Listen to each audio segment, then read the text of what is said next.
Chapter 649. If it was in the past. Even with the help of the world tree, Feng Zichen might not be able to do this.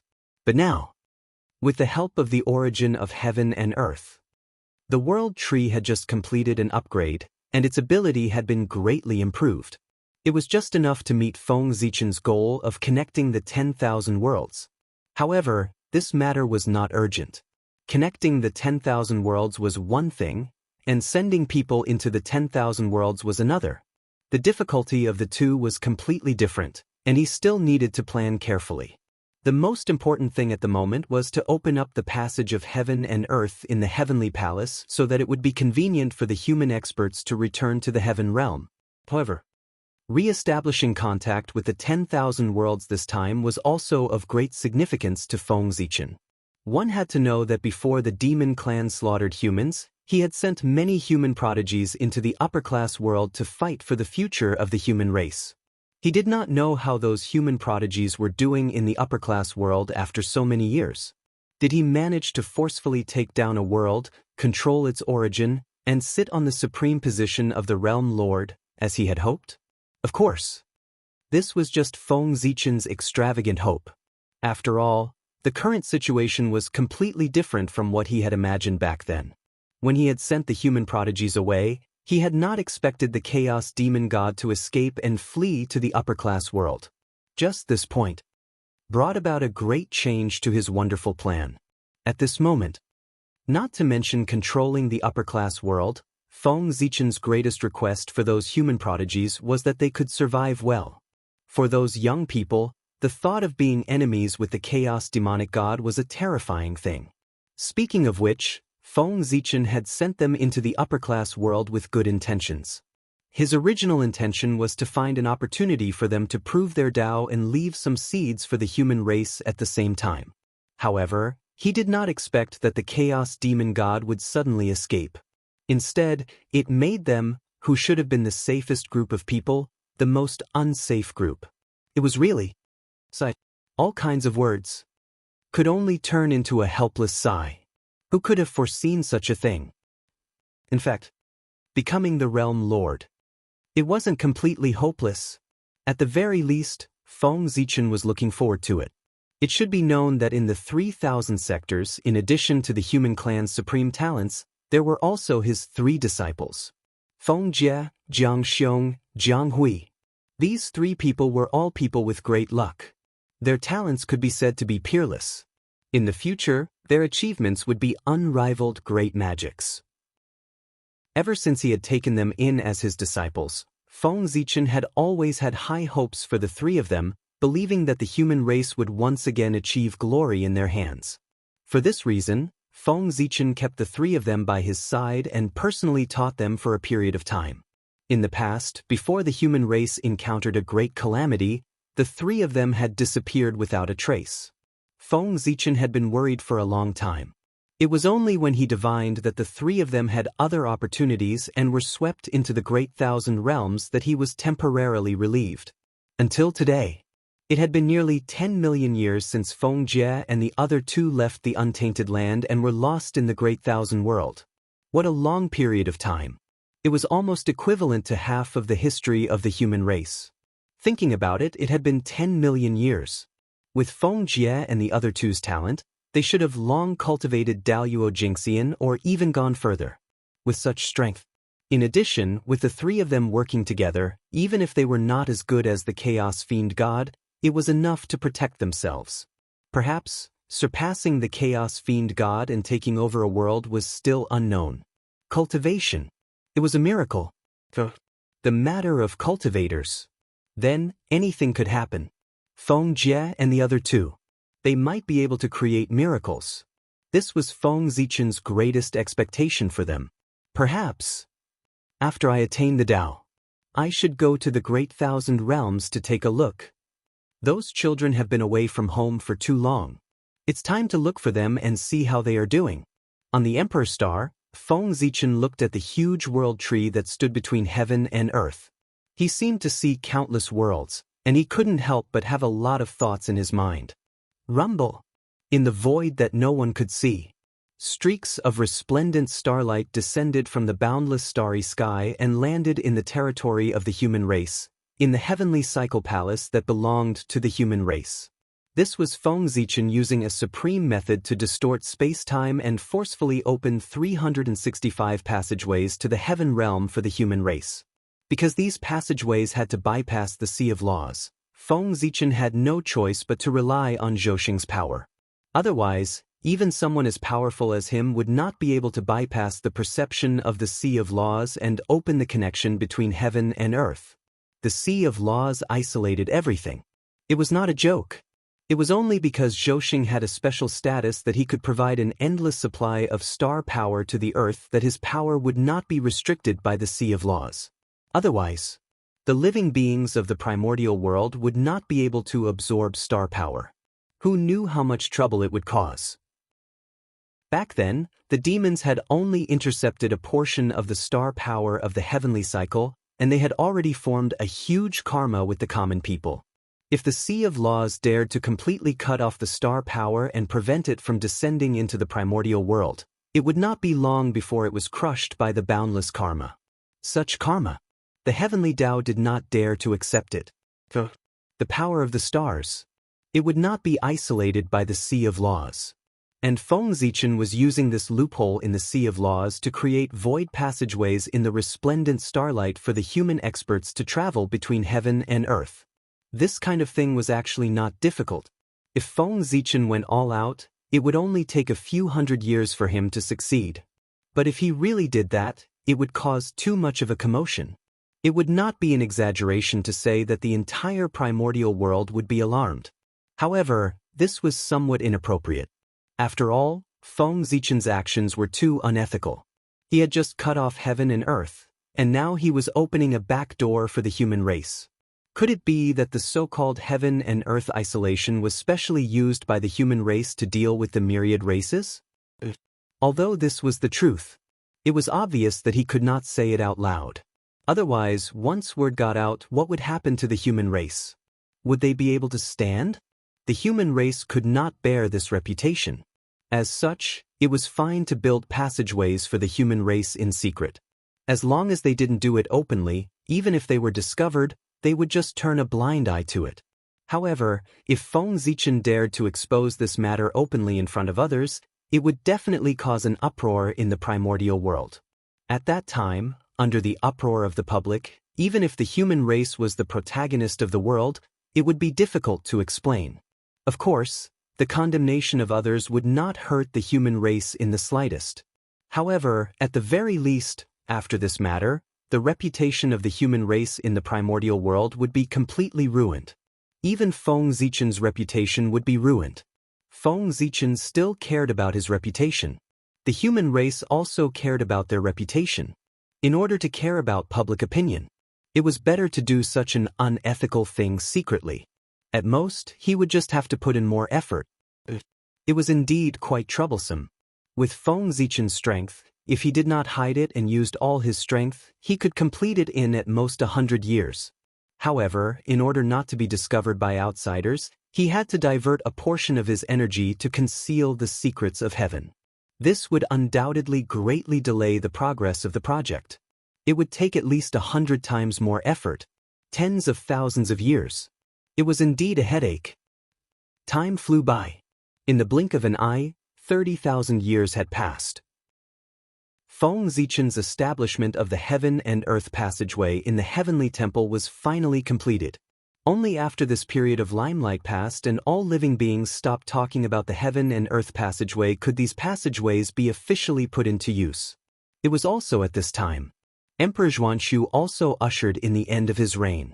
Yes, after many changes, it was already 900,000 years of Zhuanshu's reign. Unknowingly, Zhuanshu had already ruled the primordial world for 900,000 years. It was less than 100,000 years away from the end of his million-year term. At this moment, it was time for him to choose his successor. Thus, Zhuanshu finally shifted his gaze from the primordial world back to the human race and began to search for the prodigies of his race. After Emperor Zhuanshu retracted his gaze, the patriarchs of the myriad races could not help but heave a long sigh of relief. In their hearts, this great emperor of the human race was too terrifying. It was fine if he did not make a move, but once he made a move, he cut off the passageway between heaven and earth. It was too terrifying. Even a peerless villain was only SOSO. Zhuanshu searched the human race several times and finally found a suitable successor. Dijun. That was his nephew, the grandson of Emperor Xiaohao, and the great-grandson of human Emperor Xianyuan. He was born with the imperial purple aura, and his life was indescribably noble. He was the best candidate to succeed the human emperor. That's right. Ji Jun was Di Ku, the reincarnation of one of the 5 innate experts who died in battle for the human race. After confirming the candidate, Emperor Zhuanshu did not directly entrust him with an important task. Instead, he first gave Di Ku a test. After he passed all the tests, Emperor Zhuanshu called him to his side to personally teach him. After that, the primordial world fell into silence again. Nothing major happened. So, 100,000 years passed slowly. The human race once again welcomed the change of supreme power. Zhuanshu had lived for 1,000,000 years. Human Emperor Zhuanshu passed down the throne to Di Ku under the witness of the myriad races. Then he ascended to the sky and left. When he left, many elders of the human race soared into the sky and left with him. At this point, the older generation had completely given up their power and was completely taken over by the younger generation. The change of power in the human race was completed without any ripples. There was no turmoil. However, according to Feng Zichen's estimation, this should be the last time such an uneventful transfer of power would happen. Not everyone could be free from power. People were greedy. After tasting the pleasure of having power, how could they give it up so easily? The reason why they could give up the power in their hands so easily was that they knew that there were greater benefits waiting for them above the heaven realm. Zhuanshu did not abdicate to live in seclusion. Instead, he went to the heavenly court to be the ruler of heaven and earth. These old officials who assisted Zhuanshu followed their majesty to the heavenly court. How could Emperor Zhuanshu treat them unfairly? Compared to the power in the heavenly court, the power in the human race was undoubtedly less important. Therefore, they would happily hand over the power in their hands. They were. The 4 batches of old people who had followed Xiaohao, Xianyuan, Shenong, and Fuxi were the same. All of them had a great future ahead of them. However, the benefits of going to the heavenly court to be an official. This was the only time. According to the plan of the 5 heavenly emperors, Emperor Zhuanshu would be the last heavenly emperor of the human race. After this, even if Hao Tian had not returned, the next human emperor of the human race would not be able to become a heavenly emperor. Because even if Feng Zichen agreed, the other great magicians of the primordial world would not agree. 5 heavenly emperors were enough. With a few more, it would probably become a routine for the human emperor to become a heavenly emperor after he abdicated. At that time, what would Hao Yin do after he returned? He could not give the position of heavenly emperor to the human race, right? This was obviously impossible. Ever since Hao Yin became the heavenly emperor, it was not an exaggeration to say that he had been cautious and conscientious. Not only did he not make a big mistake, he had made a great contribution. Especially when he was forced to enter the cycle of reincarnation because he wanted to save the primordial world. He had fallen to save all living beings in the world. It was fine if all living beings did not appreciate his kindness, but they took advantage of his reincarnation to seize his foundation. Anyone who had some sense of shame would not be able to do such a thing. Moreover, the heavenly Tao would not allow such a thing to happen. The heavenly Tao was fair. It would not let a hero bleed and then cry. Moreover, the power of the human race. It had already attracted the attention of many great magicians. In order to prevent forces like the shaman and demon race from appearing again, perhaps a group of great magicians would join forces to suppress the human race to curb its development. This was very likely to happen, because no one was willing to have another powerful force like the Lich to surpass them. Once they discovered that any force had such a sign, they would definitely join forces to suppress it. And the human race. Obviously, there were such signs. But at this moment, the human race was protected by the heavenly Tao. Its rise was also carried out according to the will of heaven. Therefore, although the great magicians did not want to see the rise of the human race, they did not dare to interfere too much due to the might of the heavenly Tao. However, the heavenly Tao took care of the human race. There was also a limit. Once this limit was exceeded, the human race would no longer be protected by the heavenly Tao. And obviously, the matter of the 5 heavenly emperors, it was not under the protection of the heavenly Tao. Once the human race had 9 heavenly emperors, then the destiny of the human race would completely merge with the destiny of the heavenly court. At that time, in the primordial world, no one could keep the human race in check. However, how could the great divines tolerate such a thing happening right under their noses? They would definitely stop it. The 5 heavenly emperors. It was not the limit of the great magicians. It was the limit of the heavenly Tao. According to the thoughts of the great magicians, one was enough. It was good for you and good for me. However, when Fuxi first ascended the throne, he proposed the plan of the 5 heavenly emperors. Originally, the great magicians did not want to agree. But this move, following the will of heaven, it could help the human race prosper. Therefore, the heavenly Tao agreed. Chapter 650. Even the heavenly Tao agreed. Whether the great divinities agreed or not, it did not seem so important. Thus, the plan of the 5 heavenly emperors was successfully implemented. However, since they had agreed on 5 heavenly emperors, there could only be 5. Not one more. And Zhuanshu was the 5th heavenly emperor and the last heavenly emperor of the human race. After him, the human emperor. Whether it was the heavenly Tao or the great divinities, they would not let him become the heavenly emperor. Could also be said that the fortune of the human race was over. A new heavenly emperor could no longer be born. In short, in order to prevent the destiny of the human race from completely merging with the destiny of the heavenly court, the heavenly emperor after Zhuanshu could not be from the human race no matter what. This was the bottom line of the great divinities and the bottom line of the heavenly Tao. And if the human emperor after him could not become the heavenly emperor, then his ministers would not have the benefits of going to the heavenly court to be officials like their predecessors. In this way, would these people still be willing to hand over the power in their hands? Perhaps most people would. But there would always be some people who were greedy for power and could not give up the power in their hands. The human heart could not withstand the test. In the future, the change of power in the human race might not be as peaceful as today. Chaos was gradually born. In Feng Zichen's eyes, the bloody storm of the change of power in the human race from the future was already reflected. However, although he had expected this scene, he did not make any preparations to prevent this scene from happening. Because Feng Zichen knew that this was inevitable in history. When every race reached this stage, the same situation would happen. It could not be stopped at all. What he could do? He could only watch quietly.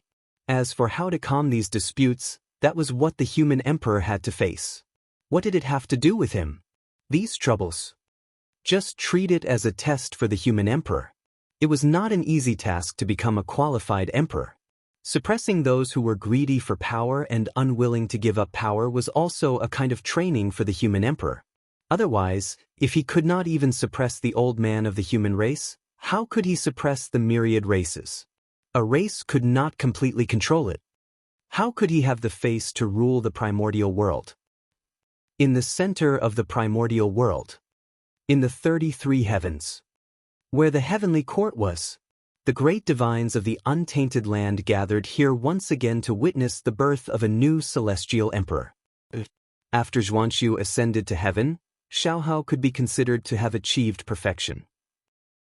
It was also time to pass the supreme position of heavenly emperor to Zhuanshu to complete the inheritance of the 5 heavenly emperors. After a series of shocking phenomena, the transfer of power in the heaven court was completed smoothly. The West Heaven Emperor Xiaohao abdicated and was succeeded by the great emperor of the human race, Zhuanshu. In history, he was known as the Black Emperor, also known as the Mystic Emperor. He was the celestial emperor of the north and had the ancestor sorcerer Gonggong as his guardian. 5 celestial emperors, How naive! On the North Star star, Feng Zichen looked at the great masters who had left after the banquet ended and couldn't help but sneer in his heart. The thinking of these great divine abilities people was very good.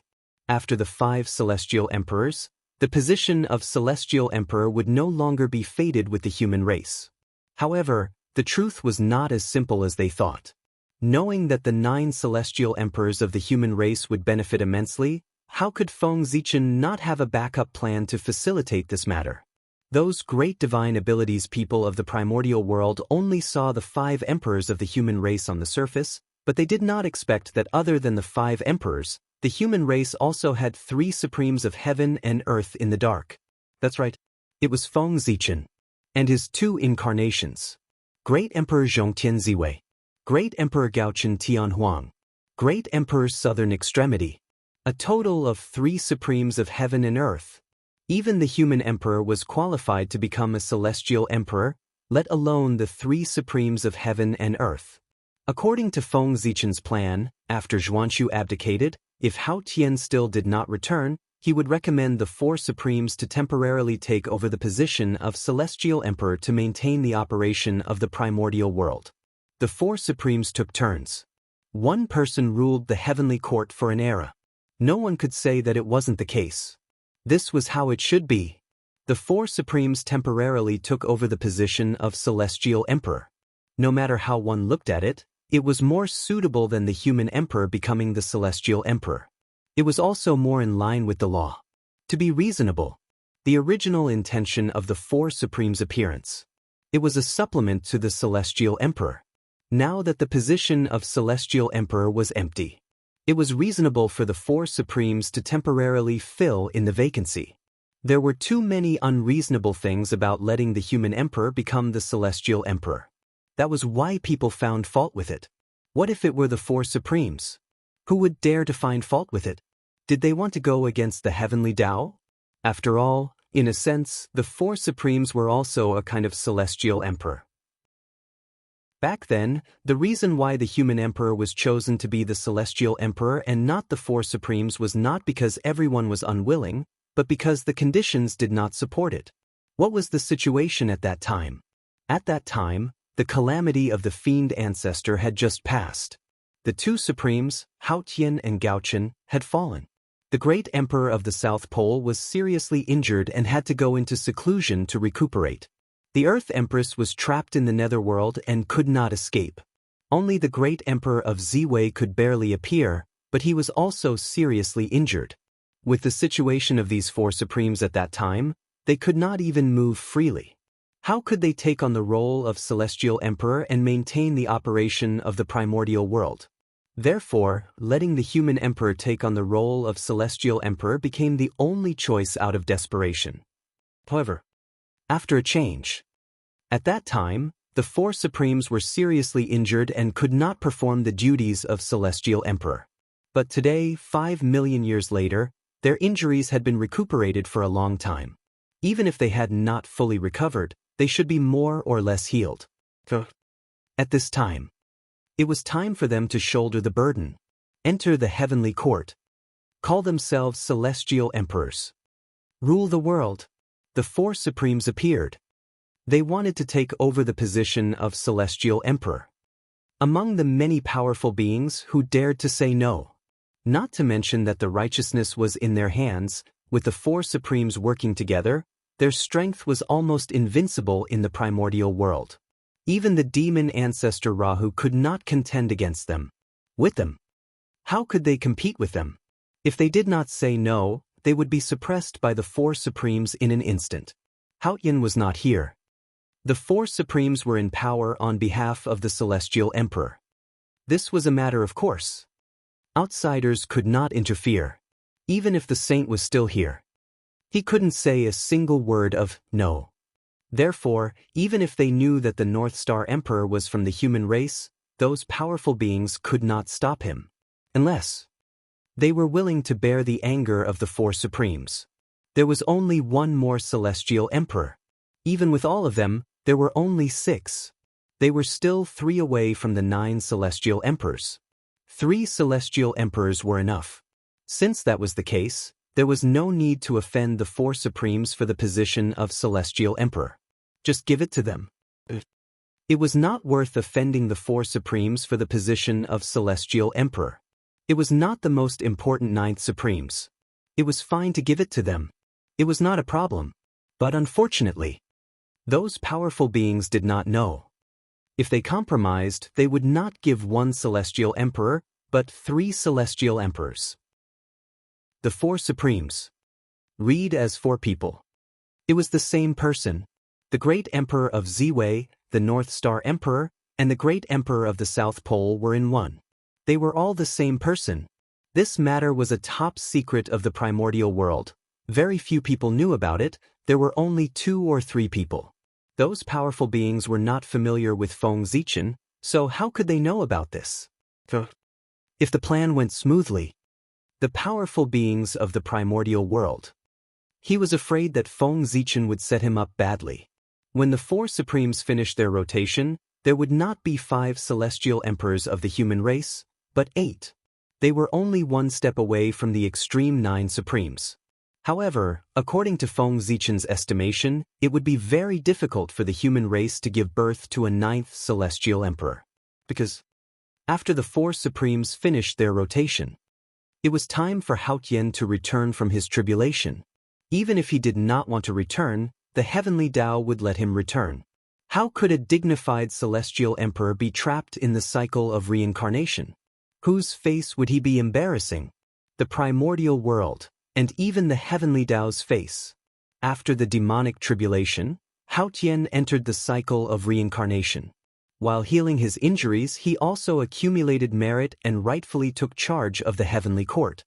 From this, it could be seen that after his merit was complete, he could return from the tribulation. Then when would Haotian's merit be complete? According to the heavenly Tao, he needed to go through 1,750 great tribulations before he could escape. 1,750 tribulations. Oh my God! This was incredible. Haotian's tribulation was naturally different from others. Every tribulation would take a period of time, which was 129,600 years. Feng Zichen had once calculated for Haotian 1,750 tribulations, and each tribulation was 129,600 years, which added up to 226. 8 million years. 220 million years. It was really a long time. One had to know that the history of the entire human race was not that long. In that case, it might not be obvious. Then from another perspective, from the fall of Haotian until now, it had only been more than 4 million years. TSK, more than 4 million years. Compared to the time that Haotian had to go through, it was not even a fraction of its time. From this, it could be seen. 220 million years was a very long time. At first, when Feng Zichen learned about Haotian's situation from the heavenly Tao, he thought that he would not be able to return. 200 million years had passed. Even if he came back, what could he do? The daylily would be cold. However, on second thought, he felt that something was wrong. How could the heavenly Tao let Haotian experience the tribulation for more than 220 million years? Wasn't this destroying his future in disguise? Among them, there must be an unknown plan that could help Haotian return from the tribulation in advance. After a long period of thinking, Feng Zichen still could not figure out the crux of the matter. It was not until hundreds of thousands of years ago, after the separation of heaven and earth, that the space-time of the primordial world changed. Only then did Feng Zichen figure out the arrangement of the heavenly Tao for Haotian. The world of Haotian's reincarnation was not the primordial world at all, but the endless small world floating in the void. In the void, almost all the time, there were worlds that were either formed or destroyed. These worlds were too weak. Not to mention powerful beings, even ordinary immortals could easily destroy them. No one would pay attention to them. In the primordial world, these worlds might only exist for a day before they were destroyed. However, a day in the primordial world was the process of their birth and death for those worlds. It was enough to evolve a complete civilization. The flow of time between worlds was completely different. Some were fast. Some were slow. If Hao Tian wanted to return, he would need to spend more than 220 million years. During this period of time, it was naturally extremely long in the primordial world. However, if it was placed in those small worlds that were constantly being destroyed, it might not be the case. A day in the primordial world was equivalent to a few years, 100 years, 1,000 years, or even 10,000 years, or 100,000 years in a small world. In short, as long as the heavenly Tao wanted, the so-called 220 million years of time was not a problem at all. It could let Hao Tian return at any time. As for why until now, the heavenly Tao had not let Hao Tian return. That was unknown. However, this did not prevent Feng Zichen from using Hao Tian's absence to perfect his plan and seek earth-shattering benefits for the human race. In Feng Zichen's heart, he very much hoped that Hao Tian would return as late as possible. He even vaguely hoped that Hao Tian would never return. That would be best. However, this was obviously impossible. No matter what. After the four royals finished their shifts, Hao Tian had to return. Because this was the final deadline, if Hao Tian still had not returned after this time, the position of Heavenly Emperor would be rotated, and there would be no position for Hao Tian in the primordial world. He had made a great contribution. Not only did he not gain any benefits, he even lost his foundation. This could not be justified no matter what. The heavenly Tao would never allow this to happen. Those who contributed would be rewarded, those who committed crimes would be punished. It was the foundation of the heavenly Tao, it would never change. The positions of the 8 heavenly emperors was already the limit of Feng Zichen's plan. Of course, he was also very satisfied with this. The bigger the matter, the more difficulties he would encounter. How could such a major event of transforming the supreme power of the primordial world from the public world, the primordial world, to the family world, the human race, be smooth? It should be full of difficulties. If it could be done easily, Feng Zichen would be suspicious. He would feel that there were risks that he did not know about, or that he had fallen into someone's trap. There must be a cause and effect. In this world, there was no such thing as a pie falling from the sky. If there was, there must be an unknown plan inside. In the future, he would definitely pay an unimaginable price for it. So, something that was too easy to succeed. On the contrary, it made people feel uneasy. Feng Zichen still had no idea how to obtain the position of the 9th heavenly emperor. However, it did not matter. There was still a long time in the future. There would always be an opportunity. After all, in the eyes of the great magicians of the primordial world, even if Gao Chen ascended to the position of heavenly emperor, the human race would only have 6 heavenly emperors, not 8. The difference between the 2 heavenly emperors, it was enough to make them relax a lot. It could be said that as long as Feng Zichen's disguise was not exposed, the great magicians would not be at their highest vigilance against the human race.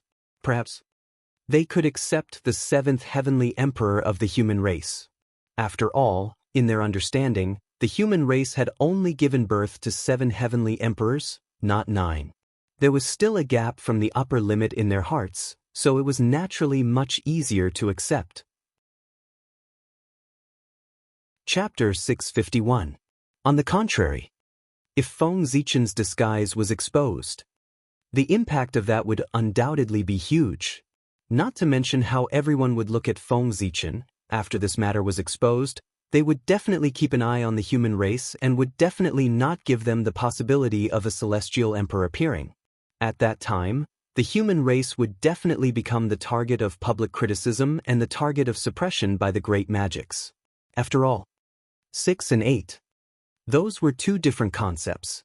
The former gave people a feeling that there was still room for negotiation, while the latter could directly bring people a sense of urgency. The pressure could be imagined. The matter of the celestial emperor. Feng Zichen only thought for a while, then he withdrew his thoughts and returned to the emperor's star. Although the matter of the celestial emperor was related to the future of the human race and was extremely important, that was the future. Right now, he had more important things to deal with. He was about to attain the Tao. With Xuanxu's ascension to the throne, Feng Zichen was less than 1,000,000 years away from attaining the Tao. Less than 1,000,000 years was not a long time. It was just a period of seclusion. Attaining the Tao was imminent. Feng Zichen was not in the mood to worry about other things. At this moment, there was nothing more important than attaining the Tao. The future of the human race depended on strength. As long as the human race was strong enough, they could do anything they wanted without any scheming. Having powerful strength was especially important. In these 1,000,000 years, he should abandon everything and focus on cultivation, so that he could improve his state to the most perfect level to welcome the arrival of the general trend of the world.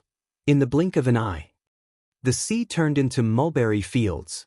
Just as Feng Zichen was silent in cultivation, 1,000,000 years had passed. The era of the northern heavenly emperor, Zhuanshu, had quietly come to an end.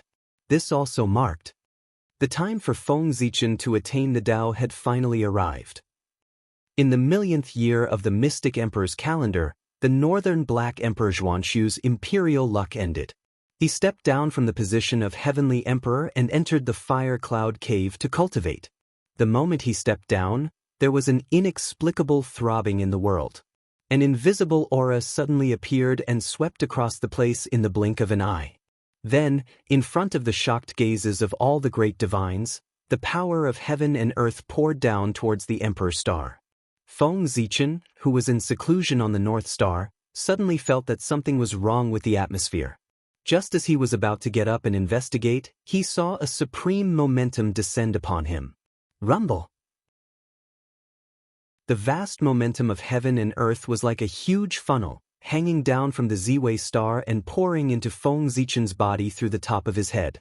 In an instant, as the power of heaven and earth entered his body, Feng Zichen only felt that his heart was empty.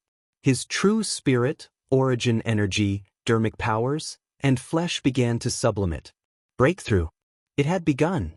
At this moment, with the help of the power of heaven and earth, Feng Zichen's mind began to soar. In a trance, Feng Zichen seemed to have left the primitive world and arrived at a mysterious place. Over there was a vast river, the river of time and space. The most mysterious place in the primordial world. This place was the key to breaking through to the primordial chaos Daluo Jingxian. It was different from when he had to jump out of the river of fate to become a Daluo.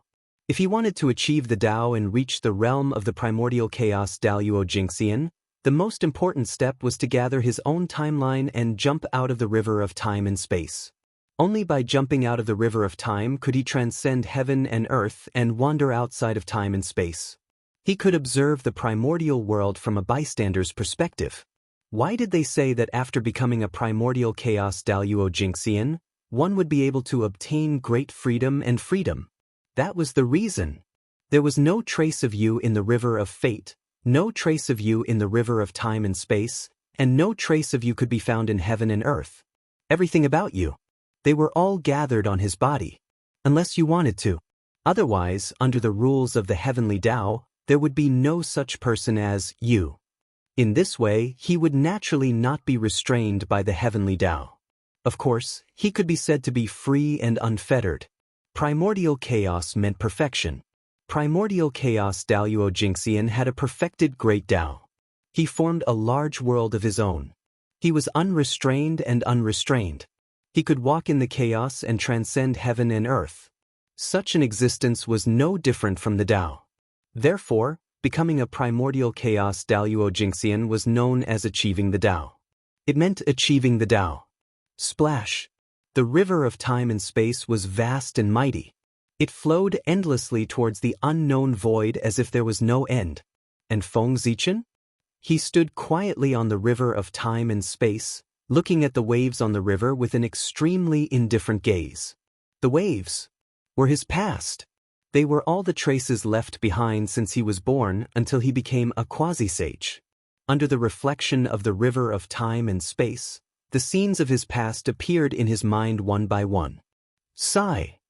What a nostalgic time! Looking at his high-spirited childhood self, Feng Zichen sighed softly and reached out his hand to grab it. The next moment, the river of time and space went berserk. Rumble! Feng Zichen grabbed down with his big hand, and an unparalleled force erupted, setting off a huge storm and endless waves in the river of time and space. Rise!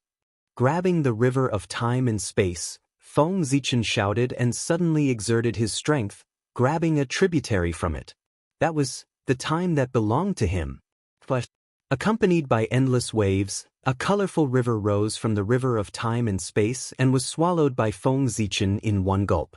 At this point, in the river of time and space, there was no trace of Feng Zichen. If a supreme expert looked down at the river of time and space, he would find that there was no trace of Feng Zichen, whether it was the past, the future, or the present. It was as if this person had completely disappeared from the primordial world. Gathering the timeline in one body, without the past, present, and future, he was primordial chaos Daluo Jingxian. At this time, Feng Zichen could already be said to be primordial chaos Daluo Jingxian. Whoosh! A huge sense of weightlessness came. Feng Zichen could not help but be absent-minded for a moment.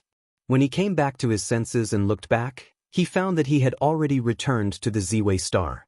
Is it done? After carefully sensing it, Feng Zichen found that his body had undergone an earth-shattering change. Whether it was his origin, his physical body, or his mana, they were undoubtedly much stronger than before. It could be said that, the current him, it would have been easy for him to crush his former self. Achieving the Tao, to him, it was so simple. It was so simple that Feng Zichen thought it was a dream. It was not until a long while later that he was sure that it was true. He had really achieved the Tao. That was right.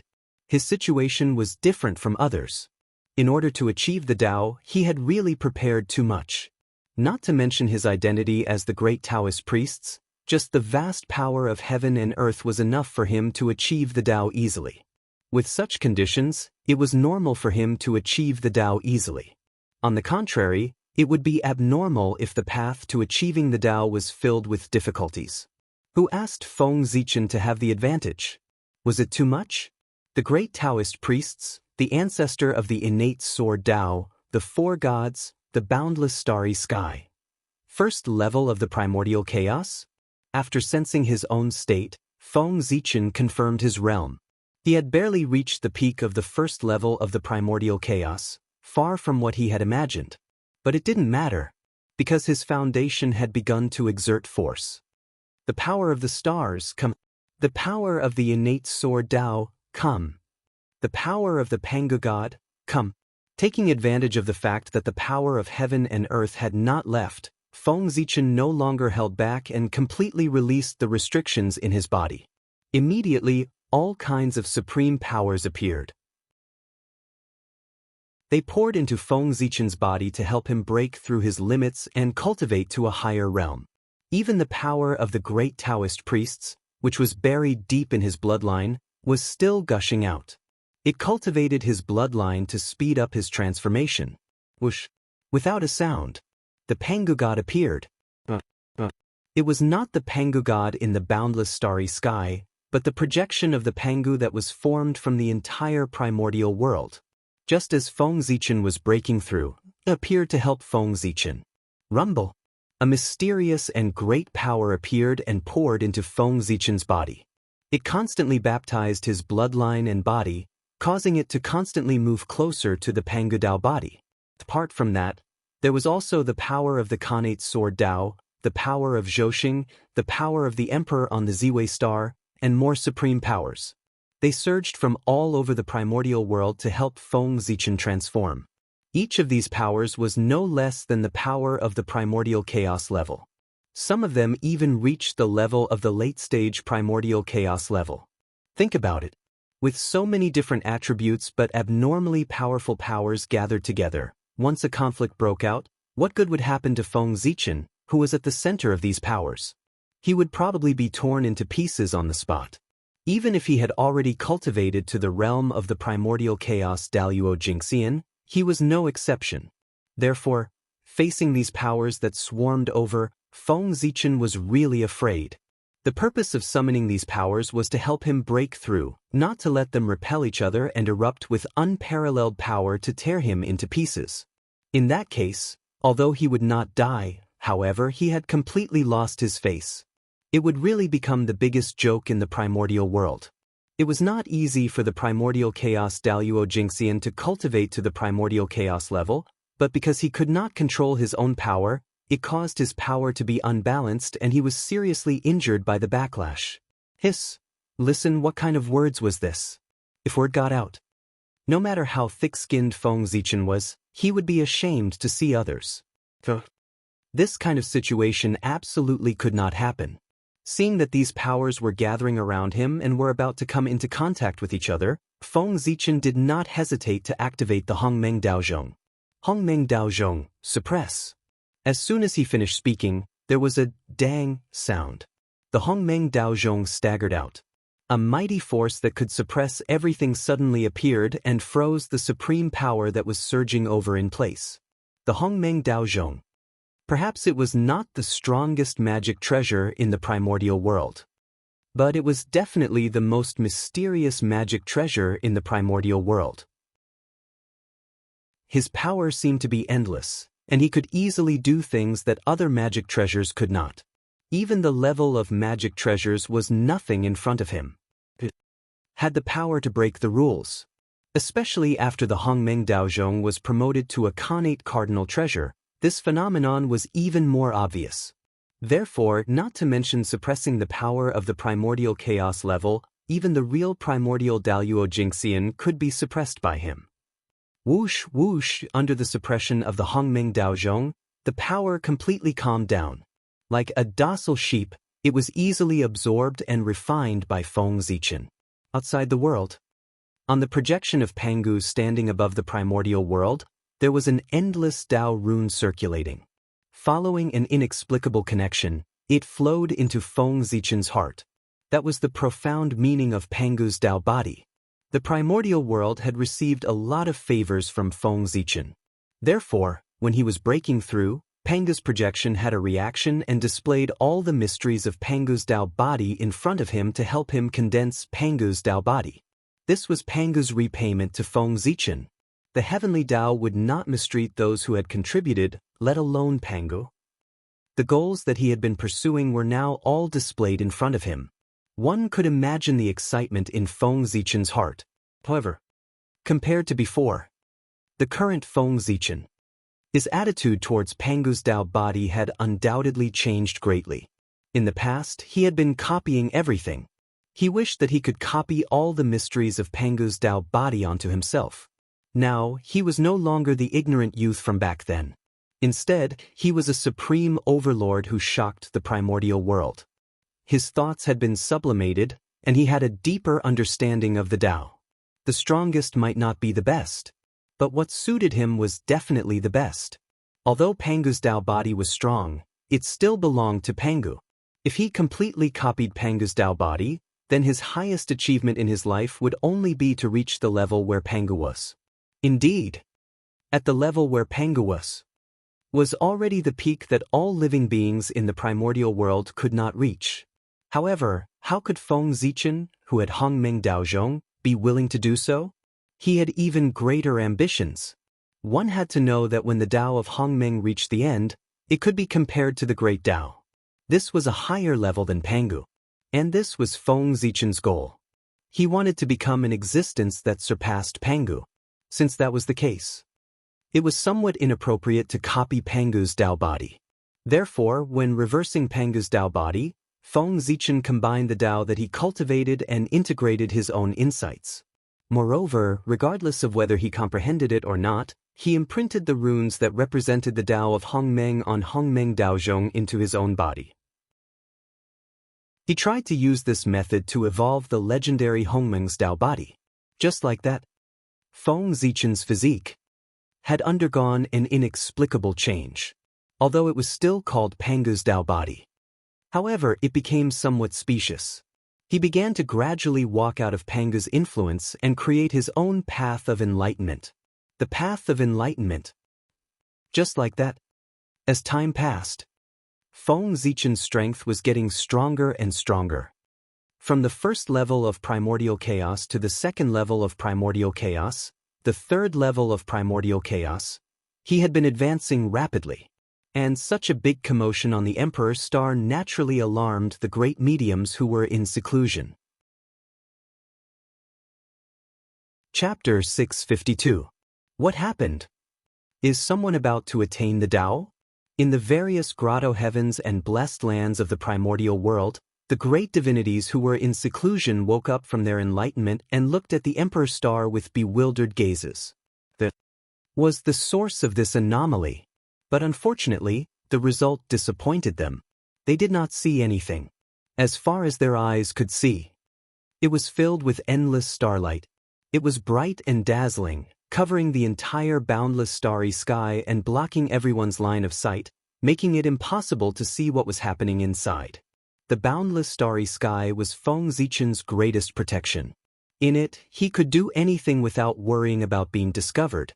This was even more obvious after he reshaped the boundless starry sky. In the boundless starry sky, there were Feng Zichen's imprints everywhere, causing his control over the boundless starry sky to reach its peak.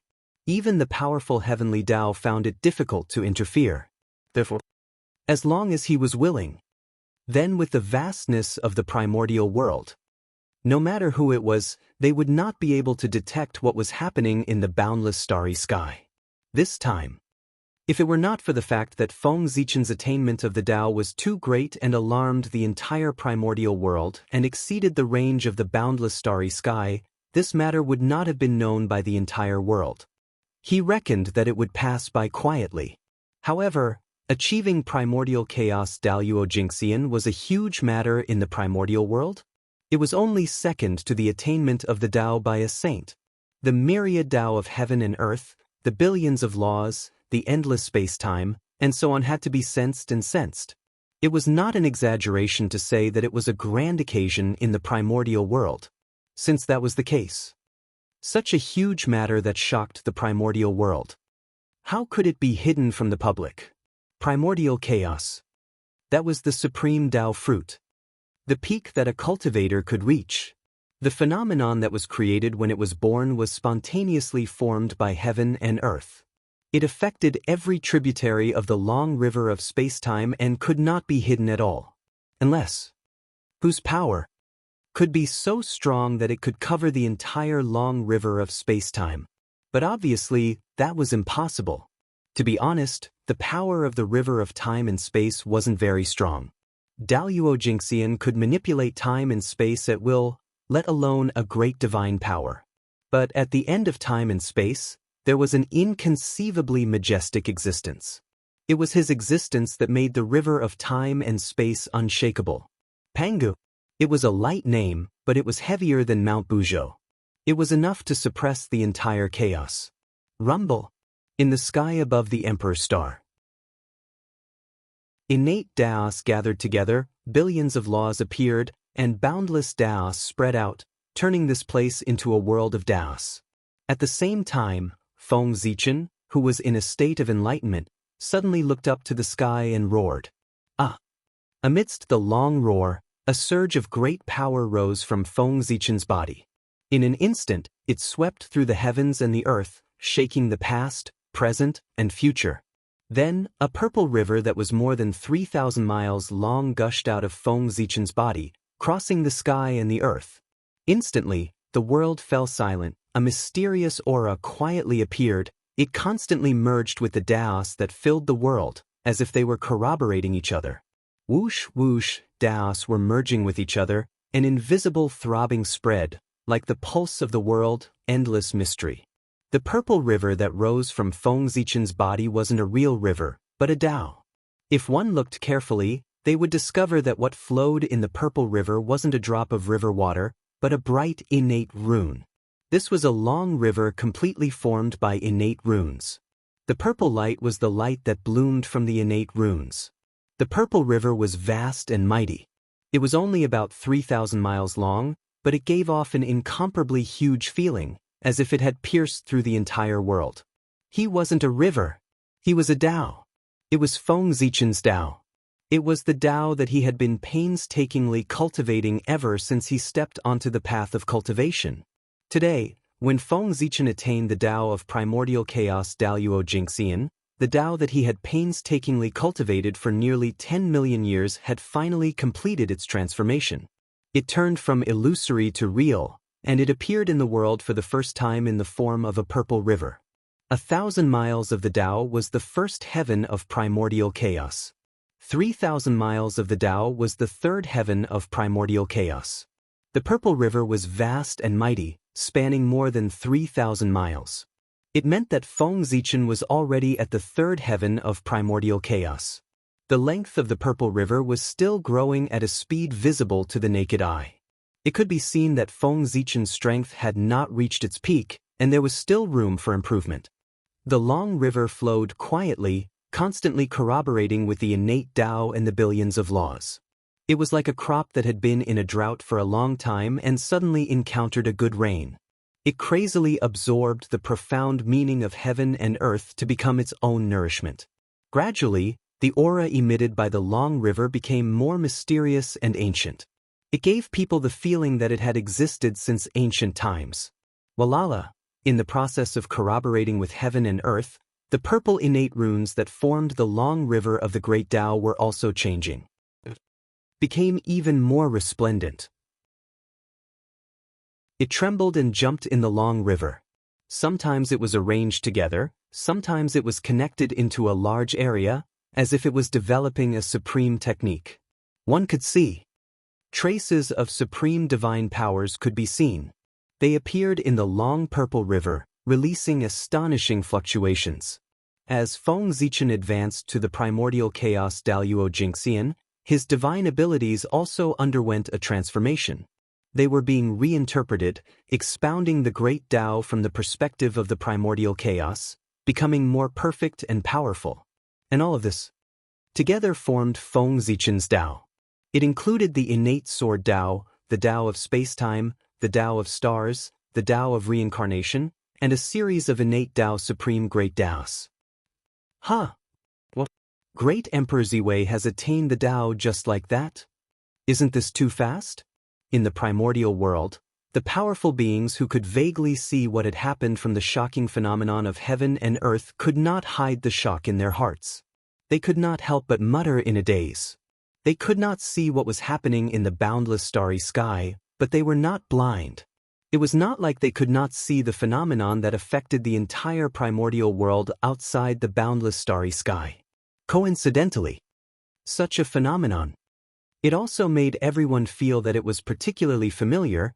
It was just like when Dong Huang attained the Tao. The scene of Dong Huang attaining the Tao was a scene that the powerful beings would never forget in their lives. It was even more profound than the Tao ancestors' unification and the saints' attainment of the Tao. Because it was Dong Huang's attainment of the Tao that allowed them to know that their path ahead was not cut off. Above the quasi-saint, it was not just the saint, there was also the primordial chaos Daluo Jingxian. It was precisely because of this that they remembered the scene of Tai attaining the Tao so vividly. As a result, when they saw the phenomenon that affected the entire primordial world, they were roughly certain that Feng Zichen had attained the Tao. After confirming this, everyone's feelings could be said to be particularly complicated. They felt that they had lived their entire lives in vain.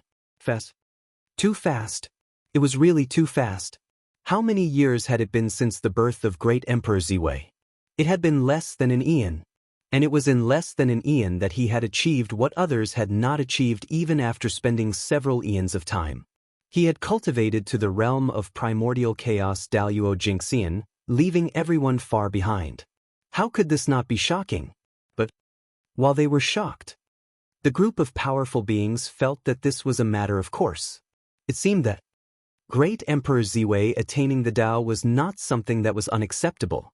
It was a matter of course, a matter of course. This contradictory feeling really made the hearts of the great divines feel extremely strange. And the reason why they felt this way was because Feng Zichen's performance was too dazzling.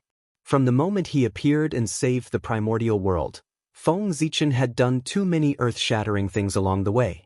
Not to mention the high and mighty primordial chaos Tao Master, more than one of them had fallen at his hands.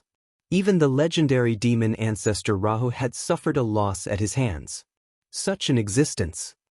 brought too much shock to everyone, so much so that in the end, everyone was already numb. They thought that no matter how great his achievements were, it was a matter of course. So, after discovering that Feng Zichen had attained the Tao, everyone was shocked, but they also felt that it was a matter of course. They were really shocked to the point of numbness. Compared to Feng Zichen's previous amazing performance, it was not too much of an exaggeration for him to achieve Tao in less than an eon. A few chaos demon gods at the level of primordial chaos Daluo Jingxian had been killed by him. Wasn't it a joke to say that such a figure could not attain the Tao? In the face of such a situation, those great mediums could at most sigh and say, as expected of the orthodox Pangu, a noble existence of the same sect as the heavenly Tao. His cultivation talent is indeed terrifying. That was the end of it. What followed next was endless envy and anticipation. With the second, would the third be far away? After Feng Zichen attained the Tao, the day when they attained the Tao would not be far away. This was not a joke, but a fact. The path of primordial chaos of the great mediums of the primordial world had been completely opened by the remnant spirits of the chaos demon gods that they had devoured. They only needed an opportunity. They could take one step closer and cultivate to the realm that they had always dreamed of. Cultivation was without time. In the blink of an eye, 10,000 years had passed. And Feng Zichen finally woke up from his cultivation. At the same time, this also marked his breakthrough. This time was about to come to an end. Phew! Fourth level primordial chaos? It's a little low. Feng Zichen let out a long breath and said with some dissatisfaction. While he was speaking, behind him, the shadow of a long purple river that spanned more than 4,000 miles was faintly discernible. The great Tao was more than 4,000 miles long. It represented the fourth heaven of primordial chaos. In other words, after converting all his foundations into strength, Feng Zichen became a fourth heaven of primordial chaos expert. The cultivation of the middle stage of primordial chaos was not considered weak even in the entire primordial world. It could not be said. Saint Xuanti was at this realm. Logically speaking, Feng Zichen should be satisfied with this strength. But in fact, he was very dissatisfied with his current cultivation, because, with the help of many supreme forces, he should have broken through to the sixth heaven of primordial chaos in one fell swoop. He should have become a top expert among the saints. But because of an accident, Feng Zichen's dream of the sixth heaven of primordial chaos was completely shattered, and that accident originated from the Hongmeng runes that he engraved into his body. At the beginning of the breakthrough, in order to try to evolve the legendary Hongmeng Dao body, Feng Zichen had once engraved the runes that represented the Hongmeng Dao on Hongmeng Daozhong's body. They were engraved on his body. At that time, he had just had a flash of inspiration and made an attempt. But he did not expect that he would really succeed. The runes that represented the Hongmeng Dao were easily imprinted on his body by him. And as his cultivation broke through, they completely merged into one. At first, when the Hongmeng runes entered his body, Feng Zichen was very excited about it. He thought that it would definitely bring him an astonishing transformation. After all, that was Hongmeng. It was the beginning of everything. But in the end, it undoubtedly disappointed Feng Zichen. After the Hongmeng runes completely merged with him, they did not display any power. Instead, they fell into silence and did not move at all. If he could not clearly sense their existence, Feng Zichen would have thought that they had disappeared. After the Hongmeng runes fell silent, although Feng Zichen was a little disappointed, it did not affect anything overall. It was just a casual move. If it succeeded, he would be happy. If it failed, there was nothing to be sad about. After putting this matter down, he focused on breaking through. But unexpectedly, just as he reached the peak of the fourth heaven of primordial chaos and was about to advance to the fifth heaven of primordial chaos, an accident happened. The Hongmeng runes that had fallen into silence suddenly began to move restlessly.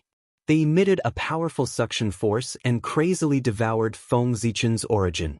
This sudden turn of events really gave Feng Zichen a fright. Almost without hesitation, he mobilized the power in his body and tried to suppress the rioting Hongmeng runes.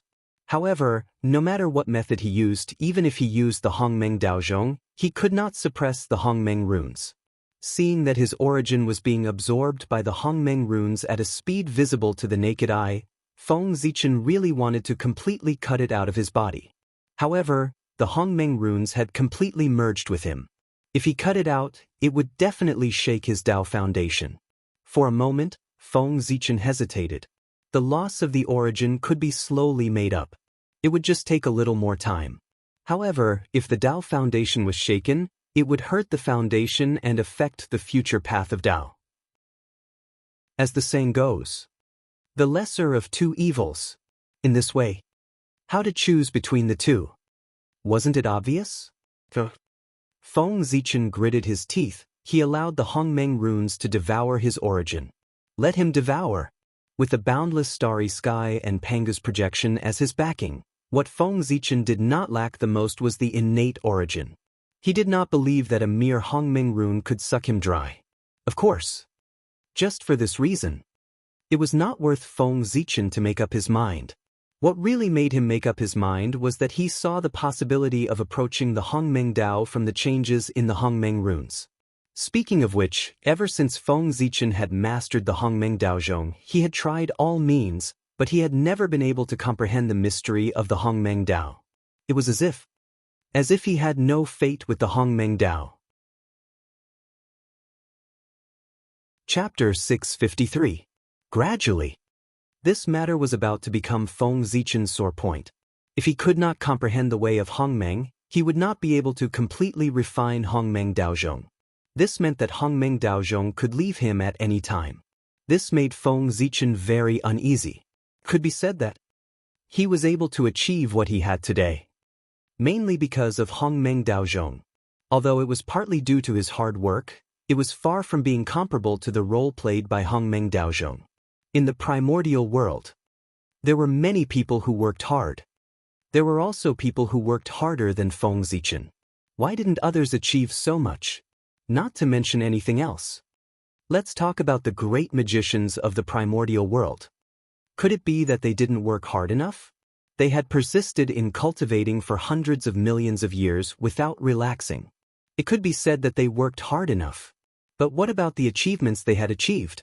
It was far from as high as Feng Zichen. And all of this was brought by Hongmeng Daozhong. Could be said that there was no Hongmeng Daozhong.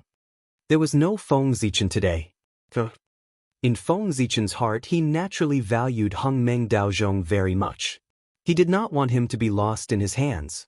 Although with his current strength, even without Hongmeng Daozhong, he could still dominate the primordial world and pursue a higher realm. However, the existence of Hongmeng Daozhong would undoubtedly allow him to take fewer detours, reduce a lot of risks, and cultivate to a higher realm faster. This treasure could not be lost. A treasure like Hongmeng Daozhong. In his own hands, it was better than in the hands of others, right?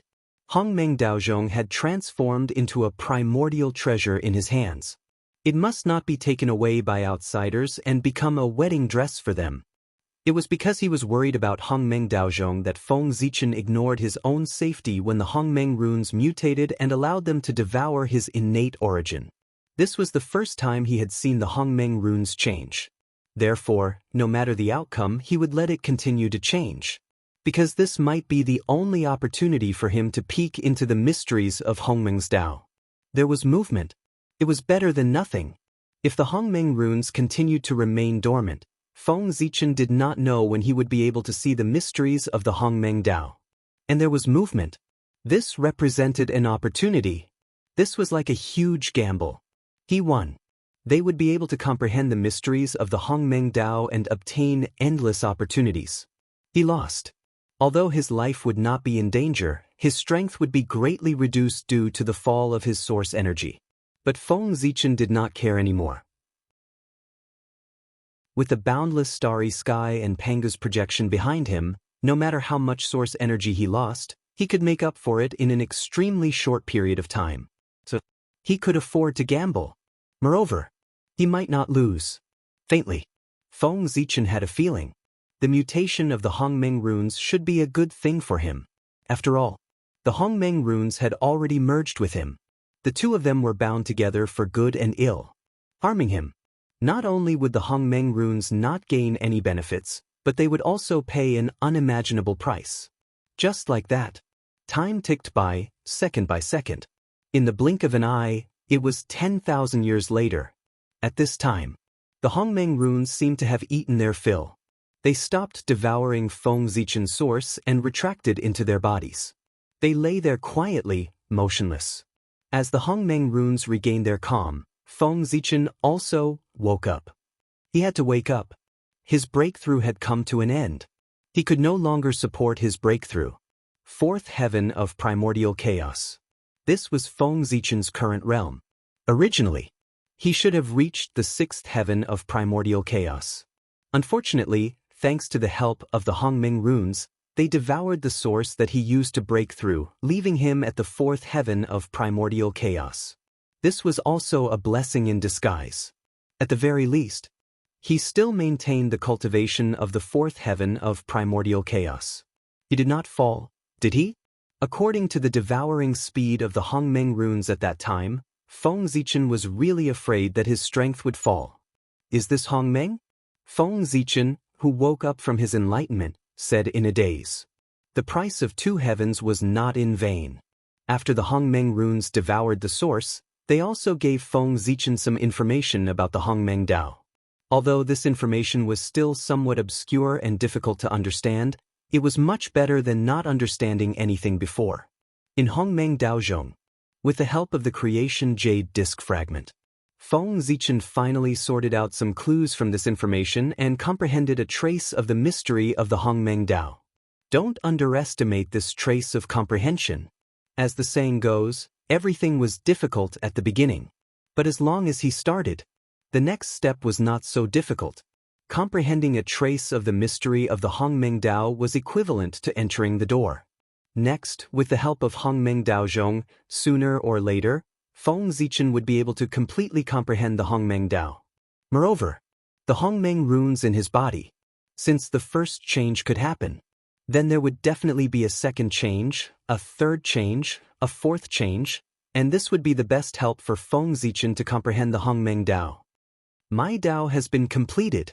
After comprehending the Hongmeng Dao, Feng Zichen's heart was abnormally excited. Even the unhappiness of not reaching his realm had been diluted a lot. If his realm was not enough, he could slowly increase it. But there were not many opportunities to comprehend the Hongmeng Dao. If he missed it, who knew if there would be a next time? As soon as he comprehended the primordial Dao, Feng Zichen could not wait to cultivate it. Soon, he was lost in the boundless Taoist rhyme. He was woken up by Hongmeng Daozhong. The most difficult thing about cultivating the Hongmeng Dao was that if one was not careful, there was a danger of being assimilated by the Hongmeng Dao. Hongmeng, the beginning of being. Anything that existed, whether it was a person or an object, originated from him. He had the ability to assimilate all things. The most powerful part of the Hongmeng Dao was also the most dangerous part of him. One needed to be extremely careful when cultivating this Dao. But Feng Zichen was not an exception, because he had Hongmeng Daozhong. With the help of Hongmeng Daozhong, he could pull Feng Zichen back from the crisis of Hongmeng's assimilation at any time. This was the reason why Feng Zichen was confident that he could cultivate the Hongmeng Dao. Fourth level of primordial chaos? It's still a little low. Looks like I still have to give it a try. After the initial excitement, the unwillingness of not reaching his realm as expected once again surfaced in Feng Zichen's heart. For this, he planned to give it a try. He would continue to improve his realm. And in the primordial world, he had already used up all the power that he could use to improve his realm. There was no other power that could help him. So, Feng Zichen turned his gaze. He placed it in the chaos outside the realm. He remembered. In addition to being the great Emperor Ziwei of the primordial world, he also had another identity in the chaos outside the realm. A creature of chaos, the Pangu Zichen clan. This was back then. When he attained the Dao of Daluo Jingxian in the chaos outside the realm, the great Tao personally gave him an identity. For this, he also received a reward from the great Tao, a supreme-grade innate spirit treasure, the first origin Tao talisman, as a protective spirit treasure.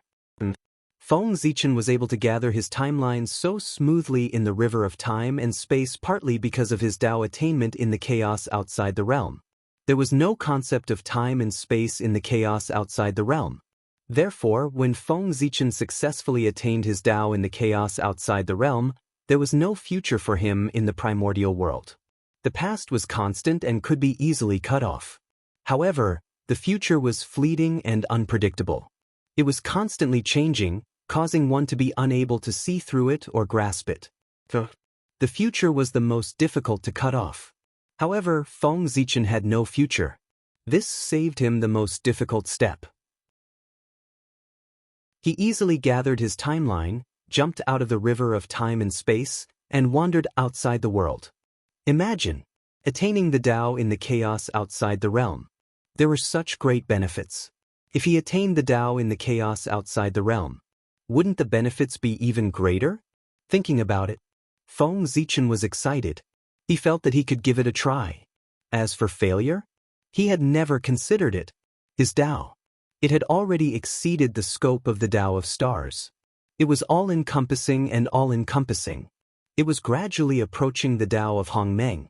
Its power was no weaker than the great Tao cultivated by the Chaos Fiend God. Since that was the case, how could it fail? After making up his mind, Feng Zichen immediately took action. He first looked at the outside world and found that the phenomenon of his Tao attainment had yet to dissipate. At that moment, he secretly activated the power of Panga's projection and secretly interfered with the phenomenon of heaven and earth to prolong its existence so as to hide the fact that he was not in the primordial world. After doing all this, Feng Zichen immediately released his spiritual will and crossed endless time and space to establish contact with the chaos bead hidden in the human Tao Emperor's seal. His figure flashed. He disappeared on the spot. He came to the chaos bead. And no one noticed all of this. Not to mention the fact that the boundless starry sky blocked everything, Feng Zichen's current cultivation base was at the 4th level of primordial chaos. He could already make it so that no one could discover his tracks. Let's go. Inside the chaos bead, Feng Zichen waved his hand and opened the space-time door. With a step, he left the primordial world and arrived in the chaos outside the realm. Rumble. After many years, Feng Zichen had already undergone earth-shaking changes, but the chaos outside the realm was the same as before. Loneliness, emptiness, chaos, and the endless tyrannical chaos aura were always the theme of the chaos. Hiss, no wonder the Chaos Fiend God is so powerful. In such a harsh situation, if one is not strong enough, they will not be able to survive at all. Every time Feng Zichen came to the chaos outside the realm, he could not help but sigh at the environment here. It was really too harsh. The Daluo Jinxian of the primordial world was here. It would not be long before it was completely destroyed. The worse the environment, the more powerful the existence born. After sighing, Feng Zichen removed the protection and stepped into the realm of the chaos outside the realm. When he first stepped into the realm of chaos, not only did he not feel uncomfortable as he expected, but it gave Feng Zichen a comfortable feeling like a fish in water, as if he had returned to his mother's embrace. This surprised him. Rumble. Just as Feng Zichen was surprised, he seemed to sense a strange aura. The surrounding chaos aura suddenly became restless and swarmed toward him, wanting to devour him. Humph! Displeased, Feng Zichen was about to take action to suppress the chaos aura that was surging over when he saw a mysterious divine light blooming from his body. Shua! Wherever the divine light shone, the restless chaos aura seemed to be tamed and floated obediently beside Feng Zichen. This is... In a trance, Feng Zichen seemed to understand something and reached out to touch his eyebrows. There, he did not know when, suddenly, a mysterious imprint appeared on it. And that mysterious divine light was emitted from this mark. Zichen mark. It was the name of the mark. At the same time, it was also the symbol of Feng Zichen's identity as a chaos creature. This was the mark of life that the great Tao gave to Feng Zichen. It was his real name. It could also be said to be the name of a god. It's been a long time since I've been to the chaos outside the realm. I forgot that as a chaos creature, how could I be afraid of a mere chaos aura? They should be the ones who should be afraid. With a chuckle, Feng Zichen opened his mouth and inhaled fiercely. He actually swallowed all the chaos aura that hovered around him. This is the real chaos aura. The power contained in it is many times richer than the chaos aura in the chaos outside the realm. Smacking his lips, Feng Zichen said with some emotion. After his strength reached the realm of primordial chaos, the Khanate aura could no longer meet his daily needs for cultivation. Only the chaos aura could allow him to continue to improve. However, after the chaos aura of the primordial world was filtered by the sky curtain, although the danger was greatly reduced, the power contained in it was undoubtedly weakened by a lot. It was far from being comparable to the pure chaos aura in the chaos outside the realm. It was no exaggeration to say that cultivating here for a day was better than cultivating in the primordial world for a year. It's time to find an opportunity to take back the chaos bead. Thinking of the benefits of cultivating in the chaos outside the realm, Feng Zichen decided to take back the chaos bead to make it easier for him to cultivate here. Originally, even if this didn't happen, he would have taken back the human Tao Emperor's seal after the 5 emperors. A Khanate treasure. How could it always be in the hands of others? Forget it. Business is more important. Let's achieve the Tao first. Knowing that his time was limited, Feng Zichen didn't delay any longer and decided to achieve the Tao first. Rumble. A long purple river of more than 4,000 miles surged out of Feng Zichen's body in a mighty manner. Following the connection between them, it rumbled toward the origin of chaos. There was the mark left behind by Feng Zichen when he attained the Tao. Just as Feng Zichen had thought, his attainment of the Tao this time was very smooth. His great Tao was easily imprinted on the origin of chaos and existed with it. Just like last time, as Feng Zichen imprinted his great Tao on the origin of chaos, the great Tao in the unseen world immediately reacted. Wisps of mysterious power hung down and gathered the chaos aura in all directions, turning into a huge furnace of the great Tao. It enveloped Feng Zichen and slowly refined him. This was the great Tao personally helping him to be reborn and reconstruct his Tao body with supreme power.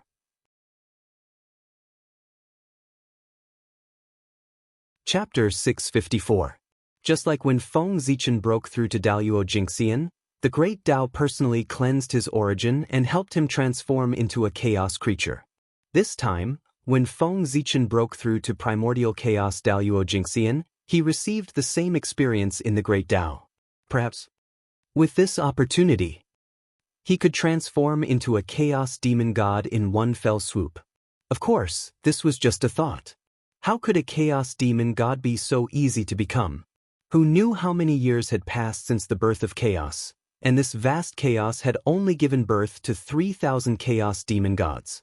If Feng Zichen only relied on one baptism of the great Tao to transform into the high and mighty chaos demon god, wouldn't that make the chaos demon god look bad? That's all I, the great chaos demon god, am? That's all? If the chaos demon god really had no face, how could he be called the greatest life in the world? The birth of every chaos demon god consumed the luck and creation of the chaos. It was not so easy to achieve. 1 or 2 baptisms of the great Tao could not make Feng Zichen transform into a chaos demon god. At most, it could only make him closer to such an existence. After all, the chaos demon god was different from the innate god fiends. They were the true seeds of the great Tao, and each of them had the possibility of achieving eternity. Boundless pain assaulted him, causing Feng Zichen to gasp uncontrollably. This was the price of baptizing his body. The pain went straight to the depths of his soul, and it was impossible to avoid. However, Feng Zichen's realm was high, and his endurance had greatly increased. After the initial discomfort, he began to get used to this pain. He could not feel the pain. It seemed that it was just that. After not feeling the pain, Feng Zichen relaxed a lot. Then he began to do business. Great Tao furnace out. Feng Zichen's mind moved, and a huge furnace flew out of his body and hung in the air, echoing with the great Tao furnace in the outside world. This was a supreme great magical power that he had created by imitating the Great Path Furnace. The Great Path Furnace, pseudo. Since he had nothing to do, he might as well take this opportunity to transform his divine ability. Originally, the power of the Great Tao Furnace was very strong. It was enough to rank at the top of the countless great divine powers in the untainted land. Then, after confirming with the Great Path once again, its power would definitely be further enhanced. Who knows, he might be able to enter the top 3 and become one of the strongest supreme mystical skills of the Great Desolate Eon. In the chaos, time passed unknowingly. Under the baptism of the furnace of the Great Path, Feng Zichen did not know how much time had passed. It felt like an instant, yet it also felt like thousands of years. In short, in a daze, Feng Zichen finished his transformation. The Great Tao came suddenly and left suddenly. The moment Feng Zichen completed his transformation, all the strange phenomena disappeared without any warning. Only Feng Zichen was left behind. He stood in the chaos, stunned. That's it. In the chaos, Feng Zichen muttered in a daze. It was no wonder that he was like this. In the early stages of the baptism, he had indeed tasted unimaginable pain.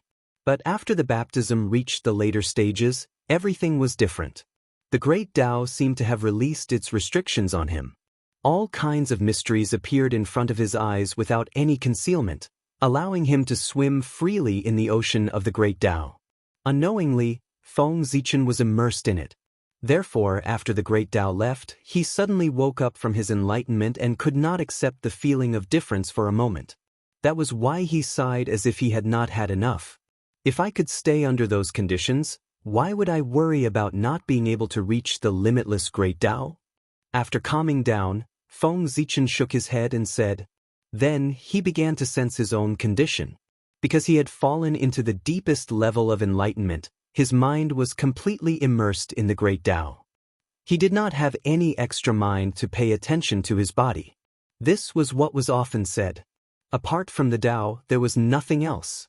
For this reason, during the Enlightenment period, Feng Zichen's body operated instinctively. He really did not know what kind of changes had happened. He needed to feel it carefully. Fifth heaven of primordial chaos? The moment his mind returned to its original position, all kinds of information naturally poured into Feng Zichen's mind, allowing him to understand all the changes. Among them, the most eye-catching thing was, it was his cultivation level. Fifth heaven of primordial chaos. He was one step closer to the fourth heaven of primordial chaos. It still did not satisfy Feng Zichen. That's right. The Great Tao had personally taken action. Logically speaking, it should not be so shameful. Even if it did not raise Feng Zichen's realm by 5 or 6 levels, it should have raised it by 2 or 3 levels. Only then would it be in line with the identity of the Great Tao. But in the current situation, how should he put it? The performance of the Great Tao was indeed not worthy of his identity. He had only raised his cultivation level by 1 level. If word got out, Feng Zichen felt embarrassed for the Great Tao. Where was the face of the Great Tao? This time, it was all gone. At the very least, the Great Tao's impression in Feng Zi's heart plummeted. Although this was useless. After complaining about the realm, Feng Zichen looked at the Hongmeng runes. This was the most important thing. After calming his mind, Feng Zichen focused his attention on the Hongmeng runes. Immediately, he had a different feeling. The power of Hongmeng. He felt the power of Hongmeng. No, to be precise, he had mastered part of Hongmeng's power. In Feng Zichen's body, the mysterious Hongmeng runes were no longer silent. Instead, they became abnormally active. They came to Feng Zichen's divine sea and trembled inexplicably. They emitted wisps of mysterious power and began to temper Feng Zichen's magic power. After being tempered by the Hongmeng runes, Feng Zichen's magic power condensed from starlight actually inherited some characteristics of the Hongmeng Qi. For example, it assimilated everything. In itself, the Ziwei star power in Feng Zichen's body could be said to be domineering and peerless. It had the power to destroy all laws. Now, in addition to the Hongmeng Qi's ability to assimilate everything, it had become even more domineering. That's right. The power of the Hongmeng Qi and the power of the Ziwei star power not only did not cancel each other out. Instead, they strangely merged into one and turned into an even more powerful force. Not to mention that it could destroy all laws, it even showed signs of destroying everything. It could even destroy the power of the Tao. Go! Subconsciously, Feng Zichen mobilized the magic power in his body and threw a punch forward. However, a dragon's roar sounded, and then an endless purple aura erupted. It moved forward in a mighty manner, as if it was going to sweep everything away. Rumble! The surrounding chaos shook as a result. Wherever that purple stream of air passed, the surrounding chaotic aura would rapidly melt away like snow encountering the blazing sun. No, it was not melted. It was assimilated by it. It became a part of the purple aura.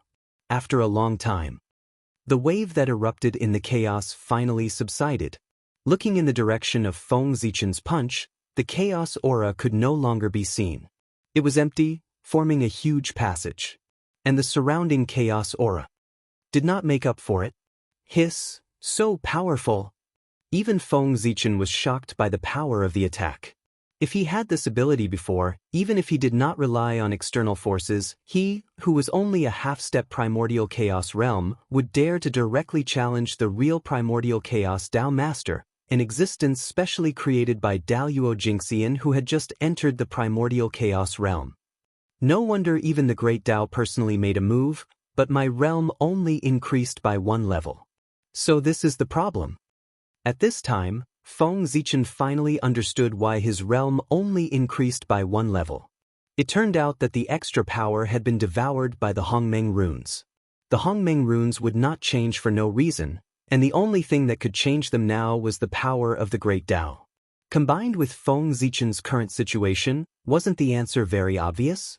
The Hongmeng runes must have been used by the Great Tao to increase the power of Feng Zichen's realm, which was why there was such a huge change. Was it worth it? Of course it was worth it. Mastering the power of Hongmeng gave Feng Zichen the capital to fight above his level. This was something that could not be brought about by the increase of his realm. One had to know. At the end of the realm, without the help of external forces, it was very difficult for the previous situation of fighting above his level to happen. Those who could reach the primordial chaos realm, which one of them was not a stunning genius. Each of them had left their own legends in the history of cultivation. Such a figure. Who would be worse than who? Fighting above his level, it was impossible to think about it. After mastering the Hongmeng runes, Feng Zichen had this possibility.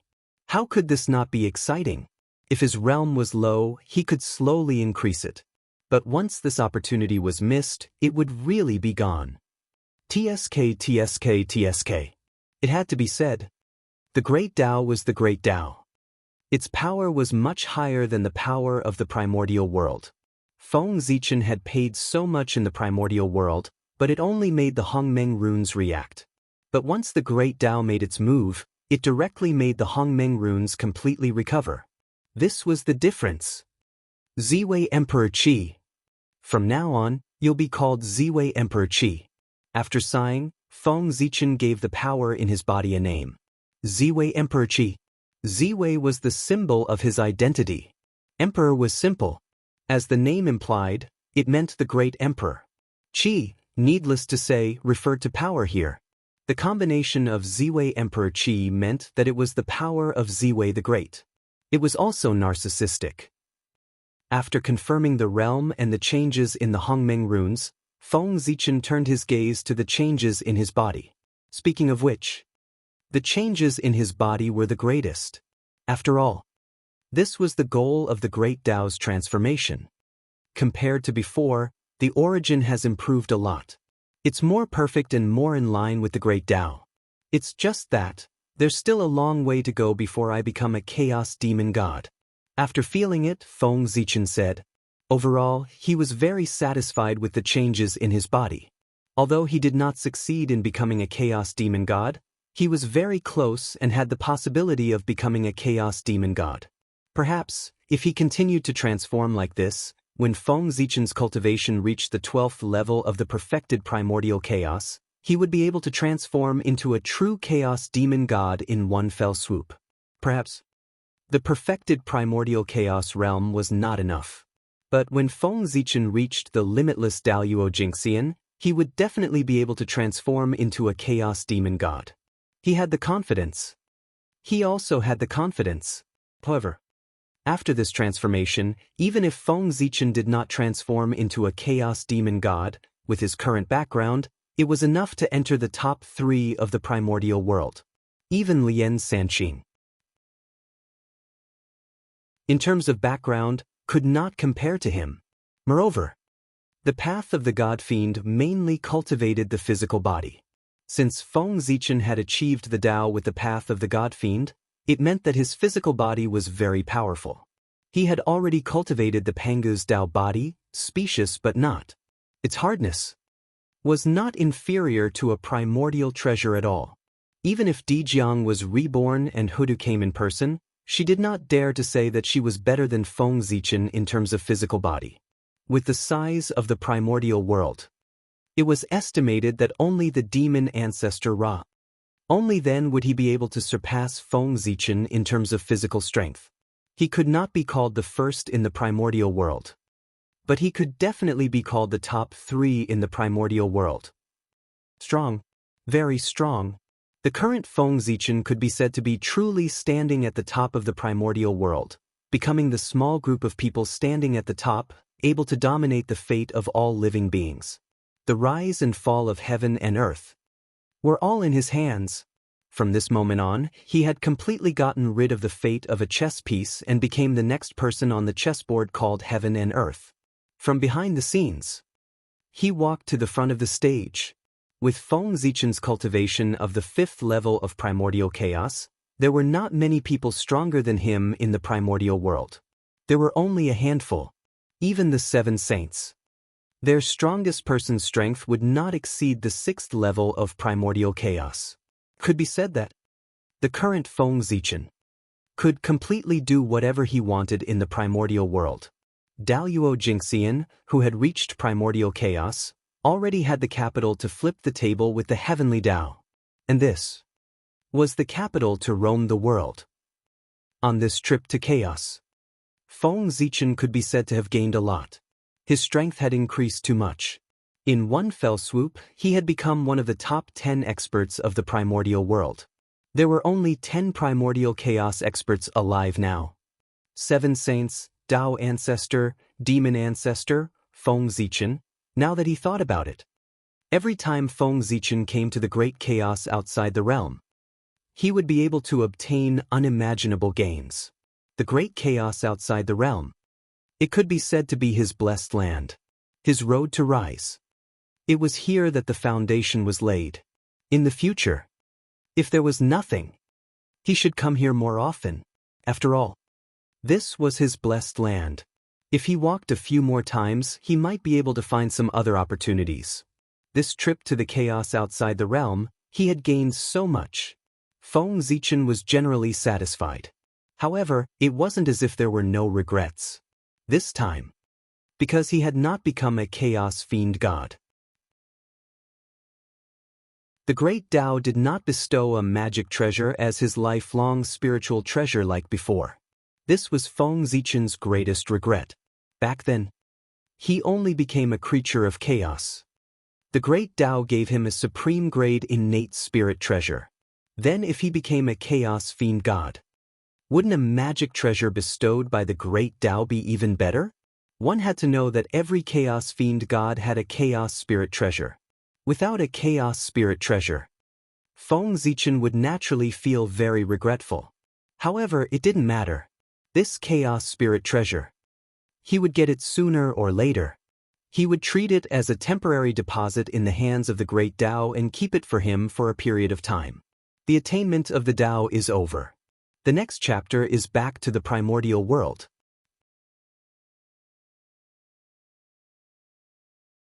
Chapter 655. It's about time. It's time to return to the primordial world. After erasing the aura of chaos on his body, Feng Zichen stepped into the space-time door and returned to the primordial world. Although the chaos was good, but his foundation, and the people he could not bear to part with, they were all in the primordial world. In the blink of an eye, space-time changed. Looking back again, Feng Zichen had already returned to the Emperor's Star. At this moment, only 3,000 years had passed since he left the primordial world. Well, it was just a short moment. And this, of course, was not because Feng Zichen was lucky. One had to know. Because the chaos did not have space-time, one could not feel the passage of time there. Therefore, if one was not careful, one might think that one had only stayed in the chaos for a moment, but in fact, tens of thousands of years or even hundreds of thousands of years had passed in the primordial world. Of course, it was also possible that one had spent tens of thousands of years in the chaos, and only an instant had passed in the primordial world. All of this depended on one's luck. To be honest, Feng Zichen's luck could be said to be extremely good. But there was always a possibility. What if his luck was useless in the chaos? So, he did not dare to gamble on this probability. If he was delayed in the chaos for hundreds of thousands of years, then it would be too late. For this, after Feng Zichen entered the chaos, he used the chaos bead to stabilize the chaos and make the flow of time consistent with the primordial world. In this way, no matter how many years had passed in the primordial world, no matter how many years had passed in the chaos realm, the reason why Feng Zichen could return after 3,000 years was because of this. Otherwise, who knew what time and space the time node was when he returned? Feng Zichen's age was already past the time to gamble on luck. The current him was focused on planning before acting. Without sufficient preparation, how could he let himself take the initiative to put himself in an unknown situation? That was not only irresponsible to himself. It was also irresponsible to the forces behind him and the people who cared about him. Feng Zichen. He was no longer a loner. He had a wife. He also had clansmen. He had friends. 3,000 years. In addition to the 10,000 years before that, that's a total of 13,000 years. That's not a short time. It's time to go out. If we don't go out now, it will arouse suspicion. After returning to Emperor Microstar, Feng Zichen estimated the time that had passed and felt that it had been a bit too long. He didn't have time to rest and immediately removed the Tao attainment phenomenon. Outside, there was still a large group of powerful beings waiting. Indeed, they did not know how long it would take to attain the Tao. Therefore, it was reasonable to say that Feng Zichen could come out whenever he wanted. But don't forget, there would also be a day when these great beings would attain the Tao. If that day really came and they remembered what happened today, he only needed to compare it with the time he attained Tao to know that something was amiss. This would bring unnecessary trouble to Feng Zichen. In order to prevent such a situation from happening, Feng Zichen still had to put on a full show. He had to remove the phenomenon of heaven and earth in time to announce to the world that he had successfully reached the realm of primordial chaos Daluo Jingxian. Rumble. As the phenomenon of heaven and earth disappeared, a vast fluctuation suddenly spread out from Emperor Microstar. In an instant, it swept through the entire primordial world. At that moment, heaven and earth seemed to have stopped. After that, heaven and earth returned to normal. However, the living beings of the primordial world had already unknowingly prostrated themselves in the direction of Emperor Microstar. That was Feng Zichen releasing his aura to announce to the world that after Donghuang Tai, the new primordial chaos Daluo Jingxian was born. Of course, in order to keep a trump card, and also to prevent scaring others, Feng Zichen only displayed the cultivation base of the third heaven of primordial chaos to the outside world, not the fifth heaven of primordial chaos. Once he attained the Tao, he would be at the fifth heaven. If word got out, it would be like a myth. It was indeed a little scary. It was better to keep a low profile. At the same time, he could also trick a group of people at the critical moment. The moment Feng Zichen's aura rose, everyone knew that Great Emperor Microstar had successfully attained the Tao. In this primordial world, Another supreme expert was added to the mix. Suppressing the restlessness in their hearts and restraining the envy in their eyes, the group of great mediums walked out of their cave abodes one after another and headed outside the boundless starry sky to congratulate Feng Zichen for successfully breaking through to primordial chaos Daluo Jingxian. It was no exaggeration to say, the congratulations of everyone came from the bottom of their hearts, because they were all the beneficiaries of Feng Zichen's Dao attainment this time. In the primordial world, there was no such thing. When one person attained the Tao, he suppressed the situation where everyone else could not attain the Tao. In fact, the situation in the primordial world was exactly the opposite. The more people attained the Tao, the easier it was for the people after that to attain the Tao. In the primordial world, above Daluo Jingxian, there was actually no path left. Daluo Jingxian was already at the end of the Tao. But unfortunately, there were many capable people in the primordial world who forcefully broke the limit and walked a path above Daluo Jingxian. This was the origin of primordial chaos, and the new realm had just appeared. There were definitely many imperfections. This required generations of people to work hard to perfect it. And every time there was an additional primordial chaos Daluo Jingxian, the new realm would be perfected a little, and future generations would be able to take fewer detours. Attaining the Tao would also become easier. In this way, everyone had received benefits from Feng Zichen. Even if they did not accept his kindness, they would not speak ill of him. It was just a few words of congratulations. It was not like they would lose a piece of meat if they said it. How could it be compared to the benefits they had received? On the Emperor's Star, Feng Zichen saw that everyone was rushing towards the boundless starry sky. It was not good for him to continue sitting down. He quickly got up and went out to welcome them. Poor Wei and the others congratulate your Majesty on attaining the Tao and enjoying the limitless Tao fruit. Your Majesty attaining the primordial chaos Tao fruit is equivalent to breaking free from the cage of heaven and earth. From now on, you will be free and unrestrained. You are really envious of others. When everyone saw Feng Zichen walk out, they all went forward to congratulate him. Fellow Taoists, you are too polite. The Emperor's Star is just one step ahead. I think that with your strength, it won't be long before you can take that crucial step and become a primordial chaos Tao realm like me. Waving his hand, Feng Zichen also smiled and congratulated everyone. Just like that, both sides spoke one after another. Outside the boundless starry sky, they flattered each other. During this period, Feng Zichen did not mention anything about letting everyone enter the boundless starry sky for a chat. As for the crowd, they did not find this strange at all. He did not let everyone enter the boundless starry sky. It was not because there was some secret in the boundless starry sky that could not be discovered by others. It was because there were too many great mediums. If there were 3 or 4, it was fine for Feng Zichen to let them in. But basically all the great mediums of the primordial world had come. How could Feng Zichen dare to let them all in at once? Who knew? Among these great mediums, how many spies of the Chaos Fiend God were there? If they took the opportunity to cause trouble, that would be terrible. In the boundless starry sky, there were 4 great ferocious beasts suppressed. If any one of them was let go, it would be a great disaster for the primordial world. Feng Zichen could not gamble. Since he could not determine which group of people were the spies of the Chaos Fiend God, he might as well not let them in. Without a doubt, there must be spies among the great mediums, and there would be many of them.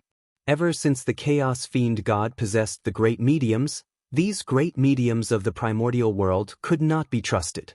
Who knew who was the Chaos Fiend God in disguise? There must be some unlucky people who were possessed by the Chaos Fiend God and were not exposed. There were quite a number of these unlucky people. They hid among the great mediums, like poisonous snakes hiding in the dark, and could give the primordial world a fatal blow at any time. Feng Zichen had to be careful of them and not give them a chance to make a move. Regarding the matter of spies, Feng Zichen knew. The great mediums knew. In the primordial world, Almost all the existences with the strength of the quasi-saint realm knew. Feng Zichen did not dare to let everyone enter the boundless starry sky because he was worried about the spies. In order to prove their innocence, everyone did not mention entering the boundless starry sky. What did they want to do by entering the boundless starry sky at this time? No matter what the purpose was, the person who made this request would definitely arouse everyone's suspicion. As everyone was afraid of each other, they began to exchange pleasantries in front of Feng Zichen's house. Gradually, Feng Zichen realized that it was not a good idea to continue like this. If word got out, it would make him seem impolite. After some consideration, Feng Zichen decided to bring everyone to the heavenly court for an exchange. It was also because Hao Qian was not around, and Zhuanshu had abdicated. The heavenly court was in a state of being without a master that Feng Zichen dared to do so. If the heavenly court had a master, Feng Zichen's actions would be a slap in the face. No heavenly emperor would be happy. But now, the heavenly court had no master. Of course, he had the final say. Fellow Taoists, it's not convenient for us to talk here. Why don't we go to the heavenly court? It just so happens that we can also discuss the candidate for the next heavenly emperor. The heavenly court has a rule to maintain the operation of the primordial world. It can't be without a master for a long time. After the greetings, Feng Zichen suggested to everyone with a smile. Alright. Regarding this, everyone had no objections and agreed. Thus, Feng Zichen led everyone. They headed towards the heavenly court in a mighty manner. Fellow Taoists, now that Zhuanshu has abdicated, causing the position of heavenly emperor to be vacant, the heavenly court cannot be without a master for a day. Do you have a suitable candidate? In the Lingxiao Palace, after some small talk, Feng Zichen finally asked about serious matters. Your Majesty, do we still need the poor Wei and the others to recommend us? Right now, isn't there the most suitable candidate? As soon as Feng Zichen finished speaking, Zhen Yuanzi walked forward and said with a smile. Fellow Taoist Zhen Yuan is talking about? Feng Zichen asked knowingly. He couldn't say his name himself, right? How inappropriate would that be? It's you, Your Majesty. As he said that, without waiting for Feng Zichen to refuse, Zhen Yuanzi continued, Your Majesty is the second in command of the three realms. Now that the heavenly emperor has entered a calamity, it's only right for Your Majesty to step forward and take charge of the heavenly court. This was the truth. It was reasonable and irrefutable. Great Emperor Ziwei was the legal successor of the heavenly emperor. This was recognized by the heavenly Tao. Fellow Taoist Zhen Yuanzi is right. It's most appropriate for His Majesty to step forward and take charge of the heavenly court. If His Majesty hadn't been seriously injured back then, His Majesty would have stepped forward to clean up the mess when the heavenly emperor entered the calamity. Why would he need to give up the 5 emperor positions to the human race? Before the heavenly empress reincarnated, didn't she also entrust the heavenly court to His Majesty? After Zhen Yuanzi finished speaking, the remaining great mediums echoed. Actually, in their hearts. As long as it wasn't a human who continued to be the heavenly emperor, then it didn't matter who came to be the heavenly emperor. Of course, it would be best if Feng Zichen was the one who became the heavenly emperor. Because he was the heavenly emperor, he was really too suitable. There was no other suitable candidate like him in the primordial world. Under the flattery of everyone, Feng Zichen was not prepared to hold back and was about to agree to this matter immediately. Since everyone has unanimously recommended me, then I won't refuse the position of the heavenly emperor. Just as Feng Zichen was about to agree, an accident happened. Quickly go to the chaos beyond the heavens. A heartless voice suddenly sounded in Feng Zichen's ear, interrupting what he was about to say. Heavenly Axie dash in an instant. Feng Zichen's face darkened, because he recognized whose voice it was. It was the heavenly axiom. In the primordial world, only the heavenly axiom could emit such an extremely cold and majestic voice. At this moment, at the moment when he was about to become the heavenly emperor, the heavenly axiom asked him to go to the chaos beyond the heavens. It would be strange if there was no problem. Obviously, someone did not want him to become the heavenly emperor. As for why he did not suspect that something had happened to the chaos first? Of course, that was because in Feng Zichen's perception, nothing unusual had happened to the chaos. If something happened to the chaos beyond the heavens, it would definitely be difficult to hide from his perception. Because Panga's projection covered the entire primordial world, and he controlled Panga's projection. This meant that the entire primordial world was under Feng Zichen's surveillance. Who could it be? The first thing to eliminate was the heavenly axiom. Feng Zichen was only temporarily taking over the position of the heavenly emperor. It was not like he was changing the world and completely replacing Haoyin. When he returned, he would still have to return the power to Haoyin. Since that was the case, such a small matter, the heavenly axiom would not care.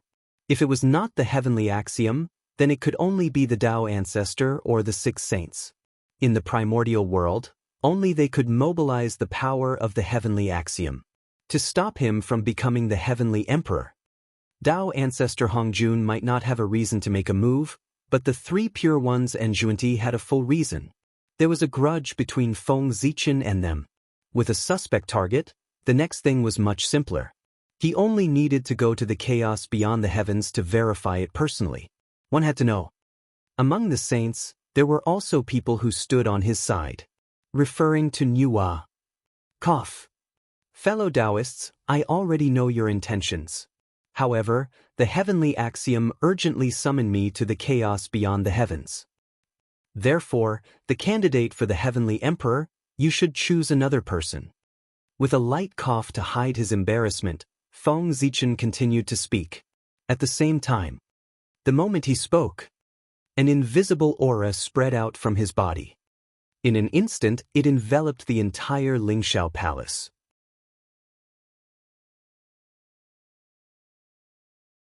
Chapter 656. The sudden change caused everyone's expressions to change. They hurriedly released their divine senses to check what had happened. Rumble.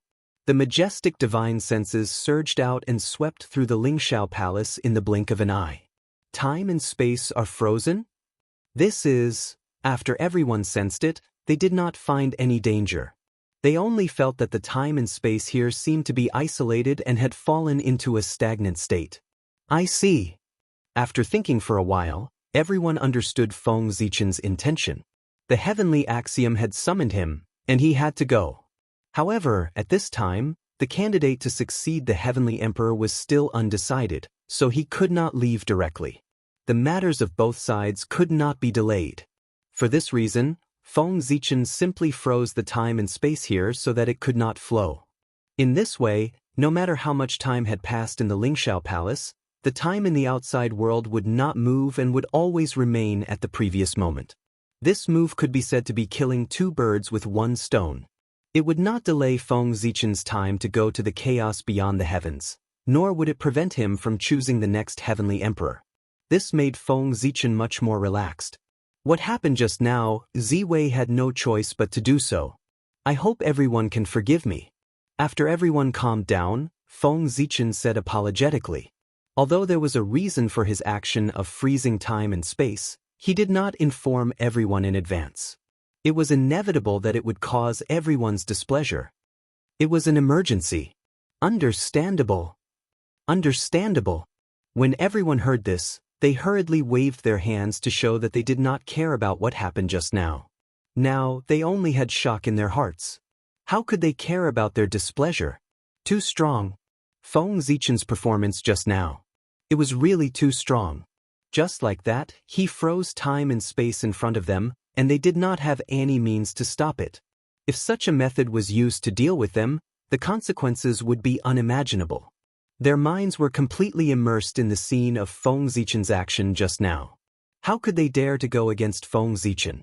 As long as he did not go overboard, naturally, he would do whatever he said. His power was inferior, so it should be like this. Looking at everyone's expressions, Feng Zichen knew that he had achieved his goal of intimidating them. He made a move to freeze time and space. Saving time was only one aspect. On the other hand, It was to show everyone how powerful he was to intimidate them. Primordial world. After all, this was a place where strength spoke louder than words.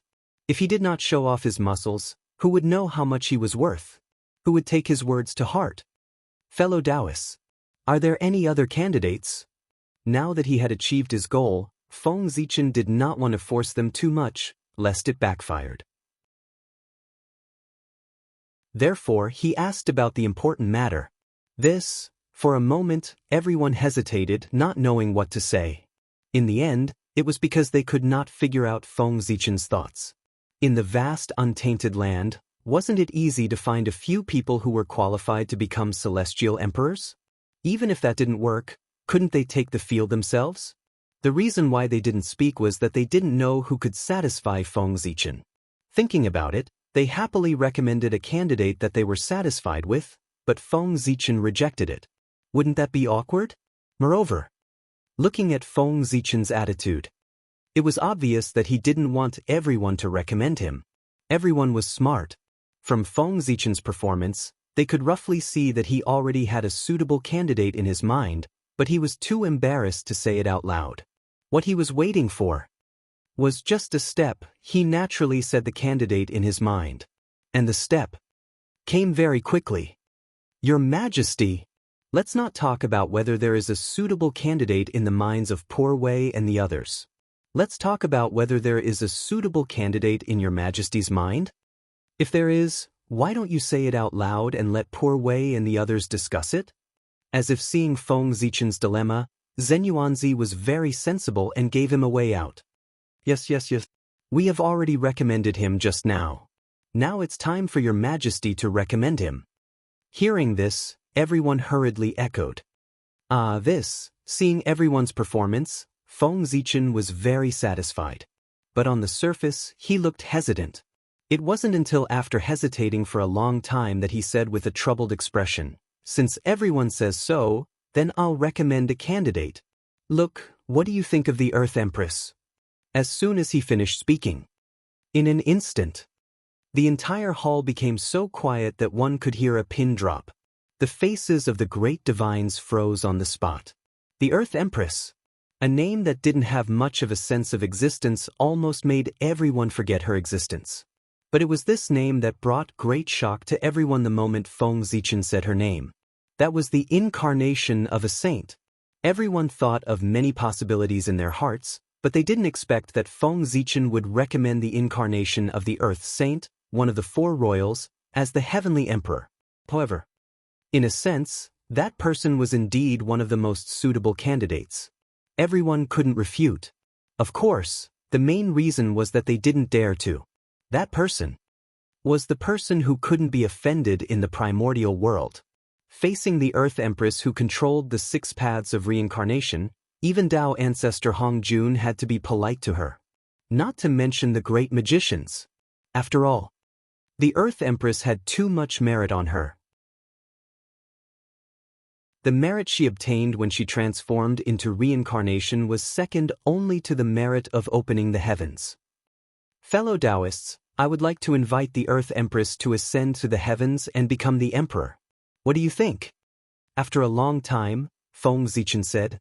Naturally, no one dared to have any objections. If the Earth Empress is willing to come, that would naturally be excellent. But I'm afraid that the Empress might not be willing to come. After a while, someone seemed to have thought of something and said uncertainly, "Sai, there's no need to worry. If the Earth Empress doesn't agree, you can let her recommend a candidate." Shaking his head, Feng Zichen said nonchalantly. Then, without waiting for anyone to reply, he disappeared on the spot. Fellow Taoists, I'll leave the matter of bringing the Earth Empress to the heavens to you. I'll head to the chaos outside the heavens first. After his figure completely disappeared, Feng Zichen's faintly discernible voice could be heard in the void. Obviously, he had already gone far away. Crash! The sound of a mirror shattering could be heard. The barrier that enveloped the Lingxiao treasure hall quietly shattered, and time and space returned to normal. Looking at Feng Zichen's empty seat, everyone was speechless. He left just like that? He just threw the trouble to them so casually? He was too carefree. He's born to work. After sighing, everyone did not dare to delay and hurriedly rushed to the netherworld. The earlier they invited the Earth Empress, the earlier they could relax. Just as everyone was heading to the netherworld, the chaos outside the heavens, at the junction of the primordial world and the chaos outside the world, where the gate of witchcraft was, the atmosphere was extremely tense. Feng Zichen was confronting the three pure ones, Zhuan Ti, and the others. Since he was already here, it was not difficult for him to see who was secretly plotting against him. It was the Heavenly Lord of Primordial Beginning. Back then, because of the matter of the South Pole Star, Feng Zichen had a conflict with the Heavenly Lord of Primordial Beginning and embarrassed him in front of everyone. And this was extremely difficult for the Heavenly Lord of Primordial Beginning, who cared about his reputation. Because of this, the Heavenly Lord of Primordial Beginning secretly hated Feng Zichen and was prepared to find an opportunity to repay him. However, before he could find an opportunity to do so, the disaster of the Chaos Demon God erupted. Helpless, the Heavenly Lord of Primordial Beginning could only go to the sky screen to resist the invasion of the Chaos Demon God. For this, to take revenge on Feng Zichen, he had to put it on hold for the time being. However, putting it on hold did not mean that the Heavenly Lord of Primordial Beginning had forgotten about it. The Heavenly Lord of Primordial Beginning, who was bored in the chaos outside the heavens, planned to use the vision of his clone to observe the current situation of the primordial world. Good Lord, it did not matter what he saw, but he saw an opportunity to take revenge on Feng Zichen. At that time, it was when everyone elected Feng Zichen as the emperor. When the Heavenly Lord of Primordial Beginning saw this scene, how could that be? Of course, he disagreed. He had to think of a way to stop it. After Feng Zichen attained the Tao, it was already very difficult to deal with him. If he became the Celestial Emperor, it would definitely encourage his arrogance. It could not be said that even a saint would find it difficult to restrain him. Feng Zichen becoming the Celestial Emperor, even if it was only temporary, would bring about a greater impact than Haotian. After all, Feng Zichen's strength was ranked there. Third heaven of primordial chaos. Or out of fear. Or out of revenge. In short, the Heavenly Lord of Primordial Beginning decided to stop Feng Zichen from becoming the emperor. And the three pure ones were one. Since the Heavenly Lord of Primordial Beginning had made a move, the Grand Pure One and the Grand Master of Heaven naturally could not just stand by and watch. Whether they were willing or not, they had to help. As for why the three pure ones were involved in receiving Zhuan Ti, it had to be explained from the matter of their identities being exposed. Because of their background, the two of them had been faintly excluded from the circle by the crowd. For this, the two of them already had a bad relationship with the Pangu divine system, and it fell to the freezing point. It could even be said that they had become enemies. Since that was the case, when the two of them saw the internal strife in the Pangu divine system, they were naturally extremely happy. They had become enemies. Of course, they could not bear to see the other party doing well. If the Pangu divine system was harmonious, how could the two of them have the chance to rise? Only when the Pangu divine system fought with each other openly and secretly would they have the chance to fish in troubled waters and obtain a chance to develop. Under such circumstances, when they saw the three pure ones, who were the authentic Pangu divine system, targeting the other authentic Pangu divine Emperor Ziwei, they naturally did not want to stop them. Instead, they wanted to add fuel to the fire and make the relationship between them even worse. Only in this way would it be in their interests. It was precisely because of this consideration. When the three pure ones made a move, receiving Zhuan Ti also secretly helped. The power of the five saints working together was enough to affect the operation of the Way of the Heavens for a short period of time. This was also the reason why the Way of the Heavens called Feng Zichen to the chaos beyond the heavens. It was completely the result of the saints behind the scenes. Heavenly Lord of Primordial Beginning. What do you mean? Standing in the chaos, Feng Zichen coldly questioned the Heavenly Lord of Primordial Beginning opposite him. As he spoke, an invisible aura erupted. It pressed forward with a loud bang, crushing the surrounding chaos aura. To be honest, compared to the chaos aura of the great chaos beyond the realm, The chaos aura of the chaos beyond the heavens was as weak as a baby. Feng Zichen could shatter it with a slight move. Feng Zichen was very angry, very angry. The position of Celestial Emperor was right in front of him, but it was gone just like that. No matter who it was, they would be angry. Moreover, was Feng Zichen angry about losing the position of Celestial Emperor? He was angry about the occurrence of the variables. The situation had already somewhat exceeded his control. One had to know that the position of Celestial Emperor was related to the future of the human race. In the end, it was lost by the Heavenly Lord of Primordial Beginning just like that. How could he not hate? If it weren't for the fact that the other party had more people, Feng Zichen would probably have made a move directly. However, he couldn't even defeat the 3 pure ones when they joined forces, let alone the 2 of them who were receiving Zhuan-Ti. However, even if he couldn't defeat them, he couldn't lose his momentum. After all, he was in the right. Moreover, the 3 pure ones probably couldn't afford to lose that person and would join forces to attack him. If Zhuan-Ti was receiving Zhuan-Ti, Feng Zichen believed that the 2 of them would join forces.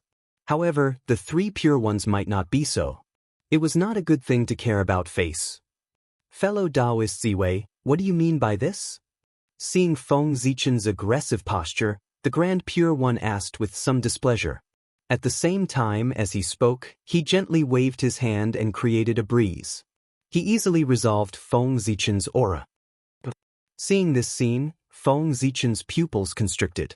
Just from this move, it could be seen that the Grand Pure One's cultivation was not weak. One had to know. In order to gain the upper hand. When Feng Zichen unleashed his aura. Although he did not use the Ziwei Emperor Qi, he used the power of the boundless starry sky. With the domineering power of the boundless starry sky, even if Feng Zichen unleashed it with the cultivation of the 3rd heaven of primordial chaos, its power was not weaker than the full-strength attack of an ordinary primordial chaos expert. It was such an attack. But it was easily resolved by the Grand Pure One. From this, it could be deduced that he had at least the 6th heaven of primordial chaos. But most importantly, or because Feng Zichen could not see through the realm of the Grand Pure One. With his cultivation of the 5th heaven of primordial chaos, he could not see the true realm of the Grand Pure One. Without a doubt, the Grand Pure One was definitely stronger than him. That was the 6th heaven. Of course, Feng Zichen could not see the realm of the Grand Pure One. However, the realm of others could not be hidden from him. Heavenly Lord of Primordial Beginning, Grandmaster of Heaven, Saint Jie-in, and Goddess Nuwa were all at the 5th heaven of primordial chaos like him. However, because of the mending of the heavens, there was something wrong with Goddess Nuwa's condition. She looked a little weak. Although she was at the 5th heaven and was even close to the 6th heaven of primordial chaos, she could not unleash her full strength. After the Tao body mended the heavens, it still affected her strength in the end, causing her to become a saint in one fell swoop. However, there were gains and losses. Although her strength had decreased, her realm had increased. The peak of the 5th heaven of primordial chaos was second only to the Grand Pure One's 6th heaven of primordial chaos. It was even higher than Feng Zichen's realm.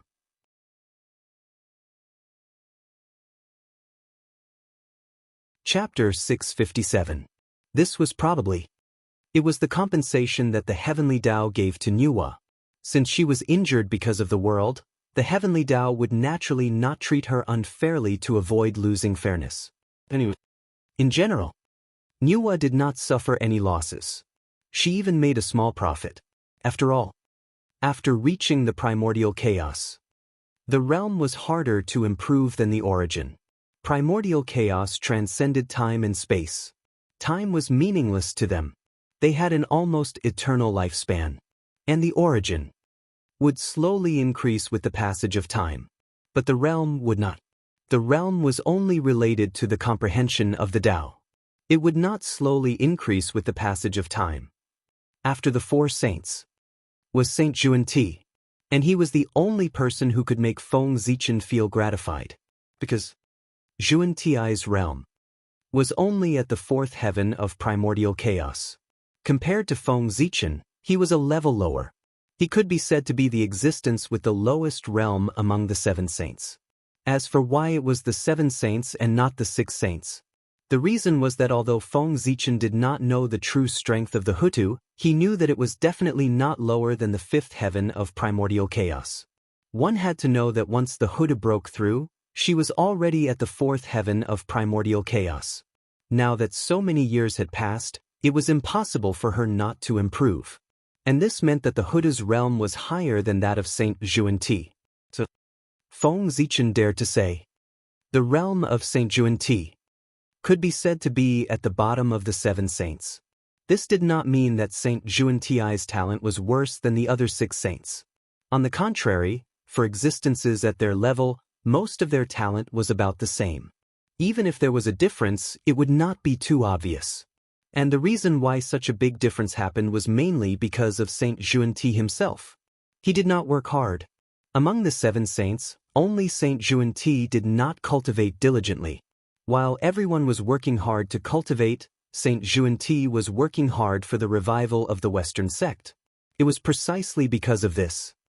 That was why his cultivation was delayed. As a result, his cultivation level fell behind everyone else. Of course, it was also because Saint Juanti was running around outside that Saint Jieyin could settle down and focus on cultivation. In terms of realm, he was on par with everyone else. The Western sect could have today. It was all thanks to Saint Juanti, with the pain of one man, in exchange for the prosperity of the West. From a certain perspective, Saint Juanti was worthy of the word great. He. Fellow Taoist Grand Pure One, why are you asking when you already know the answer? Do you really not know my intentions? With a sneer, Feng Zichen curled his lips and mocked. At this moment, the Grand Pure One was still pretending. It was as if they were not the ones who had used the heavenly Tao to call him over. His face was truly shameless. Poor Wei, I don't know. Poor Wei only saw fellow Taoist speaking ill of my second brother the moment you arrived, and even wanting to attack him. The Grand Pure One shook his head and said, and from what he said, it was as if Feng Zichen was being unreasonable. What do you mean by lying through your teeth? What do you mean by making bogus accusations? This was it. You? Feng Zichen was so angry that he was speechless. If the three pure ones refused to admit it, he would not be able to find any evidence. After all, the one who called him over was the heavenly Tao, not the three pure ones. He could secretly interfere with the operation of the heavenly Tao, but he could not say it. Did the heavenly Tao not want face?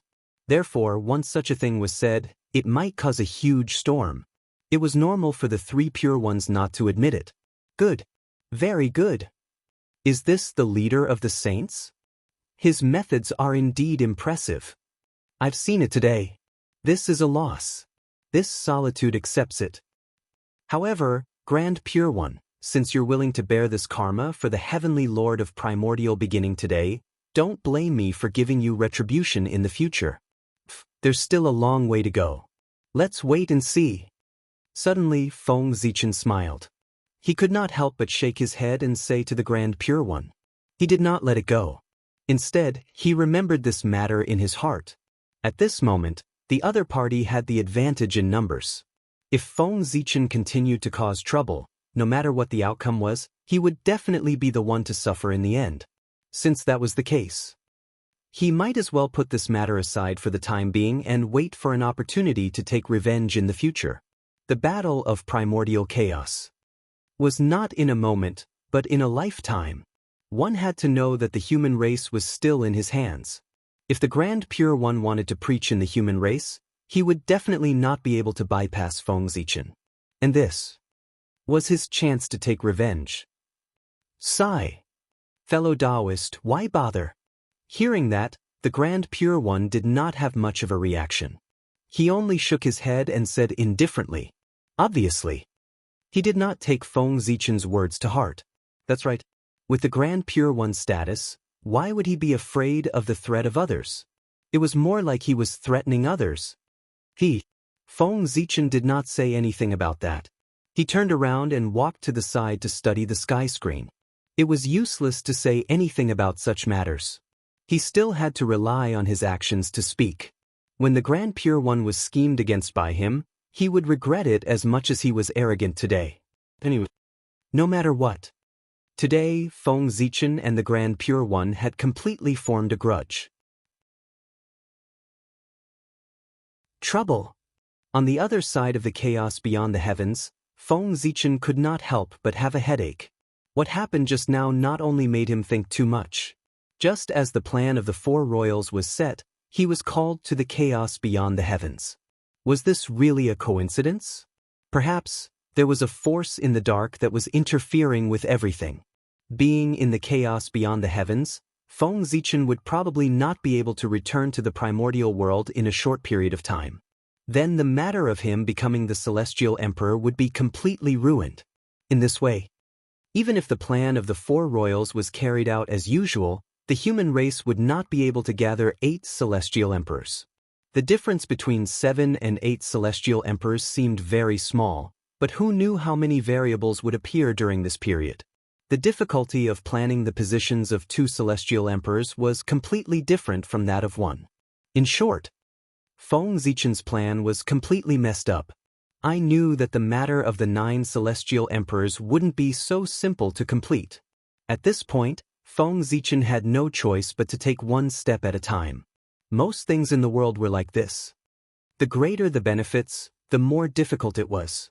This was the so-called good things are strewn with setbacks.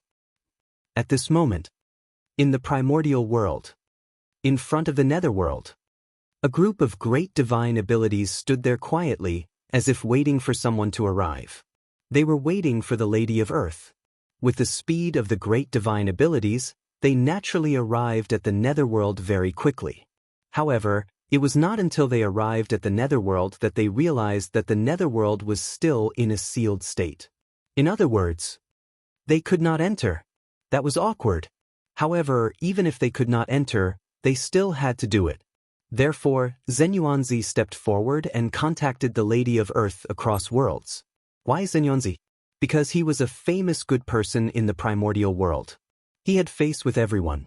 Moreover, Zenyuanzi and the Lady of Earth were both cultivators of the path of Earth. They had a friendship in the early years. It was best for him to step forward. Just as everyone was silent, the Lady of Earth came slowly. Fellow Taoists, please don't blame me. Now that the Chaos Fiend God is causing trouble in the netherworld, in order to prevent him from escaping the netherworld and causing trouble in the primordial world, we have no choice but to join forces to seal the realm. We can't let outsiders enter at will. Walking in front of everyone, the Lady of Earth said apologetically. That's how it should be. Hearing that, everyone did not show any dissatisfaction and express their understanding. The Chaos Fiend God was a huge problem. Compared to him, their grievances were nothing. Fellow Taoists, what brings you here? After exchanging pleasantries, the Lady of Earth asked about their intentions. Empress, Poor Wei and the others are here to invite you to ascend to the heavens. Zenyuanzi straightened his face and spoke on behalf of everyone. The Lady of Earth was a little puzzled.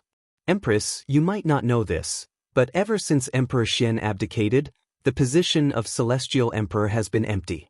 However, the heavenly court cannot be without a ruler for a day. Therefore, we have specially come here to invite you to ascend to the heavens and become the emperor. As he spoke, Zenyuanzi bowed to the Lady of Earth. We implore Empress to ascend to the heavens. When the people behind him saw this, they followed suit and bowed. The Lady of Earth was speechless. She hadn't figured out what had happened yet, and they wanted her to ascend to the heavens and become the emperor? Her heart stirred slightly. In just an instant, the Lady of Earth knew the cause and effect. She couldn't help but be annoyed with Feng Zichen. What kind of idea did he come up with? Now, there were still a lot of things waiting for her to deal with in the netherworld. How could she have the time to go to the heavenly court to become the emperor? Fellow Taoists, please get up. There were thousands of thoughts in her mind, but the Lady of Earth didn't forget to ask everyone to get up. What was the point of bowing all the time? I already know the purpose of everyone's visit, But everyone knows the situation in the netherworld. The tribulation of the chaos fiend god hasn't passed, so I really can't leave. Shaking her head, the Lady of Earth refused. If there was no threat from the chaos fiend god, she would have agreed. But now, there were countless chaos fiend gods hidden in the 9 underworlds. In order to prevent them from attacking the 6 paths of reincarnation, none of the top combat strength of the netherworld could leave. So, the Lady of Earth couldn't agree to everyone's request. When everyone heard this, they couldn't help but look at each other, their faces full of embarrassment. This reason, it could be considered as blocking all their words of persuasion. The position of the Celestial Emperor was very important, but the safety of the primordial world was even more important. If the Chaos Fiend God fled to the primordial world because of the Lady of Earth's departure, then their sins would be great. Then, Empress, do you have a suitable candidate in mind? Everyone felt helpless. They knew that it was impossible for the Lady of Earth to become the Celestial Emperor, so they asked.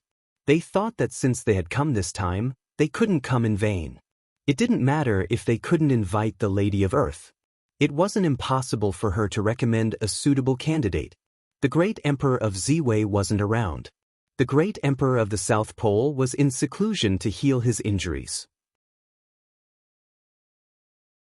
After the North Star Emperor faked his death, no one knew where he went. Of the 4 heavenly emperors, the only one who was still active was the Lady of Earth. So, this concerned the candidate of the Celestial Emperor. Who else could they ask? No one else had the right to agree. A suitable candidate? Yes, it's not that there isn't one. The Lady of Earth originally wanted to reject him directly, but suddenly, an idea flashed through her mind. She thought of someone and could not help but change her words. Who? After hearing that the Lady of Earth had a candidate, everyone's hearts skipped a beat and they quickly asked. At this moment, everyone had already made up their minds. As long as the candidate proposed by the Lady of Earth wasn't too ridiculous, no matter who it was, they would directly agree. It was too annoying. This matter was too vexing. It was just choosing a temporary celestial emperor, and there were so many twists and turns. They had to run around. Wasn't it deliberately tormenting people? If they had known earlier, they wouldn't have let Zhuanshu abdicate. They would have let him stay until Haoqian returned. Fellow Taoists, what do you think of Taoist Xianqing? After thinking for a while, the Lady of Earth said a name that was beyond everyone's expectations. Empress, who are you talking about? Hearing this, everyone was stunned and asked in disbelief. They felt that the Xianqing that the Lady of Earth mentioned was not the same person as the Xianqing that they knew. The 9 heavens immortal venerables of the celestial sect of wonders, Taoist Xianqing. He is also the grand disciple of Tao ancestor Hongjun, the eldest disciple of fellow Taoist Shangqing, and your disciple nephew. Seeing that everyone was puzzled, the Lady of Earth repeated and emphasized Xianqing's origin. A genius of the celestial sect of wonders. The first person of the 3rd generation. This is one of your own. To let one of your own become the celestial emperor, I, the Lady of Earth, am generous enough. Empress, you're talking about disciple nephew Xianqing. If it's him, it's not impossible. I just don't know how his cultivation is now. If you want to be the celestial emperor, you can't be too weak. After thinking for a while, everyone nodded. If Xianqing officially became the celestial emperor, these powerful beings naturally wouldn't agree. They couldn't accept a future life sitting on their heads. However, it wasn't impossible for them to accept such a temporary role as the celestial emperor. It was only 1,000,000 years. At most, they would go into seclusion for 1,000,000 years. However, there was one thing that they didn't understand. Why would the Lady of Earth recommend Xianqing? One had to know, Xianqing was a member of their celestial sect of wonders. The kind that couldn't be in the middle. Moreover, Xianqing was from the 3 pure ones. As everyone knew, the relationship between the 3 pure ones and the 12 ancestral shamans had always been bad. This made people have to investigate whether there was any conspiracy behind the Lady of Earth's recommendation of Xianqing. However, it didn't matter. Even if there was any conspiracy, It was aimed at the three pure ones. It had nothing to do with them. It should be the three pure ones' headache.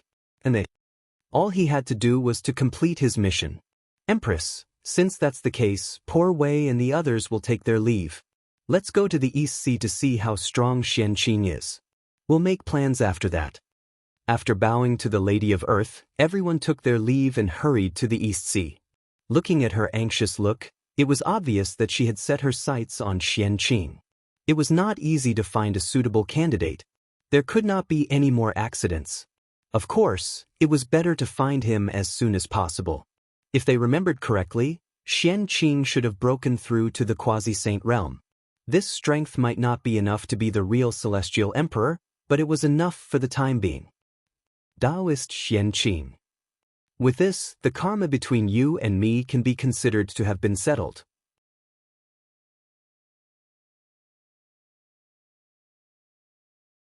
Chapter 658. Looking at the back of everyone, the hoodoo had a lot of thoughts in her heart. She recommended Xianqing to be the celestial emperor, of course, not because of Feng Zichen. In fact, because of the special identity of Xianqing.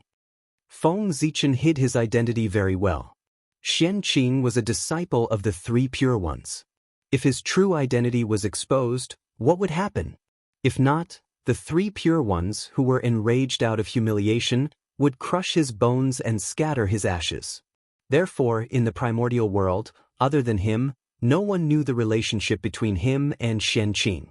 In other words, in the eyes of the primordial world's great masters and even the heavenly Tao, Xianqing was a Khanate god-fiend born from the Khanate pure qi. He was a separate individual and had nothing to do with Feng Zichen. Then the problem came. Since the relationship between Xianqing and Feng Zichen was not exposed, why did the hoodoo recommend Xianqing to be the celestial emperor? And this had to start from when the hoodoo turned into reincarnation. Back then, when the hoodoo turned into reincarnation in the Sea of Blood. Xianqing had once used the white lotus of purification to purify the vengeful souls and perfect the netherworld, helping the hoodoo. For this, karma was formed between the two of them. Whether the hoodoo was willing or not, she owed Xianqing a favor. Then, Xianqing obtained the consent of the mighty figures of the netherworld and opened up the 10 directions pure land in this world. He used the white lotus of purification as a boat to guide the billions of suffering people in the primordial world. And the 10 directions pure land became the nail that the celestial sect of wonders buried in the netherworld. At the same time, it was also the only force of the celestial sect of wonders in the netherworld. The 10 directions pure land was formed. What was settled was only the karma between Xianqing and the netherworld, but the karma between him and the hoodoo was not settled. No matter what Xianqing's original purpose was, he did contribute when the hoodoo turned into reincarnation. The hoodoo had to accept his favor, whether she was willing or not. This was karma. All along, the hoodoo had wanted to repay this karma to maintain the clarity of her soul. But she had never found an opportunity. Because Xianqing was too outstanding, the hoodoo could not find a suitable thing to compensate him. Things had been put aside. And as time passed, this matter gradually turned into a sore point for hoodoo. Logically speaking, a mere strand of karma should not have affected hoodoo so much. However, Xianqing was a disciple of the three pure ones. There was no need to talk about the relationship between the three pure ones and the 12 grand sorcerers. In that case, as the ancestor of sorcery, the last thing hoodoo wanted in her life was to have anything to do with the three pure ones. But because of Xianqing, he was involved with the three pure ones. This was something that hoodoo couldn't tolerate. That was why she had been thinking of ways to end the karma with Xianqing. But it was a pity. No matter what hoodoo did, she failed. As the leader of the 3 generations, Xianqing really didn't lack anything. Originally, as time passed, hoodoo was about to give up. He decided to let nature take its course. After all, saints were immortal. In their long lives, there would always be a time when they would repay their karma. But she didn't expect that with the arrival of these people, hoodoo would see the possibility of repaying her karma. If Xianqing was promoted to the position of celestial emperor, wouldn't the karma between him and her be settled? The celestial emperor was the supreme being of the primordial world. He had the luck of heaven and earth in his body. He had great creation and great merit. He could be said to be boundless. If Xianqing became the celestial emperor, even if it was only temporary, he would be able to obtain unimaginable benefits. Perhaps this experience would be his capital to become the primordial chaos Daluo Jingxian in the future. The benefits of this. It was enough to end the karma with Xianqing. That was what Huda thought. That was what she did. Therefore, she directly recommended Xianqing to everyone. Moreover, she wasn't afraid that everyone would refuse, because Huda didn't intend to ask for everyone's opinion at all. It wasn't easy for her to find a way to repay her karma. How could she let it go? In fact, regardless of whether everyone agreed or not, Huda would push Xianqing to the position of celestial emperor to end the karma. Don't doubt that as the only saint who could appear in the primordial world, Huda had this ability. She was invincible. That was the current Huda. If everyone disagreed, then they would fight until they agreed. It was also because everyone was tactful that they didn't say anything to refuse. Otherwise, they would probably suffer a lot of physical pain. After all, the witch race's violent temper, that was famous in the primordial world. Everything was perfect, but from the beginning to the end, Hutu and the others had never considered Xianqing's attitude. They weren't worried that he would refuse. That was true. Everyone was here. There was no room for Xianqing to refuse. Besides, he wasn't prepared to refuse. You see, Penglai Immortal Island. Xianqing, who was in seclusion, suddenly felt a terrifying aura coming from afar. At that moment, he couldn't care less about his seclusion. He rushed out of the island and looked into the distance. After him, a figure walked out from the depths of the East Sea. He looked into the distance with a face full of surprise and uncertainty. This was a peerless expert of the Dragon Clan. When the experts of the Aqua Clan were heading to the easternmost region, he had been secretly guarding the East Sea to prevent anyone from seizing the foundation of the Dragon Clan. Today he, who was sleeping, was awakened by the terrifying aura coming from afar. He thought that something had happened in the East Sea, so he hurriedly ran out to observe the situation. Hiss! These auras are so familiar. They are. Above the East Sea, Xianqing looked at the large auspicious clouds floating in the distance in bewilderment. He couldn't figure out why everyone had rushed to the East Sea. Looking at their route, their goal was the Penglai Immortal Island. In the sky, the auspicious clouds were endless, almost covering half of the sky. Seeing this, Xianqing didn't know who had come. He had lived so long in vain. But he didn't know why they were here? Did something big happen? Or were they here to cause trouble for him? Thinking of this, Xianqing couldn't help but reflect on his recent actions. But he suddenly realized that he had been in seclusion on the Penglai Immortal Island recently. He hadn't done anything. So, they weren't here to cause trouble for him. Something big had happened, and it had something to do with him. Faintly, Xianqing felt his mind shake, and a divine light appeared in front of his eyes. It was as if something amazing was about to happen to him. A whim. This was a sign that something good was about to happen. Thinking of this, Xianqing completely relaxed. He squeezed out a smile and greeted the people who had rushed over from afar. Uncle Masters, why didn't you greet Xianqing before you came here? So that Xianqing could be prepared and not be rude. Coming in front of everyone, Xianqing bowed and said, "Yes. Not bad.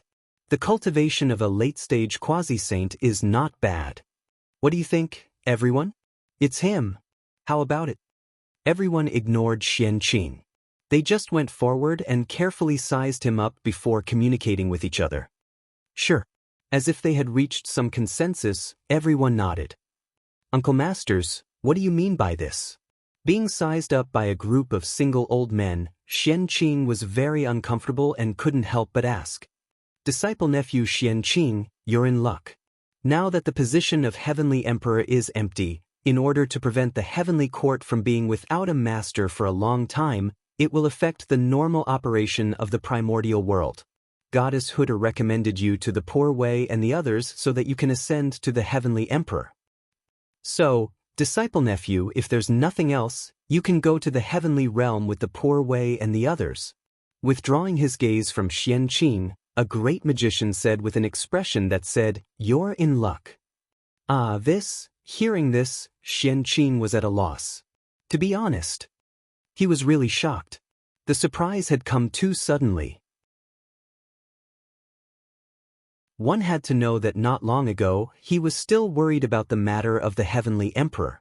But in the blink of an eye, the matter of the Heavenly Emperor that had troubled him was suddenly solved. The position of Celestial Emperor that others yearned for but could not obtain had fallen on his head without any warning. What a pleasant surprise! If Xian Qing was the Heavenly Emperor, he could fill the vacancy of the original body and allow the human race to continue to have 8 Heavenly Emperors, thus correcting Feng Zichen's plan. Everything would return to normal. No. If Xian Qing was the Heavenly Emperor, then the next thing would be much simpler than the original plan.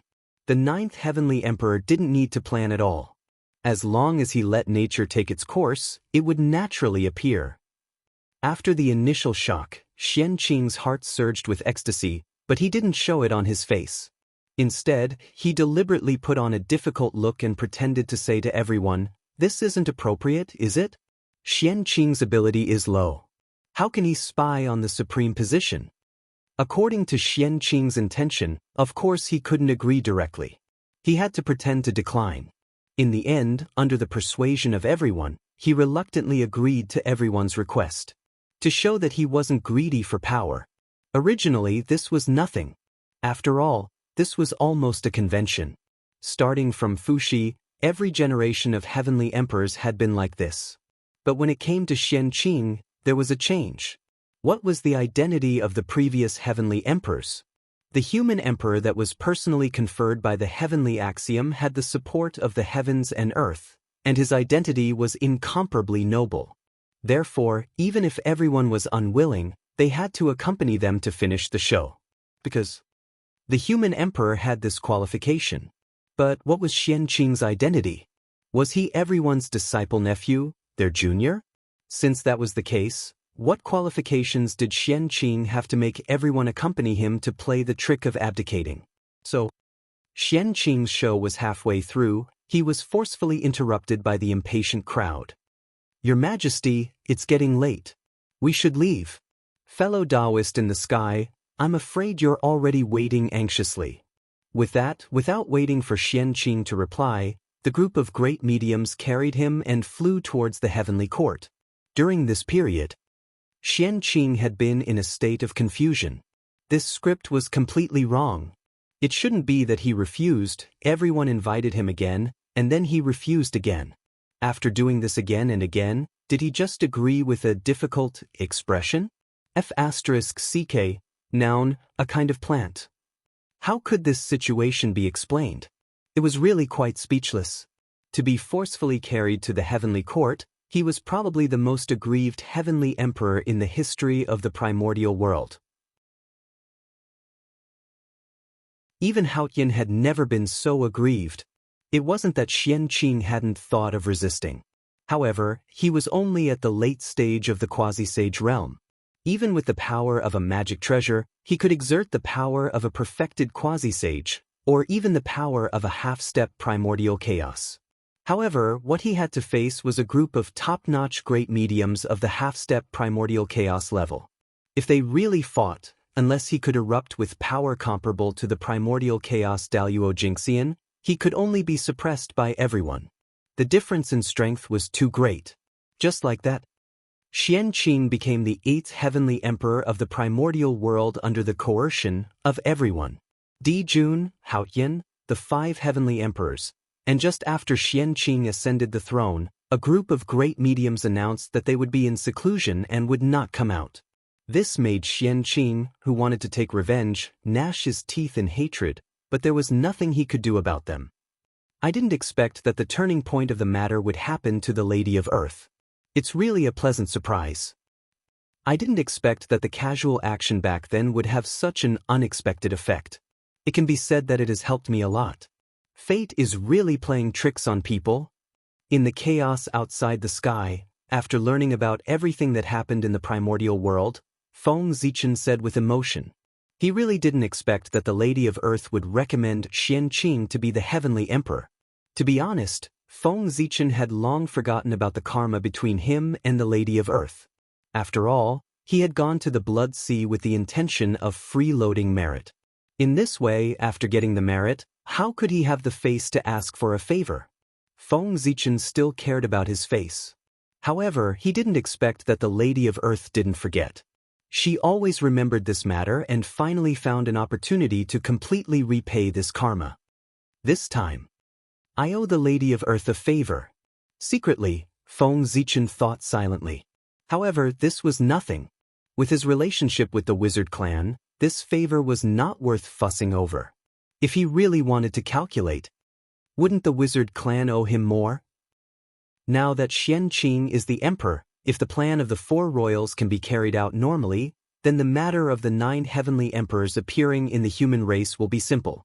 In the chaos outside the sky, Feng Zichen hid in a corner and began to think about the impact of Xianqing becoming the emperor on his plan. In fact, it didn't have much of an impact.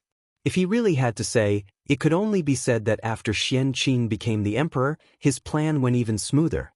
According to the original plan, the 3 great emperors of Ziwei, North Star, and South Pole would become the heavenly emperor.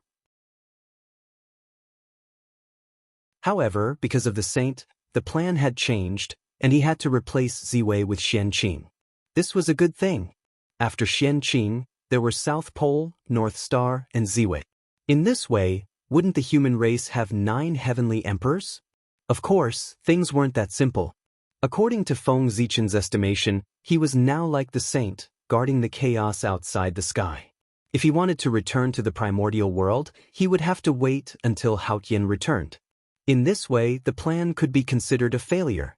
However, don't forget that the great emperor of Ziwei was the second emperor of the 3 realms. He was destined to become the heavenly emperor. Therefore, even if Feng Zichen couldn't become the heavenly emperor at this time, as time passed, he would eventually become the heavenly emperor. It could be said that as long as the North Star and South Pole could successfully ascend after Xianqing, then the fate of the human race and the heavenly court would be completely united.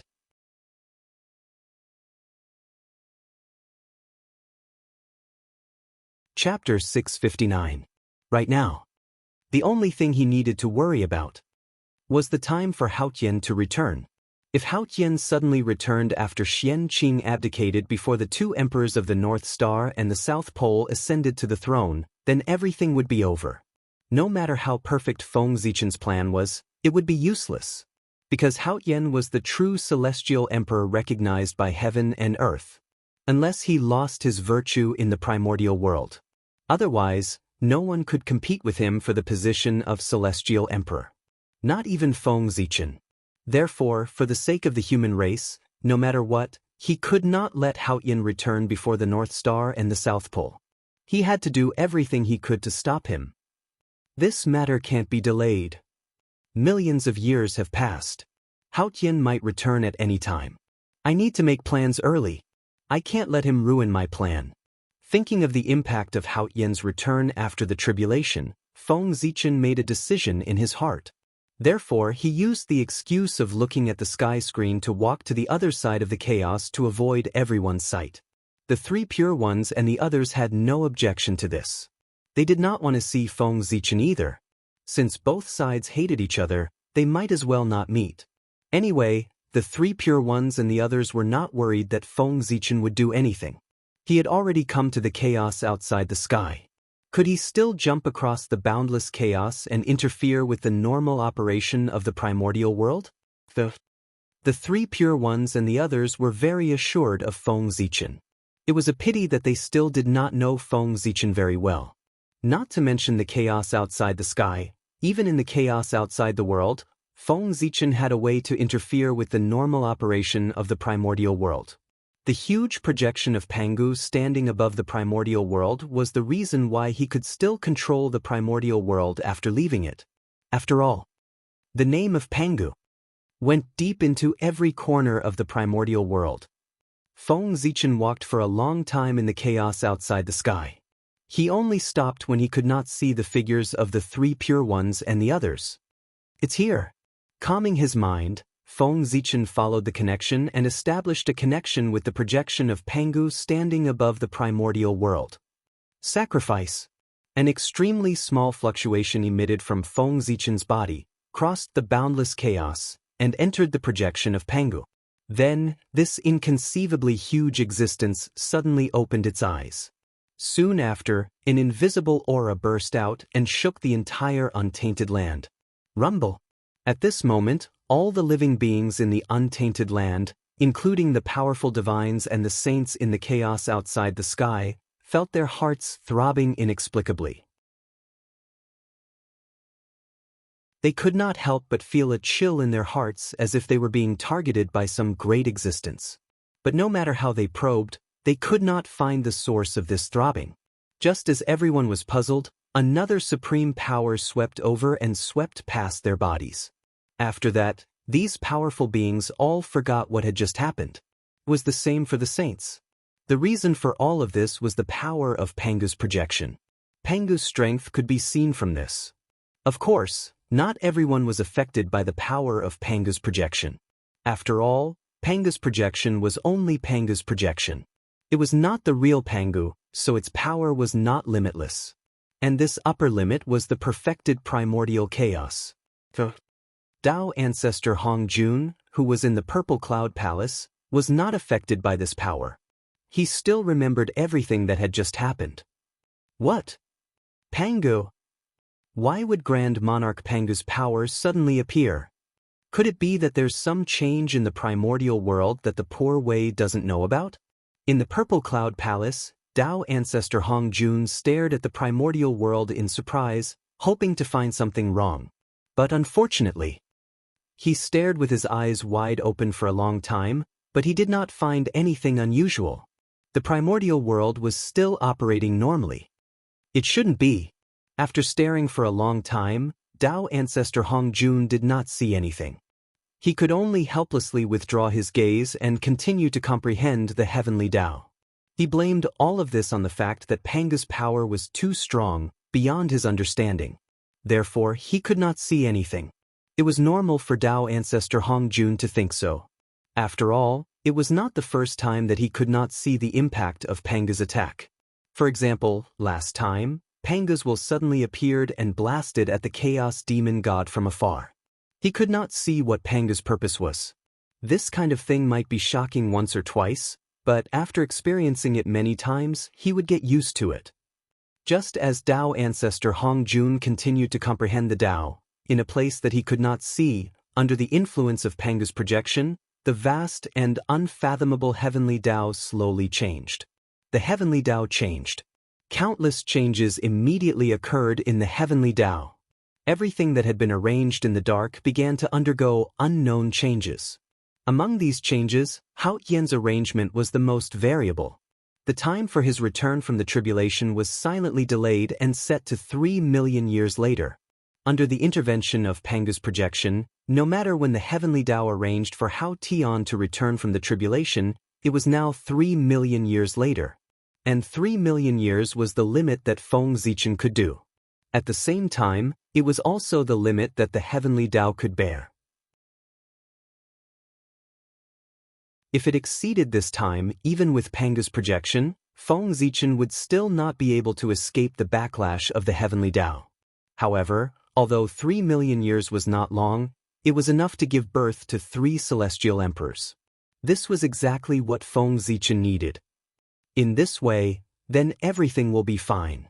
As long as there are no accidents, the plan can be carried out smoothly. After doing all this, Feng Zichen did not worry about what would happen next. Instead, he immersed himself in cultivation. He had done everything that needed to be done. Next, he could only leave it to fate. Being in the chaos outside the heavens and separated by such a long distance, even someone as powerful as him could not always pay attention to everything in the primordial world.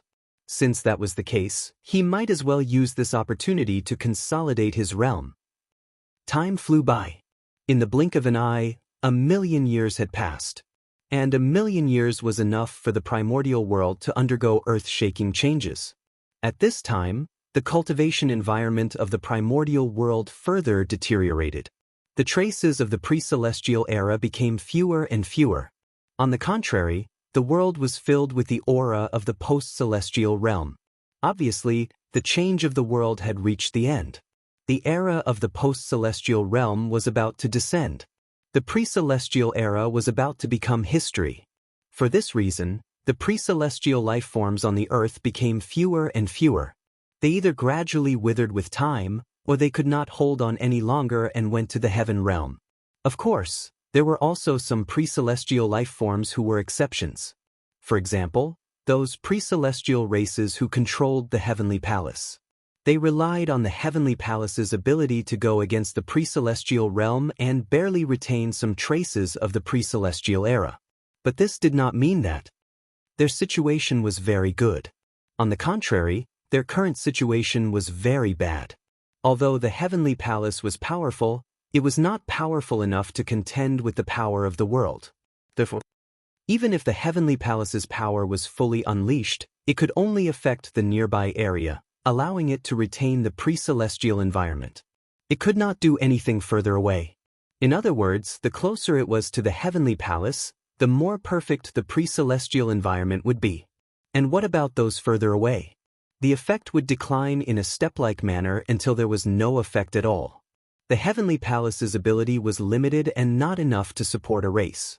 This forced those pre-celestial races to make a choice. They let the direct descendants live near the heavenly palace and occupy the best place.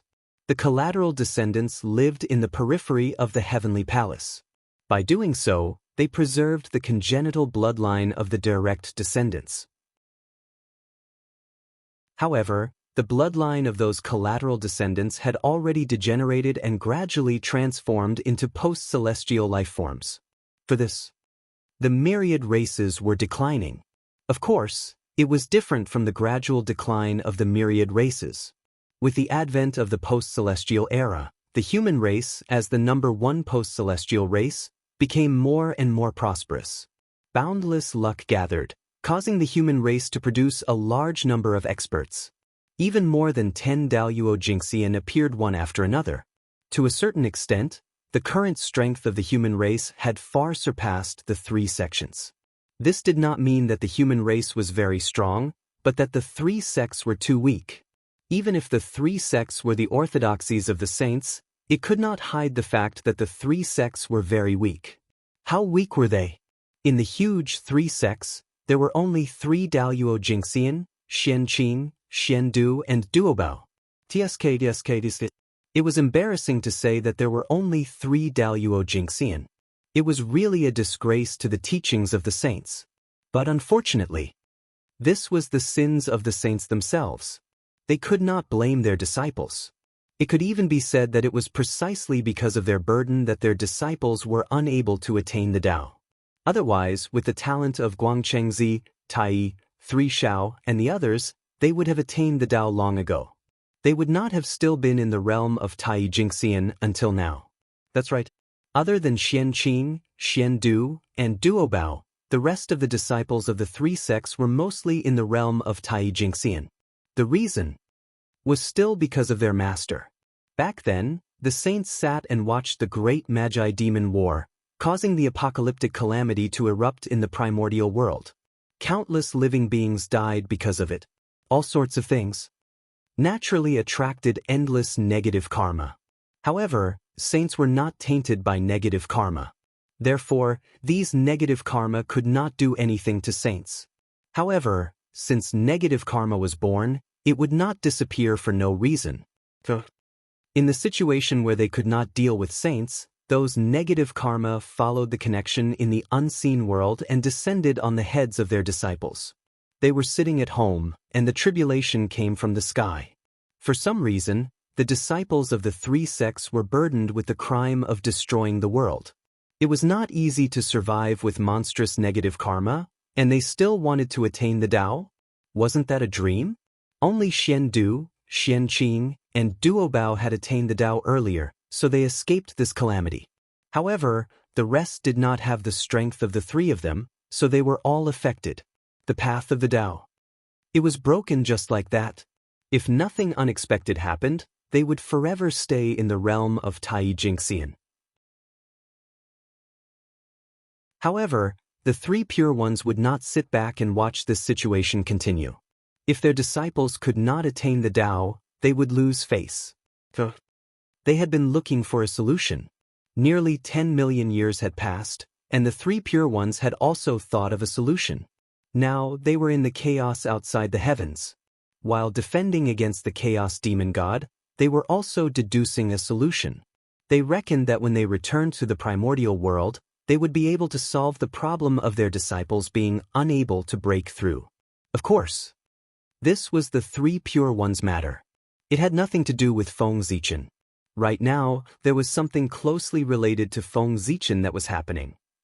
With the advent of the postnatal era, countless amounts of luck between heaven and earth gathered crazily towards the Gauchen planet.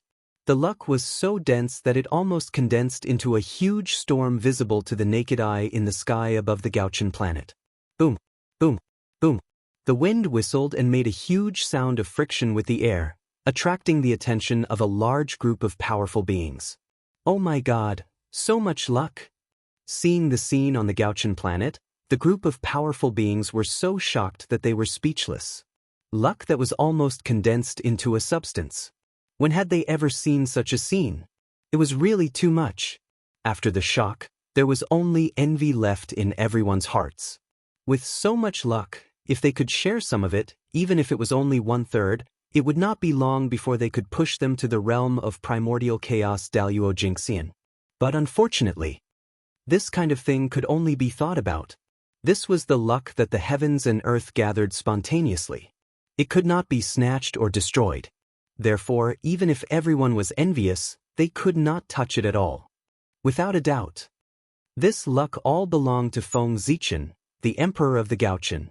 With the arrival of the postnatal era, as the number one living being in the postnatal era, Feng Zichen also began to gradually show his sharpness.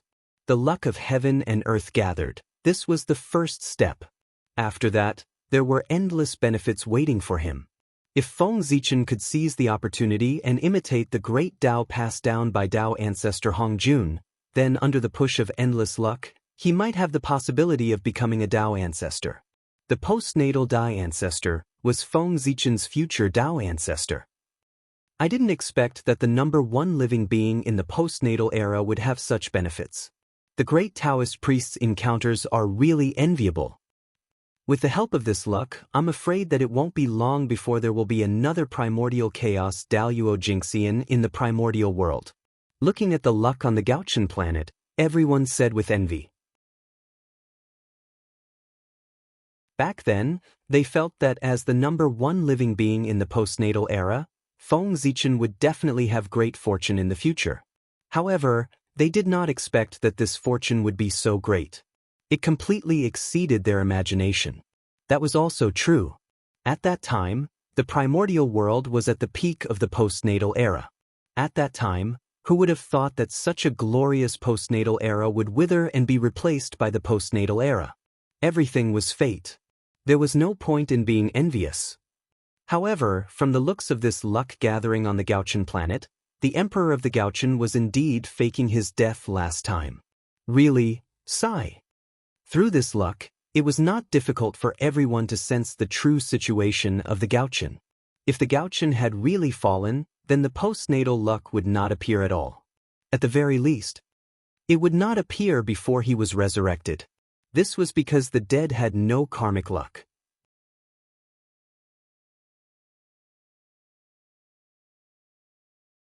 Chapter 660. Only when a living person's aura permeated between heaven and earth could the providence from all directions gather. Sigh. This is the second time. I wonder what His Majesty is planning for him to repeatedly fake his death. One must know that with his identity as the great Taoist priests, if he is willing to focus on cultivation, it won't take long for him to become a carefree primordial chaos Daluo Jingxian. He won't be like today, stuck in the half-step primordial chaos realm like us. However, after today, everything will be different. With the help of so much providence, it will be difficult for great Emperor Gauchen not to break through. With the power of heaven and earth, under the push of endless providence, isn't it easy to achieve Tao? Everyone retracted their gaze from Gauchen's star and sighed. Don't look, don't look. If they continue looking, their hearts might not be able to take it. This kind of opportunity could not be envied. Boom, boom, boom. On Gauchan Star, in the Gauchan Celestial Palace, as the endless providence surged, the giant cocoon formed by great Emperor Gauchan was beating wildly. Every time it beat, it seemed to have reached a resonance with the myriad Tao of heaven and earth, affecting the pulse of heaven and earth, causing it to beat rhythmically. Vaguely, an unparalleled pressure spread out, suppressing heaven and earth, the past, present, and future. This is the aura of primordial chaos. He was about to break through. Great Emperor Gauchan was about to break through. He, who was already in the transformation period, was finally about to take that crucial step under the push of endless providence and cultivate to the realm of primordial chaos Daluo Jingxian. One could see that the huge Gauchan Celestial Palace was filled with boundless providence, almost condensing to the point where it could be seen with the naked eye. Boom! Just as the providence condensed to the limit, an inexplicable force appeared. Then, like a spark falling into a pot of oil, the providence burned with a boom, turning into a dazzling Tao fire. It burned fiercely and released unparalleled energy, surging toward the giant cocoon formed by great Emperor Gauchan. Providence was the #1 treasure of the primordial chaos. It had unimaginable power. His power could be said to be mysterious to the extreme. The power of a flame ignited with him as the fuel could be imagined. It was absolutely beyond imagination. You can see that. Under the burning of the fire of providence, the cocoon formed by the North Star Emperor underwent a tremendous change. Sizzle, wisps of black smoke rose from it and slowly dissipated into the void. Those were the impurities from the North Star Emperor's body. To be precise, it was the impurities in the power of faith. Back then, in order to recover his strength as soon as possible, the North Star Emperor had chosen to use the power of faith. He used his great magic to transform the power of faith accumulated by the Gauchan Celestial Palace for nearly 10 million years into a huge cocoon of light. His true spirit entered the cocoon and used the power of faith to reconstruct his Tao body. This was the origin of the cocoon of light in the North Star Heavenly Palace. It was also the method that the North Star Emperor used to revive himself. The power of faith was a miraculous power born from the hearts of all living beings. It had the ability to make dreams come true. Using this power to reconstruct the Tao body, the speed was unbelievably fast. However, the power of faith was not without its own hidden dangers. As the saying goes, incense is poisonous. How could the power born from the hearts of all living beings be so easily absorbed? The power of faith was mainly formed by the thoughts in everyone's hearts. They may be good or bad, but all of them carried the distracting thoughts of all living beings. Perhaps one or two wouldn't be a problem, but if the thoughts of countless living beings attacked together, even a great divine ability expert would probably lose himself completely under the impact of the thoughts of all living beings. Even though the faith force used by great Emperor Gauchan had been refined by Xinhua and removed the 7 emotions and 6 desires of the living beings, it was still not enough. But after all, Xinhua was just the Xinhua of the human race. Its power was limited, and it might not be able to remove all the impurities in it. If it was any other time, some impurities might not affect anything. However, things were different when one broke through to primordial chaos. A primordial chaos cultivator's primordial chaos was perfect and flawless. The slightest flaw was enough to cause the breakthrough to fail. Therefore, making use of this rare opportunity, the North Star Emperor used his fate as the fire to temper his body. He wanted to completely resolve the hidden danger of the faith power in his body. Luck was the most mysterious power in the untainted land. If even he could not solve the hidden dangers of incense and willpower, then there was really no other way to solve the hidden dangers of incense and willpower in the primordial world. But was this possible? There might be things that luck could not solve, but it would definitely not be incense and willpower. As time passed, more and more luck gathered, causing the fire of luck under the light cocoon to burn even more brightly. And under the burning of the fire of luck, more and more impurities were refined out of the light cocoon. Great Emperor Gaochun's Dao body became even more perfect. An aura that was close to perfection was emitted from his body. It was abnormally mysterious. He was getting closer and closer to primordial chaos Daluo Jingxian. He would probably attain Dao in another 1,000,000 years. And after 1,000,000 years, it would be his turn to become the Celestial Emperor. With primordial chaos Daluo Jingxian's potential to ascend to the position of Celestial Emperor, the scene at that time would definitely be very exciting. Thinking about it, it was really exciting. Time passed unknowingly, and Great Emperor Gaochun had been silently transforming in the Gaochun star, waiting for the day he attained Dao. In 1,000,000 years, it was enough for too many things to happen. The most famous one was the abdication of the human emperor, Emperor Yao, and the succession of the human emperor, Emperor Shun. Just like that, the human race welcomed the fifth and last great emperor. Not long after the transfer of the supreme power of the human race, the high and mighty heavenly court's power also changed. On this day, heavenly Emperor Xianqing, who had not moved for 1,000,000 years, suddenly walked out of the heavenly court and headed to the South Pole in the boundless starry sky. No one knew the purpose of heavenly Emperor Xuanqing's actions. They only saw that 3 days after heavenly Emperor Xianqing went to the South Pole suddenly emitted a bright divine light, shocking the entire primordial world. Then, an endless amount of lightning began to spread. It was like an ocean that covered the entire sky. Rumble. Thunder rumbled incessantly. Until 3 years later, it turned into a heavenly palace and slowly disappeared. It was also on this day, the South Pole Emperor reappeared in the primordial world and walked out of the South Pole to the heavenly court. In the name of the South Pole Immortal Emperor, he ruled the primordial world. This also marked the change of ownership of the heavenly court. The era that belonged to heavenly Emperor Xianqing had become a thing of the past. The current primordial world welcomed the era of the South Pole Emperor. Boom! It was like a bolt of lightning. The news of Xuanqing's abdication and the South Pole Emperor's ascension spread among the great mediums at an astonishing speed. Soon, almost all the great mediums were awakened by this news and looked at the heavenly court in bewilderment. They were puzzled as to why the South Pole Emperor suddenly appeared and took over the authority of the heavenly court. However, although they were puzzled, they could not stop it.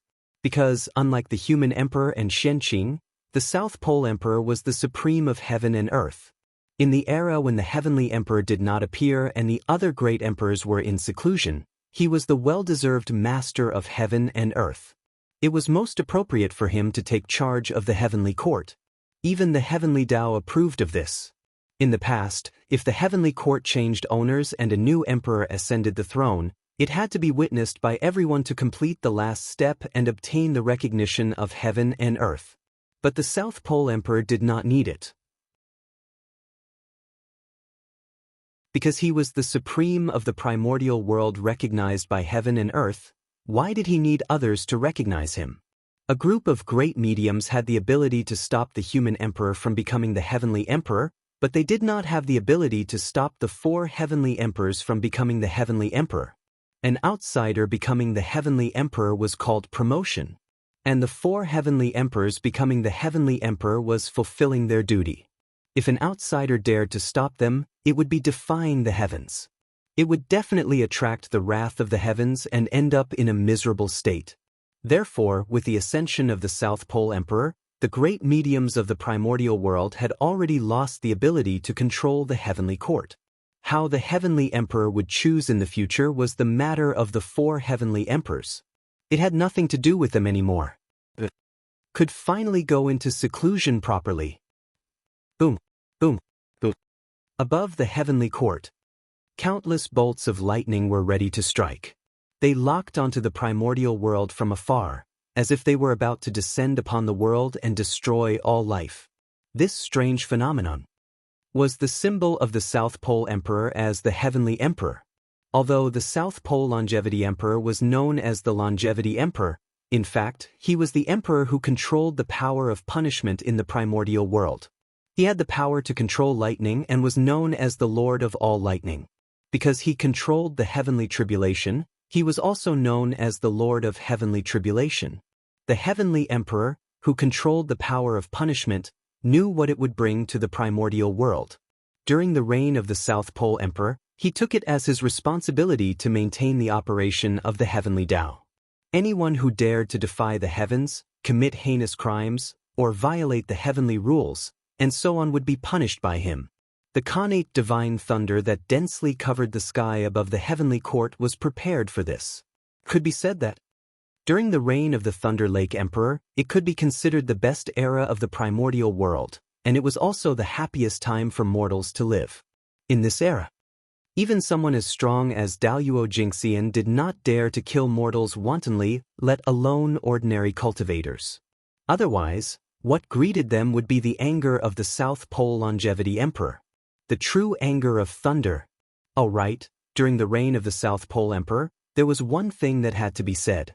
That was the so-called heavenly rules, which were also the laws against immortals. It was perfected in the hands of the South Pole Emperor. It was that rule that caused a lot of trouble in the later generations. The rule that immortals and mortals could not fall in love was also set by the South Pole Emperor. This was not because the South Pole Emperor had any problems in his heart, but because the heavenly Tao had made such a rule. Feng Zichen was such a lazy person, how could he specially take out a portion of his time to deduce heavenly rules for the heavenly court? Of course, it was to directly copy the heavenly Tao and list all the things that the heavenly Tao did not allow. Wasn't this a ready-made heavenly rule? In this way, even if there was a mistake in the future, it would be the fault of the heavenly Tao, and it would have nothing to do with Feng Zichen. That was the request of the heavenly Tao. What else could he do? Of course, he had to follow it. Could it be that he still had to defy the request of the heavenly Tao? Moreover, from Feng Zichen's point of view, he did not feel that there was a problem with this rule. Not allowing immortals and mortals to fall in love was not allowing immortals to fall in love, but immortals and mortals were not allowed to fall in love. Immortals and mortals were two different species. If they were forcefully combined, they would not be happy. Think about it. Immortals were so powerful.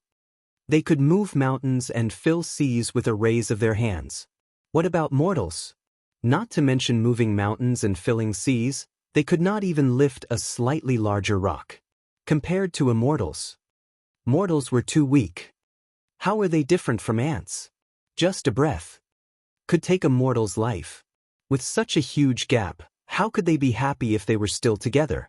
To put it bluntly, if an immortal was agitated and used a little strength, he would probably be able to tear a mortal into pieces on the spot. In this way, should he save or not? If he did not save, he would not be able to live with himself. If he saved, he would really be courting death. Bringing the dead back to life was a heaven-defying act. At any time, it was a great taboo of the heavenly Tao. Daluo Jingxian could do it at will. Tai Jingxian could also do it if he paid a price. However, ordinary immortals would definitely not be able to do it, because what he had to fight against was the entire world. The combination of immortals and mortals was the beginning of the tragedy. The heavenly Tao would not allow such a situation to happen. Husband and wife were harmonious. That was just the plot of a novel. The reality was that immortals and mortals lived together. They had to be careful in everything they did so as not to accidentally kill mortals. The difference was too great. It was just like how humans and ants lived together. They had to be vigilant at all times, afraid that they would accidentally kill the ants. Of course, if their love was unwavering, then they could nurture each other into immortals. The heavenly rules only stipulated that immortals and mortals could not fall in love, but they did not stipulate that immortals could not fall in love with immortals. If they wanted to fall in love with mortals, they could either cripple their own cultivation, reincarnate, or nurture each other into immortals. The heavenly rules were so harsh. Of course, no matter how strong the heavenly rules were, they were only targeted at ordinary immortals. When one's strength reached Tai Jingxian, they could basically ignore them. After all, no matter what era it was, the strong all had special privileges. The bigger the fist, the harder the truth. Amidst the rumbling of thunder, time quietly passed. Unknowingly, 1,000,000 years had passed. Rumble. On this day, the destiny of the human race shook. That vast aura spread out from the long river of destiny, shocking the entire primordial world. This was. The destiny of the human race was perfect. They had completely stabilized the position of the protagonist of the world.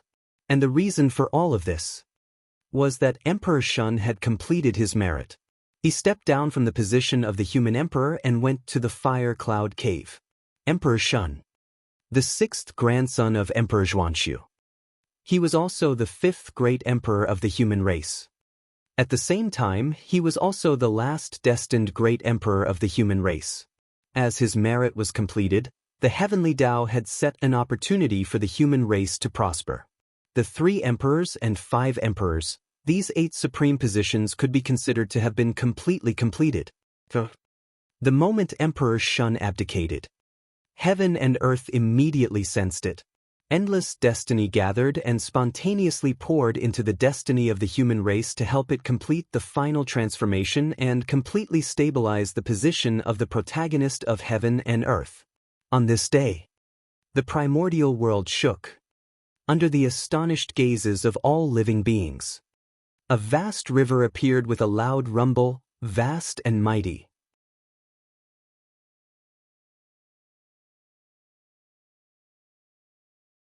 Chapter 661. That was the River of Destiny. The place where the fate of all living beings gathered, it was also the most mysterious place in the primordial world. Rumble. The River of Destiny was vast and boundless. It appeared from the mysterious and unknown void and spanned between heaven and earth. It was vast and mighty, passing through the past, present, and future. Countless universes appeared clearly in front of everyone. At this moment, all living beings who raised their heads to look at the River of Destiny found a trace of their future trajectory in the vast river. Vaguely, some living beings seemed to have understood something. They grasped a trace of opportunity from the future and had the possibility of confirming their Tao. However, most of them still gained nothing. They looked at the River of Destiny blankly, not knowing what had happened. Boom! Suddenly, an inexplicable vibration shook the entire primordial world and attracted everyone's attention. This is, just as everyone was puzzled, they saw a shocking change in the human race. Terrifying destiny rose and rushed straight to the River of Destiny. It gradually merged with the tributary that represented the destiny of the human race in the River of Destiny. At the same time, in the void, the phantoms of the 5 elements sacred beasts suddenly appeared. They were accompanied by terrifying dragon roars, phoenix cries, qilin roars, tiger roars, and turtle roars that shook the entire primordial world. Rumble. With the appearance of the 5 elements sacred beasts, the River of Destiny changed again. Among the countless tributaries of destiny, 5 of them were countless times larger than the other tributaries. They were like vast rivers that suddenly changed their trajectories and flowed towards the destiny of the human race, converging with it. After that, countless mysterious shadows appeared in the sky above the River of Destiny. Each of them represented a tributary and gathered towards the destiny of the human race. These mysterious shadows were formed from the destiny of the myriad races. The tributaries of the River of Destiny that they represented converged into the human race, which meant that the destiny of the myriad races was flowing towards the human race, harming the myriad races to raise the human race. In terms of destiny, the human race could be said to be number 1 in the primordial world. However, if one wanted to become the main character of the world, being number 1 was not enough. Because number 1 was only the strongest, it did not mean that one was invincible. The second, third, fourth, and even later existences might be able to defeat the first if they joined forces. Therefore, if the human race wanted to truly become the main character of the world, they had to suppress the primordial world in terms of destiny. Even if all the factions of the primordial world joined forces, they would not be able to suppress the human race in terms of luck. He had gathered the destiny of all races in order to establish the destiny of the human race to suppress the primordial world. However, luck suppressing the primordial world was only the beginning. Afterwards, as the human race developed, its karmic luck would grow stronger and stronger until it completely devoured the karmic luck of all other races and occupied the entire river of fate. In fact, take the human Tao and replace it. To redefine humanity with the human race. Rumble.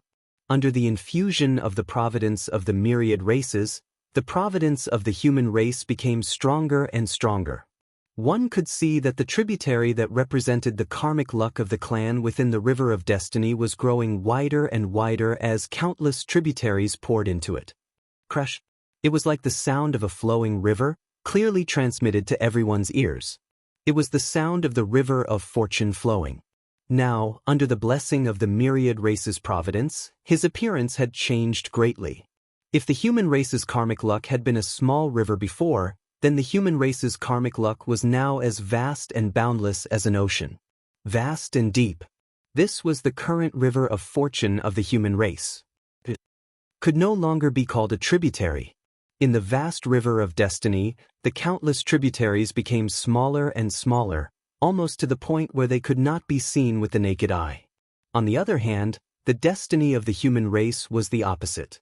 He was like a vast ocean, occupying the center of the river of destiny and flowing towards the unknown.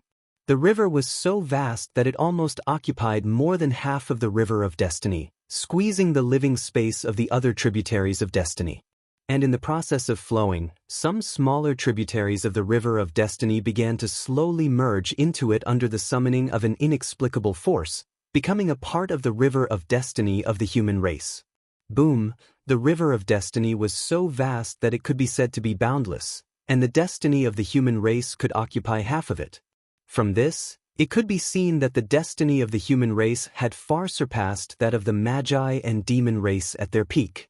Even the celestial sect of wonders could not be compared to it. And this was the protagonist of heaven and earth. Not only was he number one, but he also used the power of a single race to monopolize more than half of the primordial world's destiny, completely eliminating the possibility of others surpassing him. Otherwise, he could not be called the protagonist of heaven and earth. The protagonist of heaven and earth. He was the protagonist of the primordial world, his glory illuminating the entire primordial world, and he was unparalleled. If his glory was overshadowed by others, how could he still be called the protagonist? Boom! Just as the destiny of the human race reached its peak, suddenly, a supreme pressure spread out from the river of destiny. The strength of that power caused the entire primordial world to tremble. Then, a resplendent Tao light erupted, even more dazzling than the sun, illuminating the boundless universe and countless spacetime. That was Exenhua, the symbol of the human race's destiny. It appeared, rose slowly from the river of destiny. His glory was so resplendent. Even the sun and moon could not compare.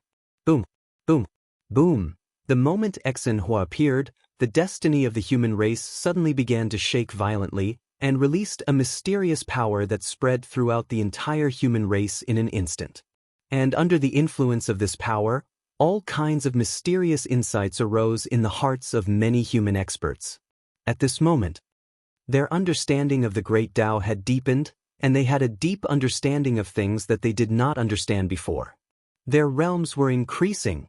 Almost as if they were blessed, all the human experts chose to break through at this moment. Boom, boom, boom, powerful auras rose from the human race and brazenly collided with the river of destiny, causing it to shake non-stop. Specks of light that looked like stars rose from the river of fate and disappeared into the void. This was someone was proving the Tao, transcending from the river of destiny. Boom. Dozens of powerful auras rose from the human territory, vast and mighty, filling the entire primordial world. That powerful pressure made all living beings feel reverence from the bottom of their hearts. Daluo Jinxian. Someone in the human race had become a Daluo Jinxian. And it was not just one, but a total of 36.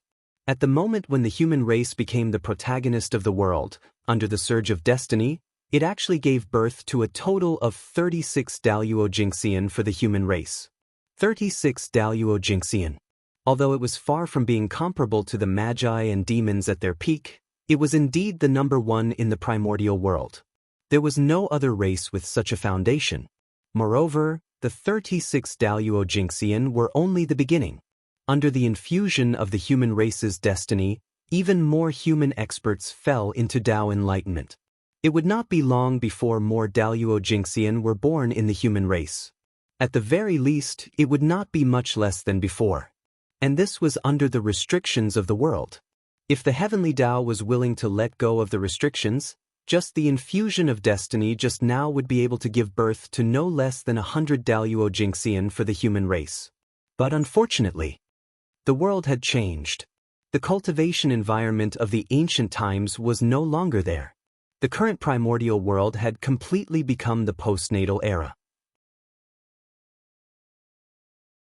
The laws of heaven and earth seemed to be covered with a layer of gauze, becoming hazy and difficult to comprehend. It was more than 100 times more difficult than in the ancient times. In addition to the other restrictions, if the living beings wanted to become Daluo, it could be said to be thousands or tens of thousands of times more difficult than ancient cultivators. It could even be said that, if the living beings wanted to become Daluo, the difficulty was exactly the same as the difficulty of the ancient cultivators to become quasi-saints. From this, it could be seen the difficulty of the living beings to attain the Tao. In other words, it was almost impossible for the living beings to attain the realm of Daluo through normal means. This was a restriction of the heavenly Tao on all living beings. There were too many Daluo in the primordial world, but the world did not need so many Daluo.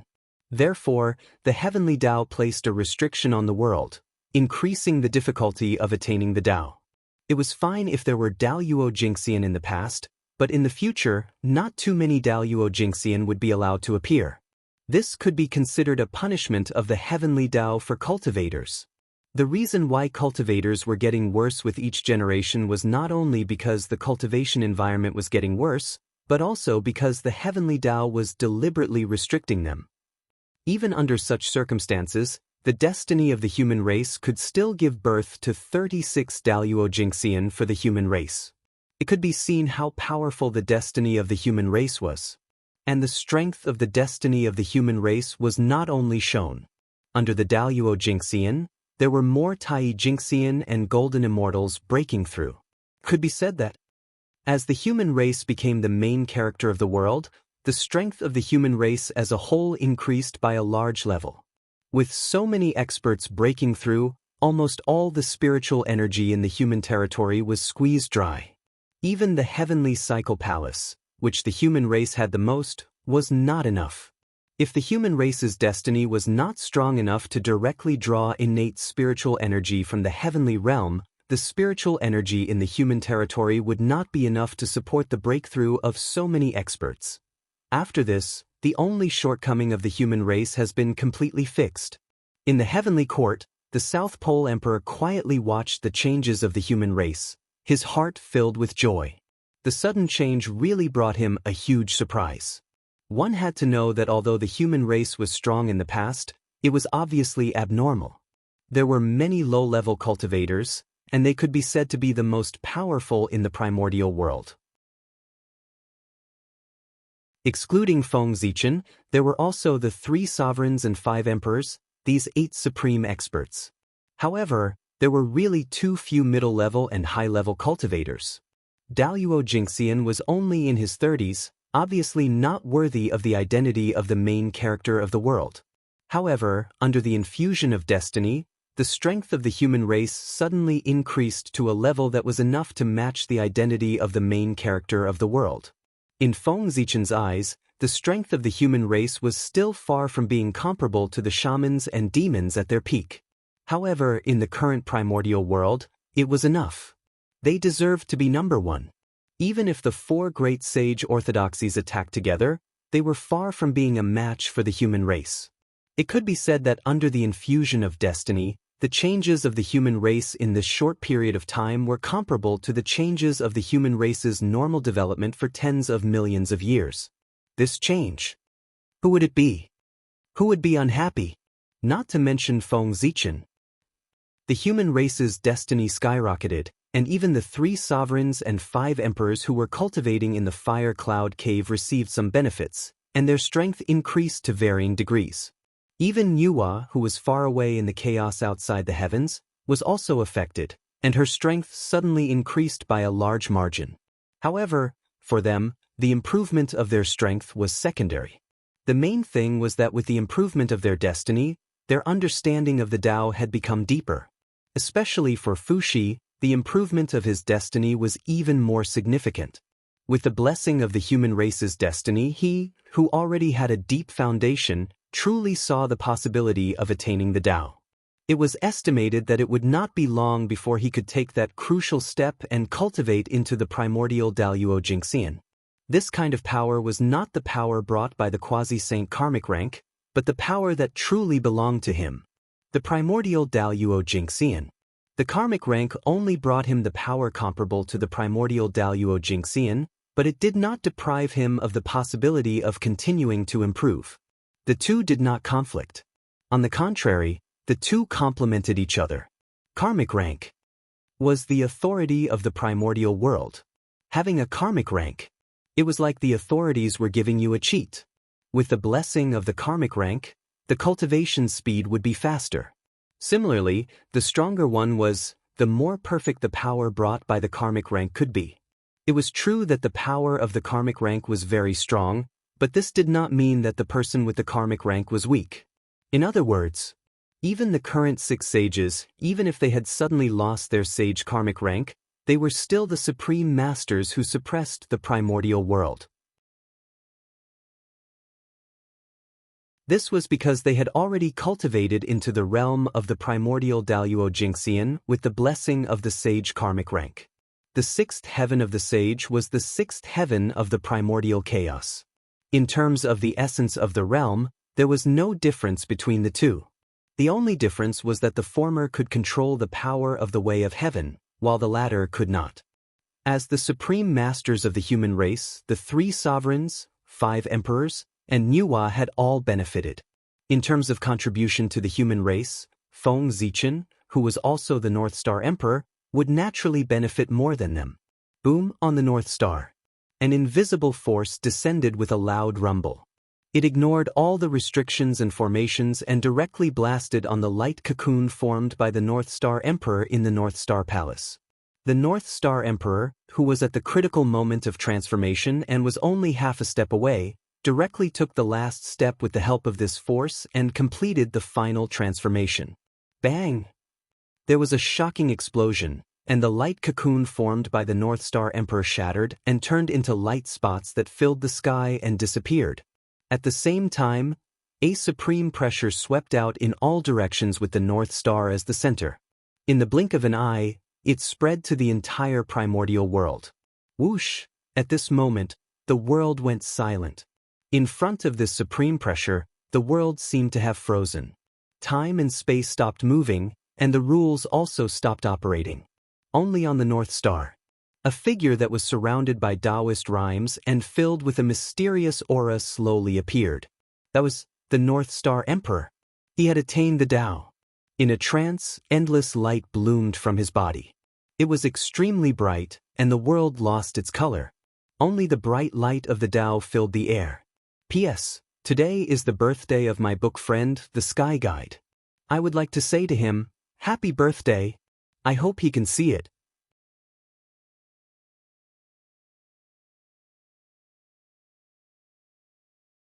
Chapter 662.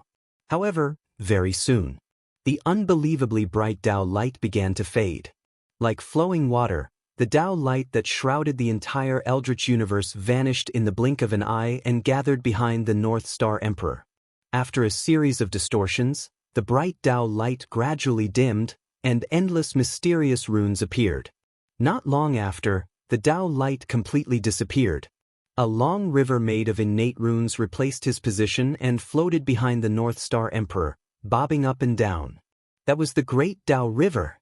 It was formed by the North Star Emperor's Great Tao and was more than 3,000 miles long. It represented the North Star Emperor's third heaven of primordial chaos. That's right, it was the third heaven. With the help of the postnatal providence, the North Star Emperor's position, and the human race's providence, the North Star Emperor broke through to the third heaven of primordial chaos. That was the benefit of having a karmic rank. It was fine if he did not break through, but once he did, he would break through to the next realm. Ordinary people could not be envious. Rumble. The Great Tao River was vast and mighty. It was only 3,000 miles long, but it gave people a feeling that it was incomparably huge. It was like a bridge of heaven and earth that pierced through the entire world and emanated endless majesty. But suddenly, the Great Tao River moved.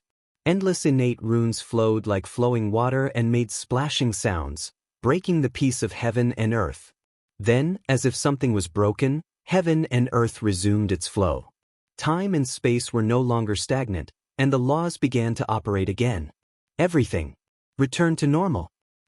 Rumble. The moment heaven and earth returned to normal, countless great Taos and laws appeared in the sky at the same time and gathered toward the North Star. When one person achieved the Tao, thousands of Taos came to congratulate him. That was the sign of achieving the Tao. Almost at the same time, a hazy figure appeared in front of everyone. He stood at the peak of heaven and earth. He was only the size of an ordinary person, but he gave people the feeling that he was as vast as heaven and earth. It was as if he was the incarnation of the Tao. No, not the incarnation of the Tao, nor the carrier of the Tao. Instead, he was the Tao. Praise the North Star Upper Palace's heavenly emperor, infinite. Praise the West's heavenly emperor of supreme polarity, infinite. Praise the West's heavenly emperor of supreme polarity, infinite. Almost involuntarily, the living beings could not help but worship the Gauchian star and praise it.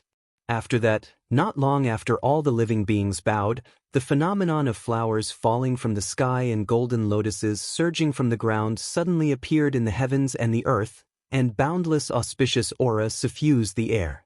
It could be said that, following the North Star's attainment of the Tao, a joyous atmosphere pervaded the entire wilderness. This was the heavenly Tao's blessing to the North Star Emperor. The North Star Emperor's attainment of the Tao was celebrated by everyone. This treatment was almost comparable to that of a saint. As the supreme of heaven and earth, the innate sword ancestor, the sage emperor of the human race, the post-celestial Tao ancestor, and the great Taoist priests, Great Emperor Gauchian was qualified to do so. If the heavens and earth did not bless him when he attained the Tao, given the vastness of the primordial world, who was qualified to receive the blessings of the world when they attained the Tao? After all, in a sense, the status of the North Star Emperor was even more honorable than that of a sage. Not to mention anything else. The three words, Great Taoist Priests, were enough to make the North Star Emperor stand at the top of the untainted land and be worshipped by all living beings. The North Star Emperor has attained the Tao. The great divine masters who were awakened by the commotion of the human race stared blankly at the North Star Emperor's attainment of the Tao. Even though they had thousands of words in their hearts, they could not say a single word. Even though they knew that the North Star Emperor would attain the Tao at any time, everyone was already mentally prepared. However, when this scene really happened, it still brought great shock to the great divine masters of the primordial world. Even the great Emperor Ziwei's attainment of the Tao did not bring such a great shock to everyone. Under this kind of shock, because of the North Star Emperor's attainment of the Tao, the bottleneck that restricted them from breaking through the primordial chaos Daluo Jingxian began to loosen. They did not have the time to check. Everything was because the one who attained the Tao was the North Star Emperor. The young man from the human race was from the Zichen clan. He was different from the great Emperor Ziwei. The great Emperor Ziwei had a strong background and was almost unparalleled in the primordial world. He was a great god born from the Ziwei star and was from the same sect as the heavenly Tao. He was known as the god of Pangu and was the purest Pangu. Such a person was destined to attain the Tao. No matter how great his achievements were, it would not surprise anyone. At most, they would sigh and say, the legacy of the Pangu is so terrifying. On the contrary, it would be surprising if such a person could not attain the Tao. Therefore, even if the great Emperor Ziwei only used less than 10 million years to attain the Tao, no one would be too surprised. Moreover, from the fact that the great Emperor Ziwei and the North Star Emperor were on good terms, it could be seen that the great Emperor Ziwei had already existed countless years ago. It was just that he did not show up because of the threat of Dijun. Being born during the great calamity of the world was just a trick to deceive people. Who knew how many years he had hidden in the dark to cultivate? Therefore, using less than 10 million years to reach the Tao was something that could only deceive some ignorant existences. None of the truly powerful existences would believe such a thing. However, the North Star Emperor was different. He was a great existence that had really grown up under their noses. It had only been more than 10 million years since the birth of the human race. As the leader of the 10 generations of the human race, Feng Zichen, from the moment he embarked on the path of cultivation, it had been less than 10 million years. However, in such a short period of time, not only had he surpassed them, but he had also attained the Tao before them. He had left them far behind and even surpassed them by a large margin. Compared to him, they could be said to have lived for hundreds of millions of years in vain. Moreover, the most unacceptable thing for the great divine masters of the primordial world was Feng Zichen's background. If Feng Zichen was the reincarnation of a chaos fiend god or some other creature with a profound background, then everyone would be able to accept his current achievements. However, Feng Zichen was a postnatal life form. Even if he was the first postnatal life form in the primordial world, he was still a postnatal life form. In the Khanate era, he was far inferior to a Khanate life form, let alone a Khanate god fiend or a Khanate saint. A creature that was incomparably humble in their eyes, even inferior to an ant, had achieved more dazzling achievements than them in a short period of time. In front of Feng Zichen, the great divine masters, who had always thought that they were not weaker than others, felt that they were inferior to him for the first time. The huge difference made it difficult for the great divine masters, who were used to being high and mighty, to adapt. That sense of unwillingness deeply pierced their self-esteem, making it difficult for them to accept the truth in front of them. However, they had to accept it even if they couldn't. As the North Star Emperor withdrew his aura, the heaven and earth phenomenon also ended. The majesty that suppressed the heavens and the earth also disappeared in an instant. And all of this symbolized that the North Star Emperor had stabilized his realm. Sigh. Don't be conflicted. The North Star Emperor's attainment of the Tao is his own and also his opportunity. There's nothing to be envious of. Moreover, his attainment of the Tao is also a good thing for us. The poor Wei feels that with the North Star Emperor's attainment of the Tao, the boundary between the quasi-sage realm and the primordial chaos Daluo Jingxian realm is becoming more and more blurred. Perhaps it won't be long before we can attain the Tao. After all, they had seen too many storms. After losing their composure for a short while, everyone quickly stabilized their Tao hearts and improved a little, making their hearts to pursue the Tao even more determined. Then, everyone put away their complicated emotions and flew towards the boundless starry sky with a calm attitude to congratulate the North Star Emperor's attainment of the Tao. Just as everyone moved, the North Star Emperor and the South Pole Emperor moved at the same time. The difference was that one was walking towards the boundless starry sky, while the other was heading towards the boundless starry sky. At the same time, in the primordial world, changes occurred again. With the North Star Emperor's attainment of the Tao, the fate of the human race gradually disappeared, and the river of fate also disappeared. Without the suppression of the two, the aura that belonged to the human race was no longer concealed and was exposed to the heavenly way. In the human race's territory, 36 auras that belonged to the Daluo Jingxian and tens of thousands of auras that belonged to the Tai Jingxian burst out without any reservation. Rumble! The terrifying aura rose from the human race's territory and rushed to the sky, stirring up the boundless wind and clouds. Even the heavenly court was shaken by the aura. One could see how powerful it was. Good heavens!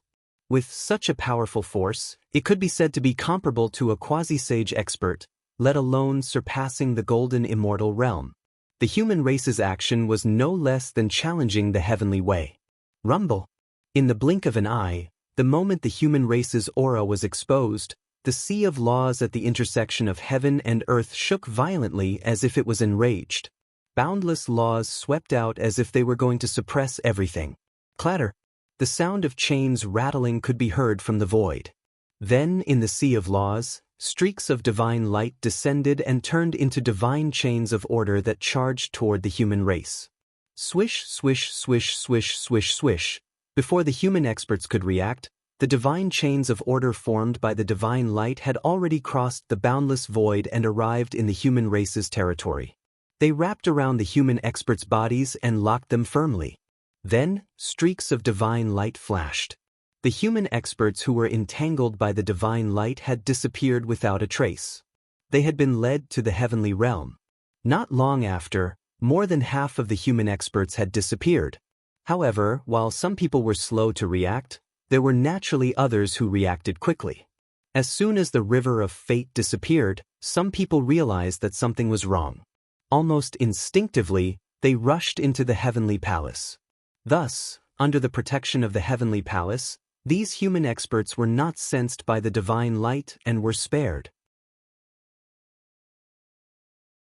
Even so, more than 80% of the human experts were still forced to ascend to the heavenly realm. After this incident, the human race's strength in the primordial world could be said to have suffered a great loss. When they were forcefully received by the divine light, their bodies were branded with the heavenly Tao. With this Tao imprint, even if their strength was suppressed, they would not be able to return to the primordial world in a short period of time. This was because with the heavenly Tao imprint on their bodies, they would definitely be rejected by the primordial world. They could only return to the primordial world after the heavenly Tao aura disappeared.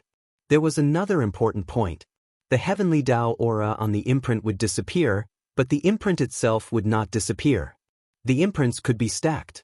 The more imprints one had, the harder it would be to get close to the primordial world.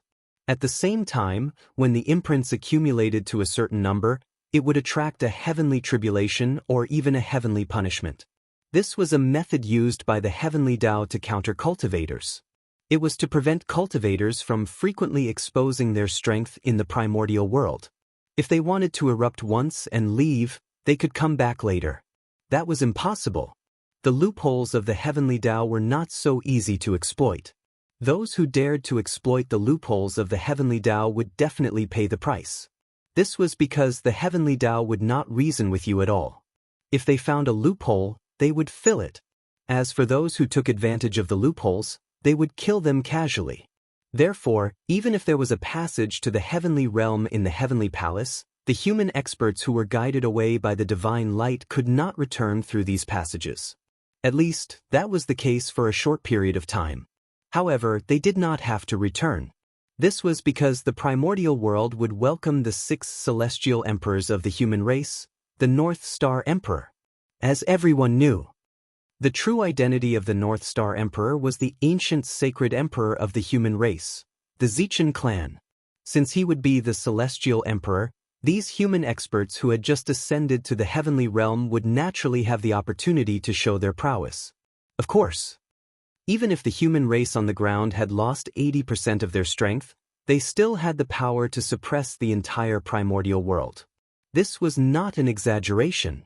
The current human race was more than 10 times stronger than before.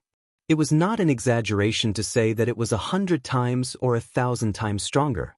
With such strength, even if they had lost 80% of their strength, they were still stronger than before. Since that was the case, it did not make sense that the weak human race in the past could suppress the primordial world, but now the stronger human race could not do so. Good. Very good. The current human race finally has a trace of the shadow of the primordial world's great race. In the chaos outside the heavens, Feng Zichin sensed the changes in the human race, and he could not help but feel happy. Of course, he dared to show such a performance because he was not afraid that the three pure ones and the others would discover his relationship with the human race. That was because the North Star Emperor had achieved the Tao. As a good friend of the North Star Emperor, he would naturally be very happy to see his good friend achieve the Tao. On this point, no one could find fault with it. Unlike Feng Zichen's joy, the three pure ones' faces were completely dark. As for Zhuanti and the other two, they were watching from the side. This time, the human race had prospered. Because of the Khanate ferocious beasts, the chaos of the demon sect, and the disaster of the chaos fiend god, most of the three pure ones' plans had failed. Especially the heavenly lord of primordial beginning. It could be said that he had suffered a great loss. No, it should be said that he had lost everything. Although the Grand Pure One and the Grand Master of Heaven had suffered some losses, they had each obtained the position of the Imperial Preceptor. As for the Heavenly Lord of Primordial Beginning, not only did they not get anything, but they also lost a lot. Back in the Purple Cloud Palace, everyone had already agreed to give the position of the Imperial Preceptor to the three sections.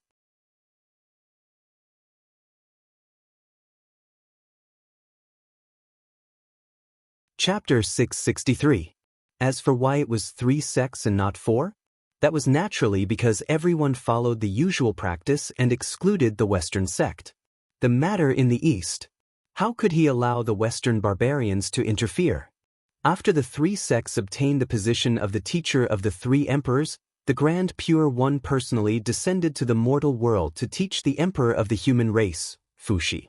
Although the identity of the emperor was noble, the Grand Pure One was the heavenly Tao saint. He was the spokesperson of the heavenly Tao in the primordial world. With such a status, he was definitely qualified to become the Sky Emperor's master. After Heavenly Emperor Fuxi, it was Earthly Emperor Shenong. However, at that moment, in order to protect the primordial world, all the saints had left the primordial world and headed to the chaos outside the heavens. Since the prime of Tong Tian was not around, Xian Qing took the Earthly Emperor as his disciple.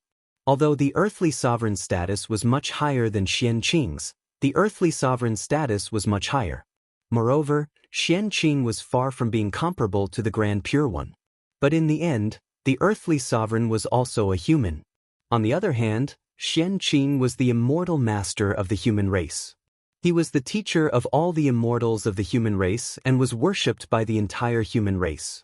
Therefore, as long as the Emperor of Earth was still a human, he would have to call Xian Qing teacher. With this identity, Xian Qing was naturally qualified to be the teacher of the Earthly Sovereign. Ren School had the Grand Pure One and Jie School had the 9 Heavens Immortal Venerables. However, Chan School had nothing. Although the 12 Golden Immortals all had extraordinary backgrounds, their achievements were extremely limited. He hadn't even touched the threshold of Daluo Jingxian, let alone become the teacher of Renhuang. Furthermore, due to Fuxi and Shenong's exceedingly outstanding performance, the position of the Renhuang changed. He went from the ruler of a race to the ruler of all races. Therefore, the Renhuang became even more honorable. In that case, with the cultivation of the 12 golden immortals of the Chan school who were not as strong as Daluo Jingxian, how could they be qualified to be the human emperor's teacher? Wasn't he afraid of being devoured by the qi of heaven and earth and falling into the cycle of reincarnation? He knew that he was not qualified. Even if the disciples of Chan school were unwilling, they had no choice but to change. He changed his plan from becoming the teacher of the human emperor to helping the human emperor unify the primordial world. In this way, although the merit points obtained would be less, at least he would not return empty-handed. After all, no matter what, this was an opportunity that the 3 pristine ones fought so hard for. They cannot waste it. If he could get a little more, he would get a little more. Unfortunately, the 12 golden immortals of Chan school had a good idea, but they had overestimated their strength. In the battle between Xianyuan and Qiyu, not only did they not gain any benefits, but they were also caught in the tribulation. If Taoist Randang had not taken action in time, they would have died in the tribulation and turned into ashes. After a great battle, not only did he not reap any benefits, he almost lost his disciple. How could the primordial Lord of Heaven not be angry? And this was not what angered him the most.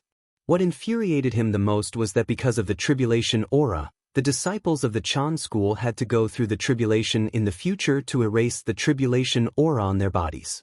Otherwise, he would have to go through the cycle of reincarnation. It was already good enough that the heavenly Lord of primordial beginning did not fly into a rage on the spot when such a great opportunity was ruined. In short, the matter of the imperial tutor. The primeval Lord of Heaven had suffered a great loss. After the 3 sovereigns were the 5 emperors. Since the 3 imperial tutors belonged to the 3 pure ones, then the imperial tutors of the 5 emperors belonged to them as well. However, the 3 sovereigns were too strong. With the strength of the 3 of them, they stirred up the boundless momentum and forcefully raised the position of the human emperor, causing the position of the 5 emperors to change. Once they succeeded to the throne, they would be the master of all races. With such an identity, the remaining disciples of the 3 sects were not qualified to be their teachers. If they forced it, they would only end up being devoured by luck. Just like that, the 3 pure ones' plan for the human race was broken in an unexpected way. The failure of the imperial tutors' plan undoubtedly had a huge impact on the 3 pure ones, because this caused their subsequent plans for the human race to be unable to be carried out. The reason why the 3 pure ones valued the position of the imperial tutor so much was not because of the merit. How much merit was there? How could it move the 3 pure ones, who had the merit of opening the heavens? What really moved them was the destiny of the human race. After grasping the position of the imperial tutor, they could use this as a foundation to slowly erode the destiny of the human race. Without the position of the imperial tutor, the 3 pure ones would lose a method to erode the destiny of the human race. In this way, how could their faces not turn black? As for receiving Zhuan-Ti, no matter how high the destiny of the human race was, it would have nothing to do with them. No, it was not completely unrelated. After all, there was an irreconcilable blood feud between the two. If the destiny of the human race was too strong, it would not be a good thing for receiving Zhuan-Ti. In the future, he still needed to find an opportunity to weaken the strength of the human race. Otherwise, if the human race was too strong, they would attack the Western sect instead. In the chaos outside the sky, unlike the 3 pure ones' gloomy expressions, the joy on Yua's face was almost undisguised. She was too happy. No matter how much she fantasized, she would never have thought that the postnatal race that was created to achieve the Tao. Today, she had achieved something that even the magi and demons had not done at their peak and become the main character of the primordial world. That was the main character of the world, a powerful race that controlled half of the destiny of the primordial world. Although the destiny of the human race was not completely controlled by Nuwa, as the creator of the human race, as long as the human race was not destroyed, she would always control a portion of the destiny of the human race. This was a unique benefit of the creator of the human race. Others could not envy it. This portion of destiny was between 10% and 20%. The remaining destiny of the human race was more complicated. Because of the immortal Tao, the celestial sect of wonders controlled 20% to 30% of the destiny of the human race. The immortal Tao was the foundation of the celestial sect of wonders. Later on, it expanded into the Tao of alchemy, the Tao of refining, and several other cultivation paths. As long as there were people in the human race who cultivated these great Taos, a portion of the destiny of the human race would definitely flow into the celestial sect of wonders. This was something that could not be helped. To be honest, the reason why the celestial sect of wonders could dominate the primordial world was that the immortal Tao had become the mainstream of the primordial world's cultivation. The immortal Tao was the foundation of the celestial sect of wonders. In a sense, anyone who cultivated the immortal Tao was a member of the celestial sect of wonders. The power of the celestial sect of wonders could be seen from this. The destiny of the human race that belonged to the celestial sect of wonders was not unique to the 3 pure ones, but shared by the disciples of the celestial sect of wonders. However, the 3 pure ones made up the majority, about 90% of them.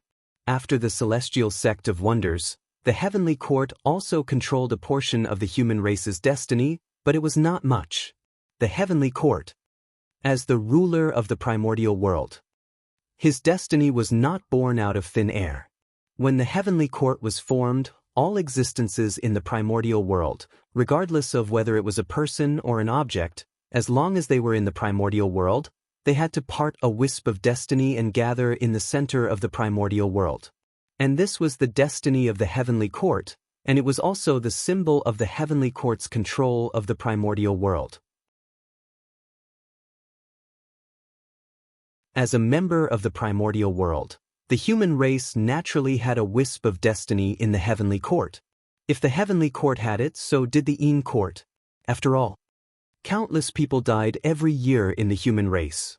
After deducting the destiny in the hands of outsiders, the destiny that the human race truly controlled was only about 50%. This was already quite a lot. In addition to the destiny in Nua's hands, it was already almost 70%. This 50% of the destiny that belonged to the human race belonged to the human race, and it was not in the hands of a single person. However, although this portion of destiny was shared, it was not something that anyone could use. Without a doubt, Feng Zichen had the highest priority in the use of this portion of providence. After that, it was the 3 sovereigns and 5 emperors. After that, it was those with high authority in the human race. Don't underestimate this 50% of the human race's destiny. One had to know that the destiny of the human race was as much as half of the primordial world's destiny. Its strength had reached an unbelievable level. Even a saint would not dare to say that he could contend with it. Even if it was only 50%, if it could be completely concentrated on a single person, it could create an existence that was comparable to a saint out of thin air. However, it was a pity that unless it was a last resort, the destiny of the human race would not all gather on a single person. After all, the destiny of the human race was not all on a single person. 50% of the destiny is not much, but it is not little either. However, for the human race, it is already the bottom line. It can't be less. If it is less than 50%, the human race will be in danger of losing its dominance. In the chaos outside the sky, Feng Zichen thought to himself, the human race only controlled 50% of the destiny. This was an extremely dangerous signal for him. One had to know that destiny was not unchanging. If someone controlled more than 50% of the destiny of the human race, then if this person wanted to do something to the human race, Feng Zichen would not be able to stop him at all. 50% of the destiny was Feng Zichen's bottom line. Poverty was far from enough. He still needed more. Only when more of the destiny of the human race was in the hands of the human race could the human race truly control their own destiny and not become someone else's puppet. 50% of the destiny of the human race outside, other than the 10% of the destiny of the Nua that could not be changed, the rest of the destiny was Feng Zichen's goal. Destiny was not unchanging. External factors had a great impact on it. If the immortal path's influence in the human race was weak, then correspondingly, the destiny of the human race that it controlled would be reduced. At present, Feng Zichen's primary goal was to suppress the immortal path and weaken the influence of the 3 pure ones on the human race. And on this point, the North Star Emperor was already planning, looking from the chaos outside the sky back to the primitive land. At this moment, with Emperor Shun's abdication, everyone elected Yu as the leader of the human race to rule the primitive land. However, due to the end of the Emperor's destiny of the human race, Yu was only respected as King Yu, not Emperor Yu. However, even though the Emperor's destiny of the human race had ended, the Emperor's aura of the human race did not weaken at all. It still existed in the form of a 9-clawed divine dragon, hovering above the ancestral land of the human race, emitting endless majesty that deterred all races. Perhaps, with the support of such a strong emperor's aura, it would produce an emperor's purple aura for the human race. It was not impossible for King Yu to take another step forward and become one of the 9 great emperors of the human race. What a strong emperor's aura! Perhaps, this is where Yu's opportunity lies. With this, he can take another step forward and become a great emperor. If this is really the case, the destiny of the human race will definitely be stronger. In the heaven, the North Star Emperor could not help but exclaim when he saw the scene in the ancestral land of the human race. Such a strong emperor's aura could be said to be the foundation of becoming an emperor. As long as the human race could develop steadily in the coming days without any major issues, the matter of you becoming the Motherf * King Human King was basically set in stone. However, things would obviously not go so smoothly. That was because Heaven's Way had decided for the human race to prosper, and there were only 8 great emperors, the 3 sovereigns and 5 emperors. The extra one was obviously not within Heaven's Way's plan. This was going against Heaven's Way. There would definitely be countless tribulations accompanying it to cut off the possibility of the 9th great emperor appearing in the human race. The peace in the primitive land would not be maintained for long. That was because Heaven's Way had not noticed the signs of King Yu becoming an emperor. Therefore, the primitive land could continue to maintain its peace. However, once Heaven's Way noticed that something was wrong, endless tribulations would definitely follow and descend upon the primitive land to destroy King Yu's foundation of becoming an emperor. Heaven's Way. Then let's have a fight and see whose methods are better. Emperor Gaochen thought silently as he thought about the possible tribulations in the future. He had already expected the tribulations that King Yu would face when he became an emperor. After all, the birth of a great emperor was never simple. The birth of every great emperor would be accompanied by endless blood and fire. Feng Zichen was not afraid of going against Heaven's Way. That was because he was very familiar with going against Heaven's Way. After all, he had done it many times. That's right. The current North Star Emperor was already a heavenly emperor. Not long after he attained Tao, the great emperor of the South Pole gave him the position of heavenly emperor. Emperor Yu's matter is not urgent. The most important thing now is the immortal Tao. After putting Yu's matter aside, Gaochen could not help but feel a headache when he thought about the immortal Tao in the primitive land and the decline of the Tao of God-fiends.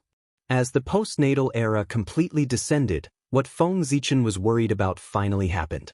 The Tao of God-fiends gradually declined, and the immortal Tao that was suppressed by it gradually recovered. Regarding this, Feng Zichen was also helpless. The cultivation of the Tao of God-fiends really consumed too many resources. The current environment could not support the cultivation of this Tao at all. There was no possibility of taking another step forward. Who would be foolish enough to persist? Therefore, the decline of the Tao of God-fiends was inevitable. It was not because the Tao of God-fiends was too weak. On the contrary, it was because it was too strong that it attracted the jealousy of the heavens and limited its development. In the future, the Tao of God-fiends would probably become the private land of prodigies. Not all prodigies cultivated the Tao of God-fiends. But those who cultivated the Tao of God-fiends were definitely prodigies. Ordinary people could not even enter the door. Regarding this, Feng Zichen was naturally unwilling, but he had no choice. The more powerful something was, the more restricted it would be. Moreover, the Tao of God-fiends was an existence that could allow one to go against the heavens. This was simply heaven-defying. The heavenly Tao allowed the Tao of God-fiends to develop for nearly 10 million years without making a move. It was already giving Feng Zichen enough face.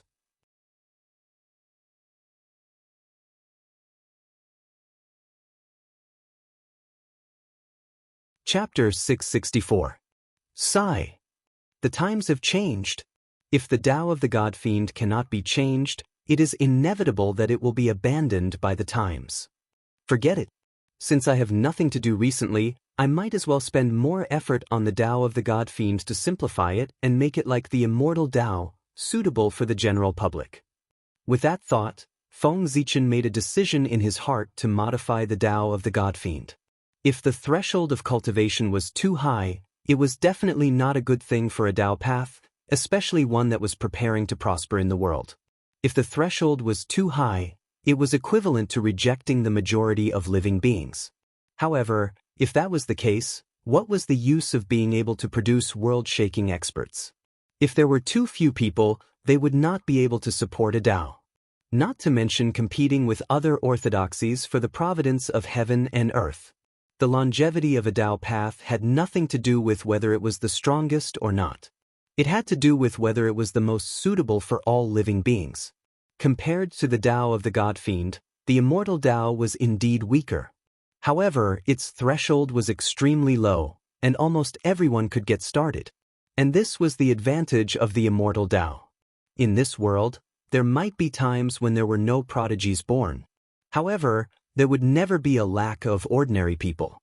The weakness of the Tao of the God-Fiend was that it relied too much on prodigies. If there were no prodigies born in several generations, wouldn't the Tao of the God-Fiend be cut off? Therefore, Feng Zichen thought of modifying the Tao of the God-Fiend.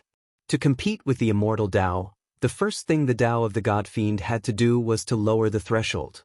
Otherwise, there was no need to compete. The Tao of the God-Fiend had already lost from the beginning. Just like that, Feng Zichen was immersed in modifying the Tao of the God-Fiend. Just like that, time passed by unknowingly. In the blink of an eye, 10,000 years had passed. Rumble. On this day, the heavenly court, which had not moved for a long time, suddenly emitted a huge fluctuation.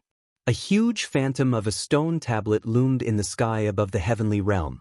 In an instant, a terrifying aura spread throughout the entire primordial world in the blink of an eye.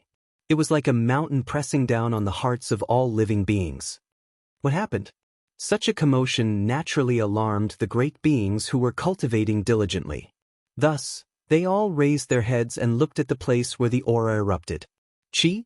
A terrifying gaze shot out from the eyes of the great magics, piercing through the layers of void. Soon, it arrived above the celestial court. As far as the eye could see, there was a huge stone tablet standing between heaven and earth, emitting endless majesty. The body of the stone tablet was engraved with mysterious runes, as though they recorded the most noble truth of the world. Endless Taoist rhymes swirled around them, making them look exceptionally mysterious. When facing such a profound stone tablet, if an ordinary person were to take a single glance at it, the person would probably be unable to help but be immersed in it and disregard everything to comprehend the grand Tao profundities within it. However, the great masters from the celestial sect of wonders were different. The moment they saw the mysterious characters on the stone tablet, a strong desire to destroy appeared in their hearts without any warning, urging them to destroy the stone tablet. It was as if the existence of the stone tablet could shake the foundation of their existence, giving them an extremely dangerous feeling. It was this feeling that made them want to destroy the stone tablet, and they couldn't get rid of it. Almost instinctively, the great masters from the celestial sect of wonders unconsciously raised their palms and were about to blast a magical ability at the stone tablet. However, at this moment, a loud roar suddenly sounded between heaven and earth. It was like thunder exploding in everyone's ears, waking them up. Then, endless golden light descended from the sky and surged crazily toward the stone tablet. That was the golden light of merit. What is the origin of that stone tablet? Why did the poor Wei have the idea of destroying it just by looking at it? At this moment, the great masters of the celestial sect of wonders who had regained their senses looked at the stone tablet with bewilderment. They had no idea why such a situation had happened. If these great masters were only panicking, then the one in the purple cloud palace was already so shocked that he was speechless. The moment the stone tablet appeared, Tao ancestor Hongjun, who was comprehending the heavenly Tao in the purple cloud palace, suddenly felt a wave of palpitations and directly withdrew from his enlightenment. Then, before he could understand the situation, he saw the destiny of the celestial sect of wonders shake violently as if it had met a mortal enemy. Under this power, even the purple cloud palace, which was as powerful as it was, could not stop shaking. Rumble. The entire purple cloud palace was shaking. The terrifying Tao runes spread and set off huge waves in the chaos outside the heavens. This sudden scene caused even Tao ancestor Hongjun's powerful state of mind to be unable to help but cause waves and ripples. Ever since the celestial sect of wonders established the primordial world after the war between Taoists and demons, the destiny of the Celestial Sect of Wonders had been unparalleled. It firmly controlled the general trend of the primordial world, suppressing all the major forces until they could not raise their heads. No one could compete with it.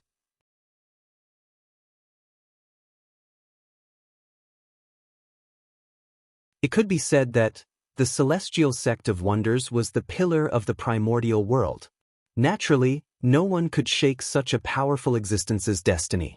But today, the destiny of the Celestial Sect of Wonders was shaking violently out of the ordinary, as if it had met a mortal enemy. How could Tao ancestor Hongjun not be shocked? This kind of situation had only happened in the primordial era, when the demon sect was at its peak. Therefore, Tao ancestor Hongjun's first thought was that the demon sect had been revived again. But immediately, he felt that something was amiss. Under the joint suppression of the 4 emperors of the heavenly court, the demon sect had been crippled. Even the demon ancestor Rahu had been severely injured and would not be able to rise again in a short period of time. Therefore, the threat to the Celestial Sect of Wonders was definitely not the demon sect. If it was not the demon sect, who else could it be? The Celestial Sect of Wonders' destiny was clearly shaking the foundation of the Celestial Sect of Wonders. And what was the foundation of the Celestial Sect of Wonders? Naturally, it was the immortal Tao. An existence that threatens the immortal Tao?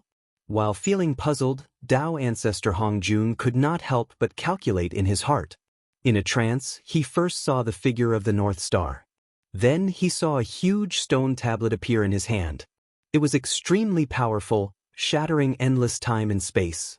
It suddenly came to the long river of destiny and pressed down on the Celestial Sect of Wonders' destiny, erupting with an intense battle.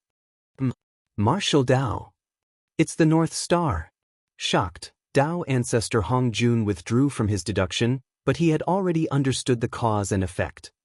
Martial Tao, an existence on par with the immortal Tao? North Star, is this the trump card you left for the human race? It's indeed an incredible achievement. However, if you want to rely on this to deal with the immortal Tao, you're underestimating the poor way of the Celestial Sect of Wonders. The Celestial Sect of Wonders was able to stand at the peak of the Eldritch world for countless years not only because of the advantage of the immortal Tao, but also because of the accumulation of the immortal Tao cultivators who occupied almost 90% of the Eldritch world's living beings. In the face of such a powerful force, how can a newly born martial Tao compete with the immortal Tao? After understanding everything, Tao ancestor Hongjun only sneered coldly, and then he once again fell into a state of enlightenment. Even though he knew about the existence of martial Tao, he had no intention of doing anything to it. Firstly, martial Tao had just been born, and it was naturally protected by the heavens and earth. With the support of endless merit, others could not destroy it. Secondly, there was no need to. Yes, there was no need. Just as Tao ancestor Hongjun had said earlier, martial Tao had just been born and did not have the capital to compete with the immortal Tao. Did they really think that the power that the immortal Tao had accumulated over countless years was a joke? It could be said that, as time passed, the immortal Tao had long penetrated into every corner of the world and became an indelible part of it. In the Eldritch world, almost 90% of the living beings had chosen to cultivate the immortal Tao. This power, just thinking about it, was terrifying. Back then, the reason why the demonic Tao could compete with the immortal Tao was only because everyone was on the same starting line. And now, the Celestial Sect of Wonders had long reached the end, but the martial Tao had just started from the beginning. With such a huge gap, how could the two compete? There was no comparison at all.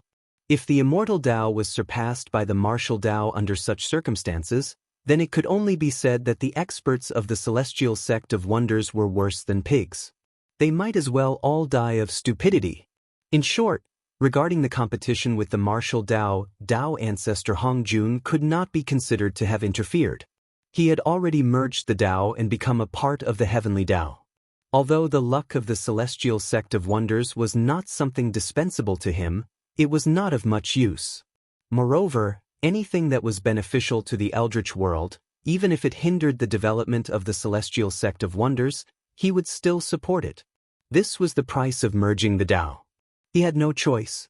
Not to mention, right now, the most important thing for Tao ancestor Hongjun was to pursue the realm of the Wuji Daoyuo Jingxian. Some mundane matters should not affect him.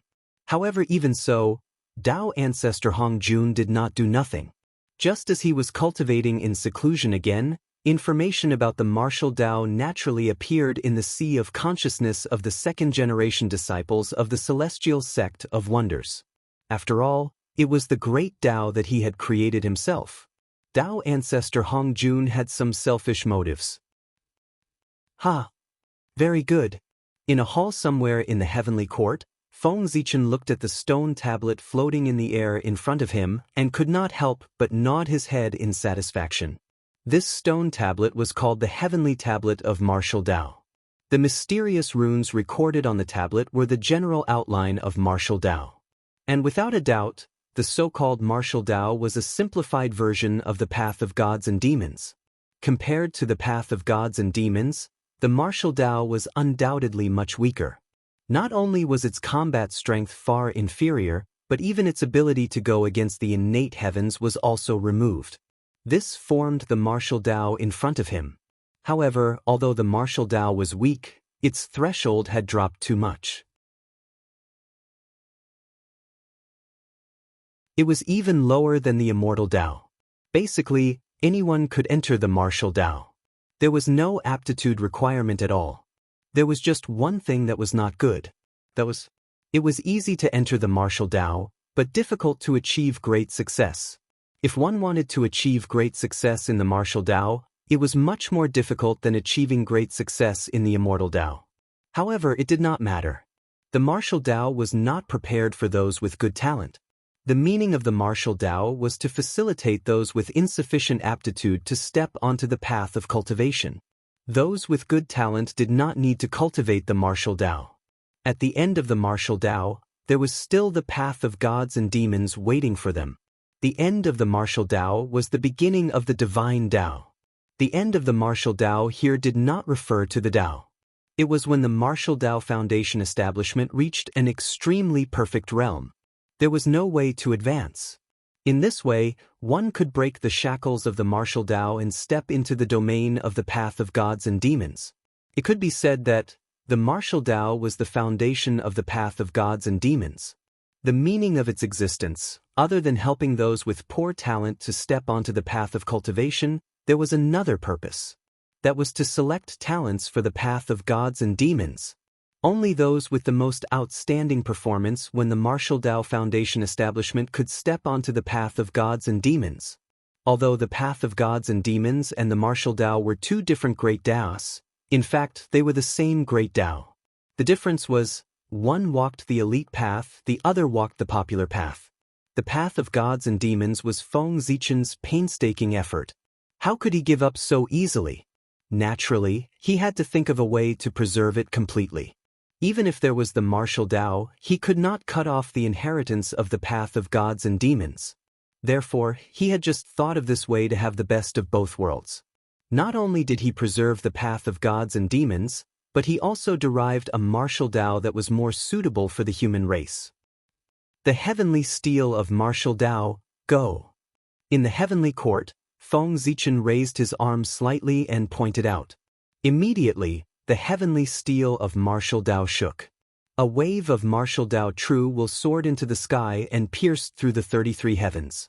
Then, the heavenly steel of Martial Tao broke through the void of the heavenly realm and directly passed through the sea of laws.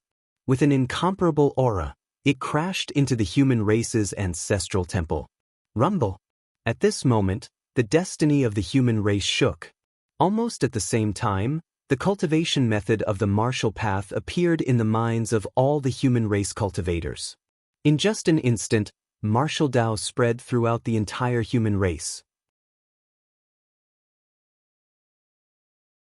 The Heavenly Steel of Martial Tao. It could be said that it was Feng Zichen's proud work. It was an object that preached the Tao, a divine ability, and a magic treasure. It was said that it was an object that preached the Tao because it recorded the truth of the Martial Tao. It was said that it was a divine ability because in order to carry the truth of the Martial Tao, Feng Zichen had changed the supreme divine ability that he had created from comprehending Mount Buzhou, the Mount Buzhou seal, and used its immortal divine power to transform into the main body of the heavenly steel of martial Dao. It could be said that, a heavenly steel of martial Dao, it was equivalent to a small Mount Buzhou. And it was Mount Buzhou that carried the true will of martial Dao.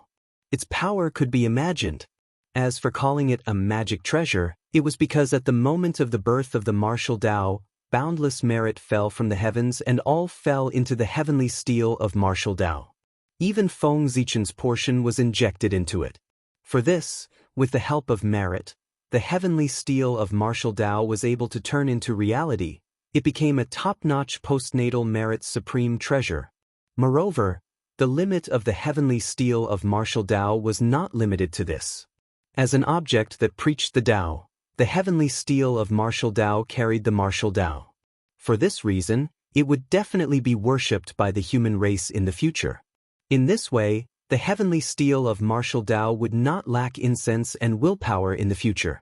Unlike humans, magic treasures did not have spiritual intelligence, so they did not have to worry about the hidden dangers in the incense and willpower.